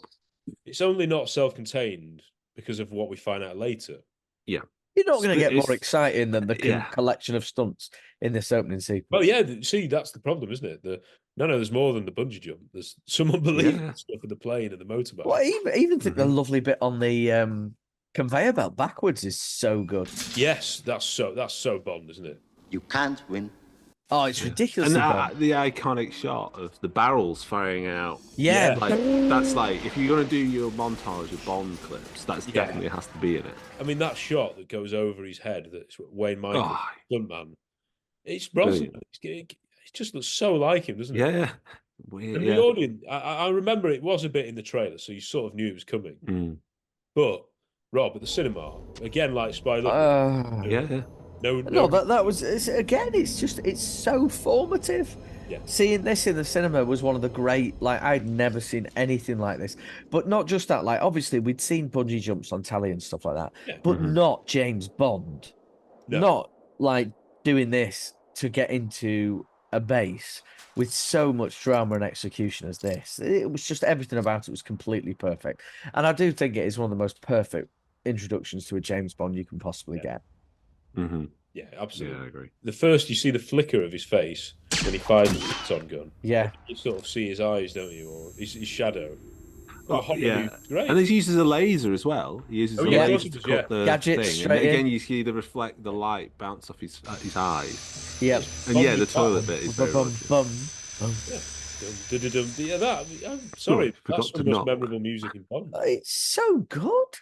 Mm. And it keeps being good. It keeps being good. But it also adds, I think the writing of this sequence in relation to everything that comes forward, this is if you want to link your pre-credit sequence to the rest of the movie, this is how you do it.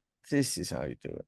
It feels like there was a real conscious effort to it's clean slate. What do we want? What does the audience want? And how do we do that in a modern setting without it feeling cheap in a kind of nod to the camera kind of thing? Back to what do we want? Bond, action, adventure, story, everything. Tick, tick, tick. Let's do it really well. And every time I watch it, the action is so... He has a very distinctive way of shooting action, like the way that the guards run and they get blocked and they're flying around and they get shot and everything. Yeah, and the machine guns fire. And there's not many action films that have that sort of ferociousness that isn't like body parts being blown, like arms coming off. It's really frenetic, and I think that the whole opening, the way it's shot, the build up, the humor that is all the way through that. Some iconic shots and dialogue, it's just unbelievably good. And again, as a kid, it feels like a self-contained adventure that you would just play. Let's do the opening of Goldeneye, kind of sneaking around in your combat pants. Yeah. We did this, Rob, didn't we? When we were filming over and over, over and over. We got AK-47, toy AK-47s. And I know, again, people will complain, that wasn't the flowy Bond, all this mowing people down with a machine gun. But he stole one of the guns, didn't he? Just the whole, this, Rob. That's what we want. It doesn't take much to get that Bond feeling. And wanting to be Bond. Yes. As well. There's you want to be Bond all the way through this, which is dead crucial. Effortlessly cool. Like you say, that bit where and the humour of him... he's trapped. How's he going to get out of this? And then hiding behind the trolley and the squeaky that's wheel. Brilliant. Yeah. And then it's like, he's trapped. And then as soon as he presses the start, the music goes. And then him jumping backwards again, effortless in his sort of this, and then rolling out onto the runway, and then and the single-minded running as only well. Bond can do these things. This is it. Only Bond. Only Bond. Only James Bond. There's so many moments in GoldenEye where only James Bond is doing these things. And it was like, right, so the action hero, that action hero that we loved through the 60s, 70s, and 80s, he is back. He is contemporary. He's here. He's still doing all that stuff. And in a lot of ways, he's up there being as cool as he's ever been. Oh, definitely, yeah. And also exposing, just doing enough new things. The first time we ever see Bond on a mission with another 00 agent, just sort of adding things a little bit more to it. Yeah. Just to sort of say that kind of stretching the franchise and the ideas just a little bit, just to keep it fresh and exciting, but actually respecting what it should be. And I think Goldeneye is a really great example of kind of how you restart the franchise. Or really just making an absolute cracking action film, spy thriller. It's just so well made. I love the very Indiana Jones motorbike. It's very scary. Last Crusade. Yeah. Yeah, like how Bond diverts that guy in the plane to shoot the other one off the motorbike. Oh. Gets on the plane, gets off, thrown off the plane, gets on a motorbike, chases it while being shot at, basically chased by an army. Oh, it's too good. In the snow. No John Glenn, isn't it, this? It's like the end. Yeah, it is, yeah. That horrible death where he gets sort of run over, that guy, and flies into the air. So good. Oh. Very painful. But that shot... watchable. That shot on the side of the plane going off, and then, hang on, what, he's going to do this? You see the motorbike? I can't. He's in the air like this. What? People poo-poo it because of the green screen sort of flying into the... I mean, you got to... It is a bit silly and unrealistic. But... Yeah, it's like physics and all that. But he sells it, doesn't he? Like... Yeah. Well, forgive me, but James Bond is a fantasy figure. Yeah. For everyone. He is. Like, I'm not there to see hyper-realism. I want to see this hero do daring feats that save the day. And he's doing them! So I'm going to enjoy every second of it. This is movie Bond. People sometimes complain, it's too, too series. So what? This is all I want in a pre-title sequence for me. Everything. His face, when he's trying to get the plane up there, sweating. Yeah. Just, just a bit. It's the realistic noise, but it's just a bit. It should have anticlimactic. Yeah, it should have been a. No, but it perfect. I cannot separate the sound of that engine with dun dun dun dun. Yeah. Oh yeah, no, you're right. And then it kicks in. Oh yeah. Bit of a Meddings. Oh yeah. Meddings explosion. And... I think obviously perfectly timed, of course. Yeah. It's a brilliant introduction to the character, to Brosnan, to the setting, to the world of the creation. Like I say, this kind of post sort of Soviet industrial kind of world that they create, and it just does it with absolute conviction and doesn't stray from what they're set to achieve. And that's all that I want. It's just like, we're going to do this, and we're just going to do it really well, and it does. We're nearing the top now, but at number 2, we have the masterful Octopussy. Not necessarily just a mini movie, but the finale of a previous mission. Everything, a whole plan, a whole scheme coming together to, extract something and destroy the baddies, basically. I think this is such a good mini mission that we get to see that has everything compressed into it. What do you think the location is, by the way? Do we know? Spanish-speaking country near Miami. I think it's Cuba. Yeah, I think that. Yeah, but also, why is there like a horse event on a military? I know, base? That was the other thing. It's like, it's tricky. It might be like Argentina or I have no idea. Yeah, might be like Kent, Harry, or no. We're getting into that era now, of, like we've kind of thought about with other pre-title sequences, where you're playing to Roger Moore's strengths. Everything's there. All the boxes of a Roger Moore, what became kind of known as Roger Moore Bond, are there in terms of how eased into the role he is, how much he owns it. Just like putting a moustache on him, that's Roger Moore's Bond with the moustache. Like, that's just what you get with him. It's brilliant. But, it's got all these very quick, clever contraptions, like changes of disguise in terms of suits that reverse, Even in quite underrated is the yellow turtleneck that must last only seconds. It's just yeah. But I mean, for him to get into a general suit is so exciting. Yeah. Because we like to dress up as army people when we were younger. Then him to be infiltrating an army base is pretty scary. That's quite a scary thing. And he's not just going in as a average Joe, a soldier. He's going in as the actual head of the operation. And all this Toro stuff he says with such deadpan straight face, which is great. You didn't tell me there was going to be this much security. They've moved the flight up to this afternoon. Well, we'll have to go ahead as planned anyway. Toro sounds like a load of bull. Unbelievable music from John Barry. Now we're hitting now the John Barry and Roger Moore partnership. Oh yeah. Which is just becomes so strong. Yeah, planting a bomb. It's so easy to understand. Everything is so clear to understand. Yeah. You know exactly. You don't know what the baddies are planning really or what they're up to, but you understand how Bond is trying to stop them. You understand who the baddies are and how he's going to get out of there. Even in those tense moments, you've got the humor of two Toros kind of confronting each other, but amazingly, it's funny and tense at the exact same time, which is fantastic. Well, it's a small world. You're a Toro too. Then that's the Roger Moore thing. He's got that. He can do that. And then everything that leads to him being, taken away in sort of imprisoned, taken away in cuffs. But how he overturns that situation is just remarkable in terms of, the humor and the, all the stuff like glancing at her, trying to get them to look.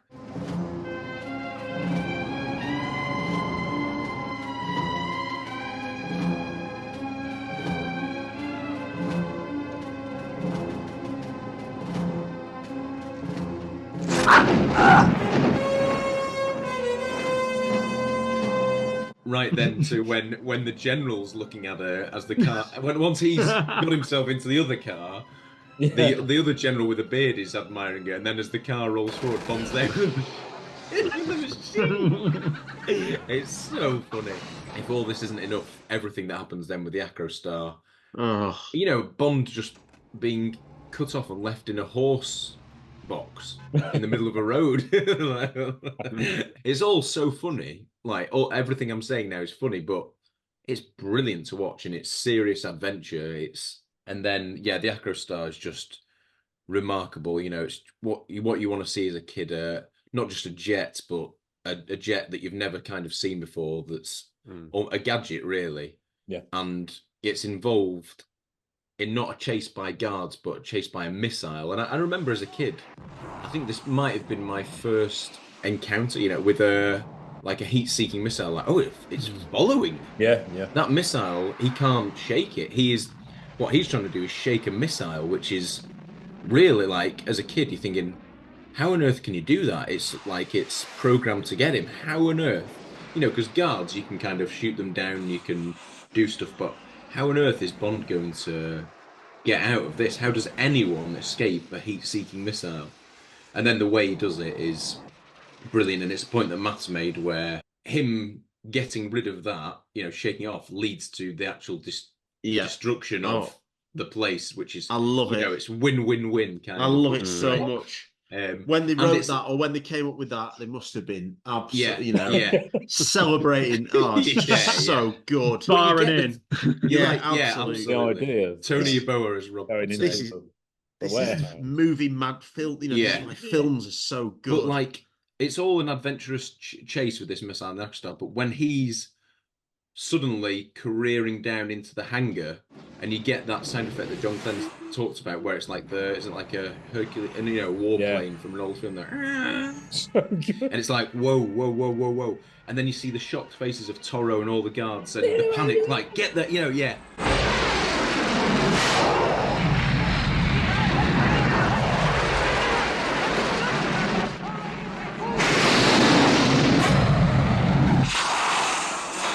What an absolutely massive explosion you get as well. Absolutely massive explosion. Yeah.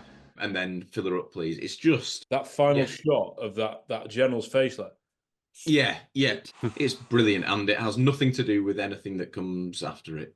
You know, it's just you've enjoyed that. We're treated to this, and we've got lots of memorable Bond in this pre-title sequence. Lots of memorable moments. Roger Moore, John Barry, and John Glenn. It's just absolute perfection. It really is. It's so good. You can almost weep. It's got a villain just for the pre-title sequence. It's got a Bond girl just for the pre-title sequence. Yeah. It's got the non-negotiable. A vehicle. It's got a vehicle. Is that at the petrol station? Beautiful. That is at the petrol station. Yeah.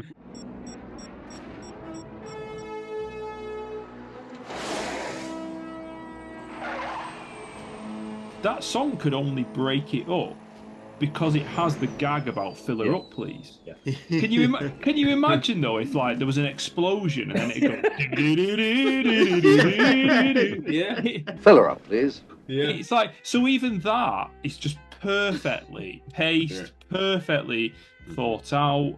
We've gone up, we've had the explosion. We can't finish on an explosion.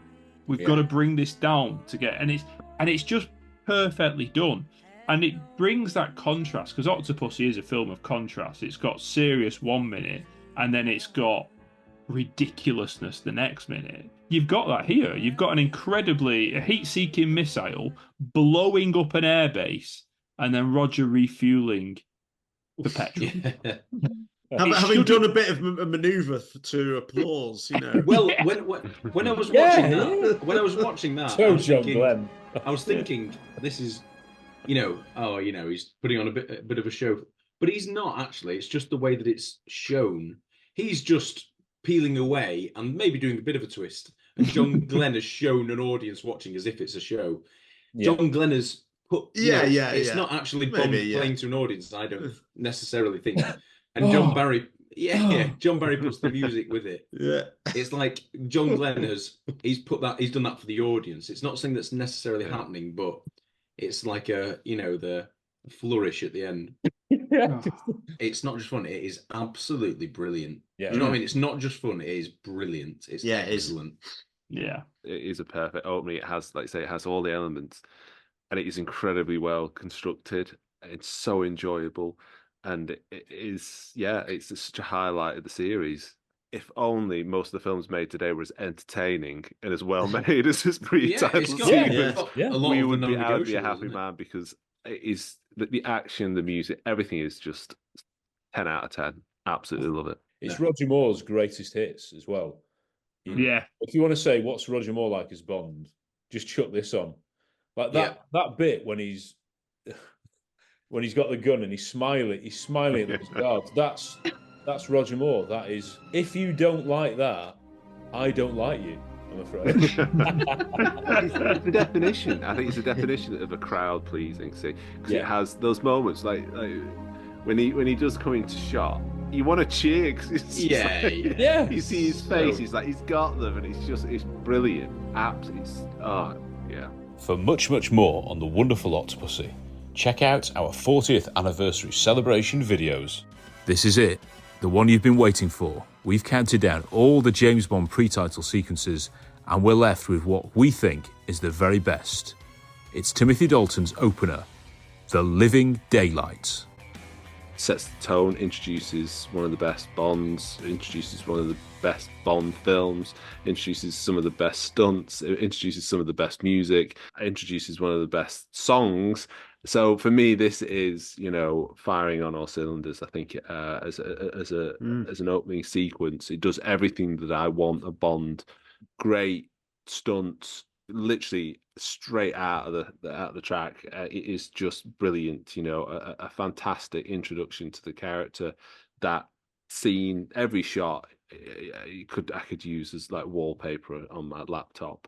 Watching the 00 agents jumping out of the aircraft. Travolta, everything about it for me is just, like I say, pretty much perfect. It's a little trick, as though you think it might be in his office, but actually it's his desk in an aeroplane, which might be a bit impractical. But it's really clever, that opening, and you don't know which one is Bond. Gentlemen, this may only be an exercise so far as the Ministry of Defence is concerned, but for me, It is a matter of pride that the 00 section has been chosen for this test. Your objective is to penetrate the radar installations of Gibraltar. Now, the SAS have been placed on full alert to intercept you, but I know you won't let me down. Good luck, men. But I don't feel like the whole setup, the whole of the opening sequence is just designed around revealing the new Bond. I think it just works as, it organically comes out. And honestly, I think this is the best opening pre-title sequence, and it is my favourite. Location, it's an iconic location. I don't know about you guys, but whenever I hear of Gibraltar or see any footage from Gibraltar or anything, it's Living Daylights I think of. Quite a serious opening scene. And even just, the shot of them about to jump, because of the music, that this jump matters. And, like the silhouette later on when he's climbing up, or when one of the 00 agents is climbing up the silhouette before he gets the rope cut. Like, yes, it's a beautiful shot, but it's part of a, dare I say the word, gritty, serious opening titles that matters. Every picture would work is because it's part of something really, really special. It's not just, oh, that's a nice shot. Like the next scene, we can do a nice shot as well, and then we'll have some nice shots. All together, it's part of something that all goes, it all matches, it all fits. It ticks every box it needs to, with the added box tick that it actually introduces a Bond as well. It's got everything you want, from the mystery of the start of all the 00s jumping out. What seems like this is a separate story, a separate mini-film in itself, and the Smeatsbjorn only actually ties into the film 20 minutes into it after that. Lovely little twist on that, especially when you got someone like John Glenn who loves his mini films at the start. Cracking pre-title sequence villain, like in Imposter. Cracking villain, does everything he needs to. It's quite sort of scary the way he kills, well, a couple of the guards, but then particularly how he kills the 00 agent. That's like sort of nightmarish stuff again, like, climbing up and having the rope deliberately cut.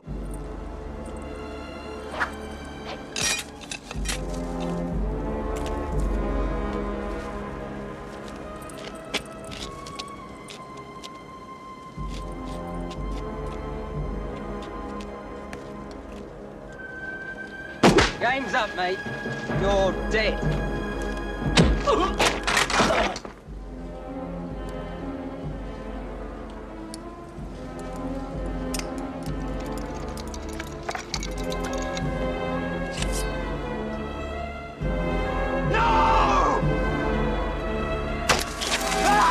Absolutely brilliant the way that Timothy Dalton's introduced.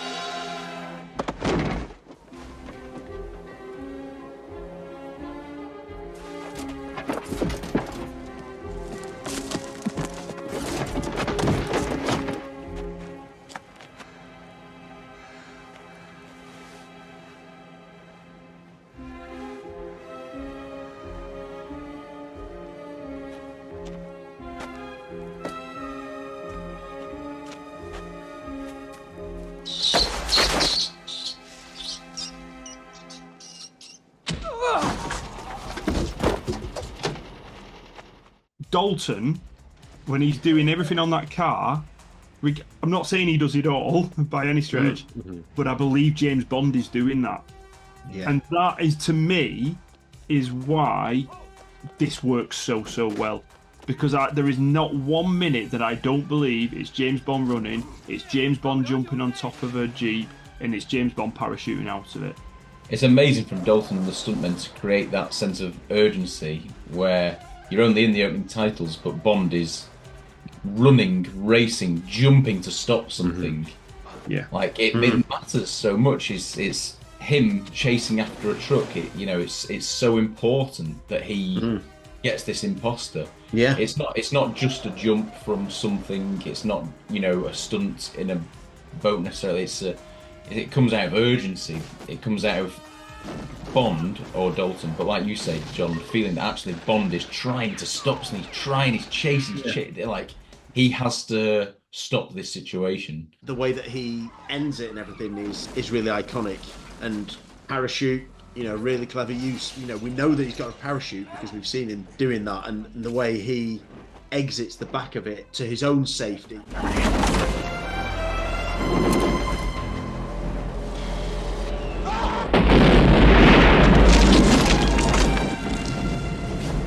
And then we get the little bit with Linda at the end, which, you know, they're kind of wanting to establish him as a sort of sexy man as well.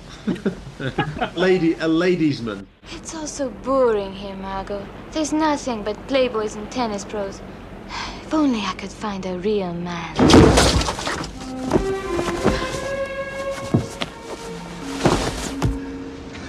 I need to use your phone. She'll call you back. Who are you? Bond, James Bond. Exercise Control 007 here. I'll report in an hour. Won't you join me? Better make that 2. You know, there's many things about John Glenn's films where you can tell it's him, and just the whole, you know, I don't know, just the way the shot and all that. But this is a change. This is a clear change. It's just absolutely perfect. We've said it time and time again. I'm going to say it again, that whilst I love that there's a variety of pre-title sequences, and you wouldn't want them all to be the same, you've got to keep it fresh. You can't let it get stale. However, as I say, this is my favourite. This is a brilliant template, particularly for a new Bond. Look at that as a way of you know, modelling for Bond 26, the pre-title sequence, to introduce a new Bond, to have an exciting, exhilarating sequence, and then, you know, thereafter you can change it up a bit. You can hear loads of our other episodes on iTunes, Spotify, and our YouTube channel, where we have interviews, special episodes, and reviews of all the Bond films. Simply search Really 007 Pod, and you should find loads of weird and wonderful content. Remember, you're only president for life.